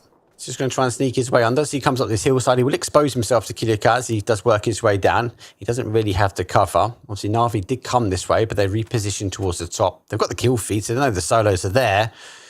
Killikai sensing danger, lurking. There's danger there. It's going to be moments before he sees one, but it's moments before Ferris denies, puts the opportunity, and they'll be thinking, what the hell was he looking for? Ferris finds him with the bunny hop. He's going to post a special parcel to him. Grenade will go out. It goes on top of Quizzy. It's done. Surprise. Quizzy no more. Third place, and Ferris will get on his bike. Yeah, what a great day for Ferris. Great showing for the IGL and for Na'Vi. For them to lock down first place with such a dominant effort here. 16 points ahead of second place. Sure, maybe Jogo Bonito could make a big play here. They could tie up if they are lucky enough to take on Na'Vi and survive. Biggest thing for me, this is such a difference. I know Na'Vi getting through, right, on phase number 1, but this is arguably double the amount of points they nearly got. They ended last week on 31 points, going through on the qualifications, and now they've put the opportunity, and I think for me, it's all about looking for those additional. They want the points against Na'Vi's name, because those PGC points, they are going to be key. Yeah, they are key. 16 PGC points for the winners here, and it's no doubt that it's going to be Na'Vi. The question is, how beautiful is it going to be done? Are they going to be doubling it? We talked about it in the opening, in our pre-show, Mark, that is it going to be just one big game here and done, or is it going to be a continuous effort throughout the day? And they have had such a beautiful effort to push this one in. Jogo Bonito, though, they have had such a great showing in our cups, and now they're going to be putting themselves into the finals next weekend. We obviously have 2 more playoffs days, and it's going to be a strong day tomorrow. We have construction workers, we have Nemesis, we have Howl, we have Vis, we have S8UL, Hivis in there. It's going to be difficult to make it to top 5 tomorrow, Mark. Yeah. I think the big thing for me is today and this week feels like the love has been spread across the team, right? Whereas before we kind of seen Ferris, he got a couple of kills and that was about it. Na'Vi he had 0 kills day 1. Yeah, Ferris had 0 kills day 1 in first playoffs, and now he's fragging out alongside the other guys. He had 7 kills prior to this one. Hagator had 9, so he has 11 kills in a best of 5 on Ferris on the IGL. That's amazing. About to say, it's the IGL which is key, right? You take a 0 kills and the team's doing well at the top, but now it feels more of a unique unit, and Ferris not just down and out, mate. He is punching more blows. A second nade lands on top of the second player, but this time it's Cristani. More nades go forward, though. They don't care about defensive nades, Na'Vi. They want to go out with a bang. Just a stun in the hands of Ferris now. He's getting off to the off angle here. Jogo Bonito trying to make the most of it. If they can take down Na'Vi, they have a hope. They have a chance in the finals. And it's looking good. Great Molotov does not connect into the 2 small holes that's been dug already by the nades. Now a push here from Nodi. That's an easy push for him, but Nodi finds one. That's beautiful. Off the backboard, not too far. Slavin, though, has to try and back out. He hasn't got the cover. He's trying to take multiple fights, though. 2 versus 2. Slavin moves his way back round. Boostic does do some damage, though. Spyro does get that confirmation on Noddy, but the M249 with Simon, though, he wraps all the way around. He wants to go head-to-head, but does he know he's going head-to-head with a Famis? Spyro just says, no, Slavin, you're not coming this way here. It's going to be a 2 versus 1. Simon, 105 bullets. You should be spraying the smoke, maybe. I don't know. But Ferris also got an angle on your Boostic's down there. He's got the information crawling. Can Boostic lock this out? Take this one out. That's a great nade here from Na'Vi, and Spiro locks it out. It's a 15-kill chicken dinner mark for Na'Vi. 25 points. Na'Vi didn't want the stick points alone. They wanted to show the lobby a statement, and it was a statement. James, what a final game here. 5 done and dusted. Na'Vi truly showing up right for this first day of the playoffs. What a performance by them, rounding it out with a bang as well as we take a look back at this game. I do want to talk about Na'Vi, but I also really want to talk about the fact that that was an insane starting play, Avenger, by Twisted Minds. To time that out and to head to crates the way that they did, I was losing it back here. Yeah, it's honestly obviously a strategy and honestly a way for them to approach it like that. That's crazy. You would think that Hype would be quicker into crates, having dropped earlier, but Twist was just like, nope, we're just gonna full send it. We're gonna get into crates. We already got some, and we're gonna try to get the first 4 kills on it. on a team that they deem weaker than themselves, and they did so well. And those 4 points pointed to be crucial for their campaign throughout this, obviously ending high enough to lock out that top 8. Yeah, crazy stuff. Of course, we're going to see them in the finals, so congratulations to them as we take a look at how everything went down on Military Island. And it makes for some wild games, Mark, right? The fact that all of these teams have to coexist in these hills north of Military Base, and we watch as the carnage goes down. It was awesome to see. As I said, look, for me, a Southeast would be really good because you're kind of going on top of all those teams. Actually, I think I was wrong. This West shift forced all of those teams to have to fight, and it was those teams fighting out. And the one big takeaway for that last game, which is super weird, right? But Ascend were in the center, and we kind of not forgot about them because they found themselves digging themselves a massive hole, and they entrenched themselves into such a key area.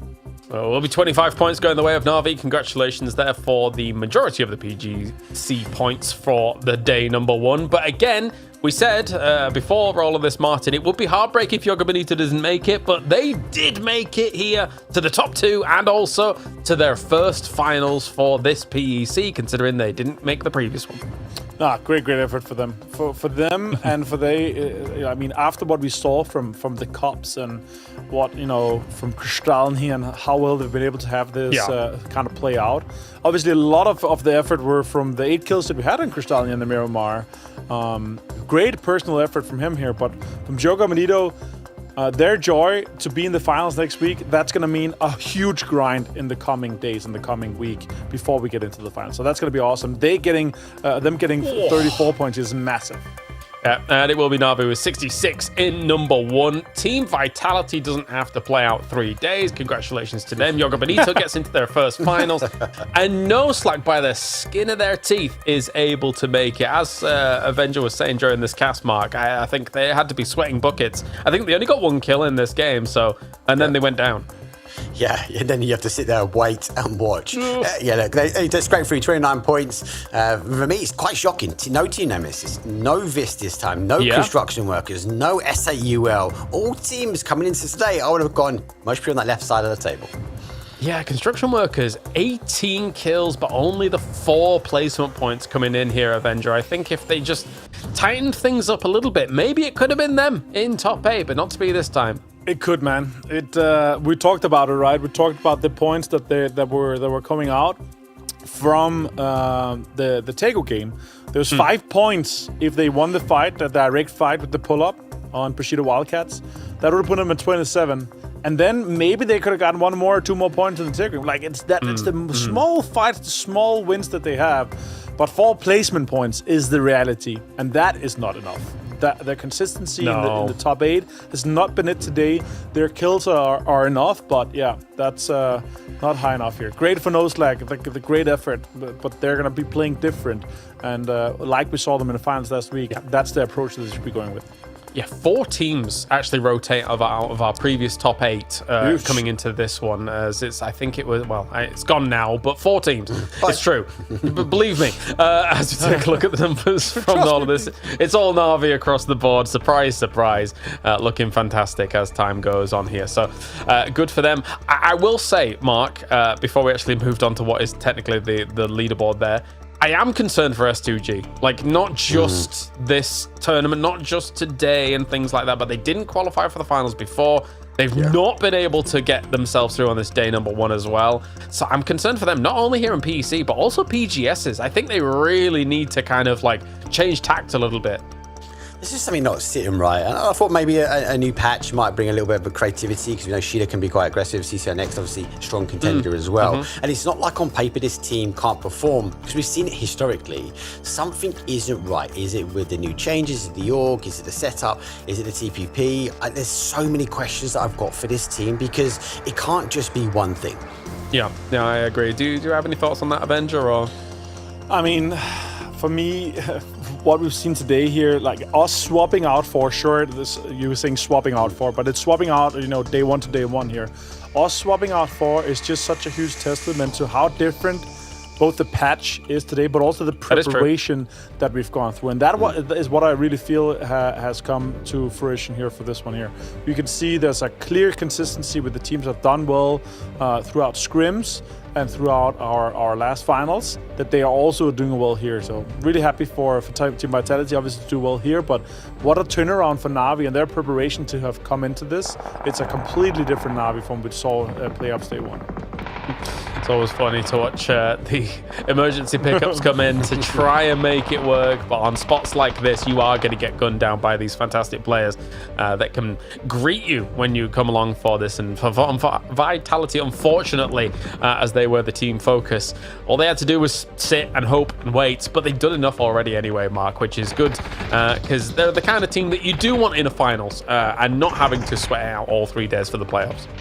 Yeah, they can, and that one player alone, sometimes people get aggressive, they get loud, and they're trying to defend off, try to get kills, but they had the discipline, Vitality, just to sit there and let Exhale come to them. But a much better day from Vitality. I've really enjoyed watching this. This is the Vitality I want to see more of. I don't want to see them go into the final day, especially because they're now going to be coming to the finals and actually going, do you know what? We can take this. We're a team that can compete at the toppest level. Yeah, they're a team that can easily try and challenge for those top spots, I think. But, of course, in EMEA, we have some insane names across the board. So it's always going to be hard to try and challenge that number one spot down the line. Well, we are ready to be able to move on in just a few moments' time, of course, as we can listen to the team comms from this game to see how everybody dealt with Military Island. Benden böyle bir tık geriden gelsenize ya. Evet, garanti alalım. Doğru. Aynen. Are you ready? Yeah, just kill him. Let him come close, let him come close. No, they're not gonna come, like, loot. I'm doing smokes. They're playing for fucking plays. I took the aim. I might just come as well, honestly. Coming towards bridge, boys. I'm gonna come as well, we just they're going reinforce like less, I don't know where. Beam them out. Shoot at us, yeah. Shoot at us, yeah. Last us, yeah. Coop, go past, beam it towards you. Yeah, both groups. One guy is holding from somewhere, from the bridge, bros. One guy holding bridge, go back, reset. They can be close, Nix. He's roof. No, he's on the roof still. I only saw 2 earlier, remember. If you can go to green, I would say. Nate, close. Healing. South is not coming to us, I'm going north. They're full set on us. I'm gonna get knocked. I'm good. He's overpicking me. Full setup. Play your game, Corexi. Play your game.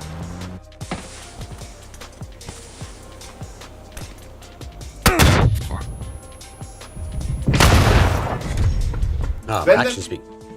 Yeah, and it's crazy stuff as we listen in and all of that. Having a bit of discussion about how the comms go down and things, but yeah. For now, though, we can actually move on to our next moment. We've got ourselves Scav from No Slack, who have been able to advance as we there he is, Tervetuloa, Mr. Scav. Welcome and congratulations for qualifying as the only cup team through both first days in our going into our finals. So I guess my first question is, how did the team kind of look at the previous finals? Were you okay with the results of the previous finals, and what have you done in the days leading up to this playoffs? We've been doing the same thing, that nothing special. It was a little surprise that we did that good, but I have like good faith on my team now. I have a good confidence. Today wasn't good though, at all. No? No. You feel like you could have got more from today? Yeah, definitely. We got lucky on the first game with the BDM and the zone, and the rest of the games we didn't do anything, so. Okay. Avenger, question? I love it's always the most direct and honest answers we get from you guys, both you, Scav, but also Finnish guys in general. So I love that. That's why I think you guys are so great. But yeah, congrats obviously on qualifying. I want to ask you a little bit, what do you think the impact has had with the patch here? How much have you guys thought about it, and what do you think about today with all the terrain being absolutely demolished? There's so many holes everywhere, obviously. We definitely like focused more on like trying to loot mortars as well. If we don't have any play like later on, because mortar are deep for us in the middle, but we couldn't do that today. I think to be honest, I think it's like worse for the game to have so many dips. I think it was better before. Okay. As we're actually taking a look at some of the highlights from today's games as well. Mark, do you have a question for Scav? Yeah, well, I've always got a question for Scav. Well done, GG's. Obviously, again, as James said, obviously you did qualify again on day number 1. But I'm intrigued to kind of understand what is like the biggest factor you guys wanted to bring to today. And was it the patch? Was it trying to find the loot? Or was it something completely different that actually you were looking to try and qualify again? I don't know. I think it's just the same as before. We're not like into 100% today. I feel like we were a little bit too passive, and like I said, we just got lucky today. I have a quick question before you leave, though, Scav. Now that we have Team Finland announced for PNC, spicy. It's pretty obvious that you guys are kind of competing within the team to have some spots here. What's your thoughts on potential Team Finland? Obviously, corrects him doing so well. He's almost going to be self-choiced into the team. So tell me a little bit about your insights on Team Finland, and because you guys have done so well, it's looking like it's going to be a lot of you guys from the team that's going to be going on Team Finland. Well, we said before the tournament that we're not gonna focus on ourselves. Kovalev was the one who was jokingly saying that he's gonna be the star player now, but he didn't. He wasn't. I actually have a little bit of a follow-up question to that. Is how did the team come together? Like, who was the brainchild of the team? Who asked the others to kind of form the team? How did that all come about? It was Exe and Satta first. I was in foot last year still. They asked me to play a Finnish championship last year, and then we asked Kovalev as the fourth, and we won that by quite a margin, so we just continued to this year. Nice. Awesome. All right, well, good to hear the backstory. Well, thank you very much for joining us, Scav. Always lovely to be able to talk to you. Any final words or shout-outs you want to give before we let you go? Shout out to Finnish fans. I see them cheering for us like every game, and so I thank you for that. Fantastic. All right. Well, thank you very much for joining us, Scav. At heart, I am a Finnish fan as well. So I wish you the best of luck in a final, and we'll see you there. Thank you. All right, that was Scav, of course, joining us from No Slack. I do love my Finns. Torille Tavatan. Torille Tavatan indeed. And kiitos paljon to good old Scav for joining us here as time goes on. Of course, there is another code here down towards the bottom that you guys can potentially get yourself some good old G-Coin on board. But what a day it's been, Mark. Really kind of explosive across the board here, for sure. Yeah, I think it's interesting that we don't have all the teams qualifying through, so it's not like a copy and paste from last week. I think that's going to bring additional pressure tomorrow, where some of these big teams have to go back, and they really do not want to leave it to that final day. At best of top 5 tomorrow, I think that's hard, let alone a top 3 on that final day. They cannot be leaving it. We'll take a look now and see how everything shapes up for tomorrow. We are doing ourselves our double Erangels, and then, of course, Miramar here for tomorrow to get things on a rolling. Don't we normally have 2 Miramars after? Anyway, whatever. It's in the finals for the. It's in the finals. Final. I'm getting tongue-tied and confused. That's for me. But anyway, we've got our 8 teams being able to try and move on forwards. But we've got 8 new teams to try and fight off against those teams that, as Blank will put it, Avenger, congratulations, you've qualified for day number 2 of the playoffs. What a monster. One of my favorite plugs. I love that. But yeah, they've qualified. You got another chance. And we were saying, you know what? The perfect thing would be if you could play every day and guarantee yourself. And then we had an interview with Quizzy. And then let's not talk about that again. You don't want to play all 3 days. It's too exhausting playing 3 best of 5 because that is stressful. Yeah, very stressful indeed, and for some of the teams, they're going to have to try and do and deal with that. Of course, Mark, we saw teams like Starry Skies being able to prevail, and PGG prevail from the cup teams and then get themselves into the final. Of course, some of those, the Starry Skies was towards the very tail end being able to qualify, but there's a lot of opportunity here for those cup teams for sure. I'm really intrigued because obviously Kappa used to play for Starry Skies. He swapped last minute to Team Yo. Team Yo have made updates. They've gone back to PWD now as IGL for this week. So I'm interested to see, especially those two teams, kind of how they duke it out, because Yo can't let this one slip away. Starry Skies want to try and get back into those finals. And Starry Skies put in the boot against Yo and shut them down as they were trying to get onto the finals. But anyway, gentlemen, that does it here for day number 1 of the playoffs. In just a few hours' time, PAS will get things a-rolling once again. Good old Falcons are able to win that first time around. And you know what? This Dane right here wants to see the Danes do it once again. And good old Gustav here joining the boys. But yes, that does it for us. You can check out PAS in just a few moments' time. We'll be back same time, same place tomorrow here for more PEC and more PUBG action. See you then.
Port Desire. A city that don't belong to anyone, but everyone wants a piece. No laws, no oversight. Just the jungle creeping back in. Both the vines and the people. The mayor stepped in where the government couldn't. Said the city needed order, and they'd be the ones to bring it. Keeping the peace on their terms. I walked away from it all. Kept my hands in dirt instead of blood. But desire is a fickle mistress. The city won't let me go. It won't forget my name. I asked for nothing, and they still came and took everything. The mayors and anyone that stands in my way, every last one of them. They're gonna learn something real simple.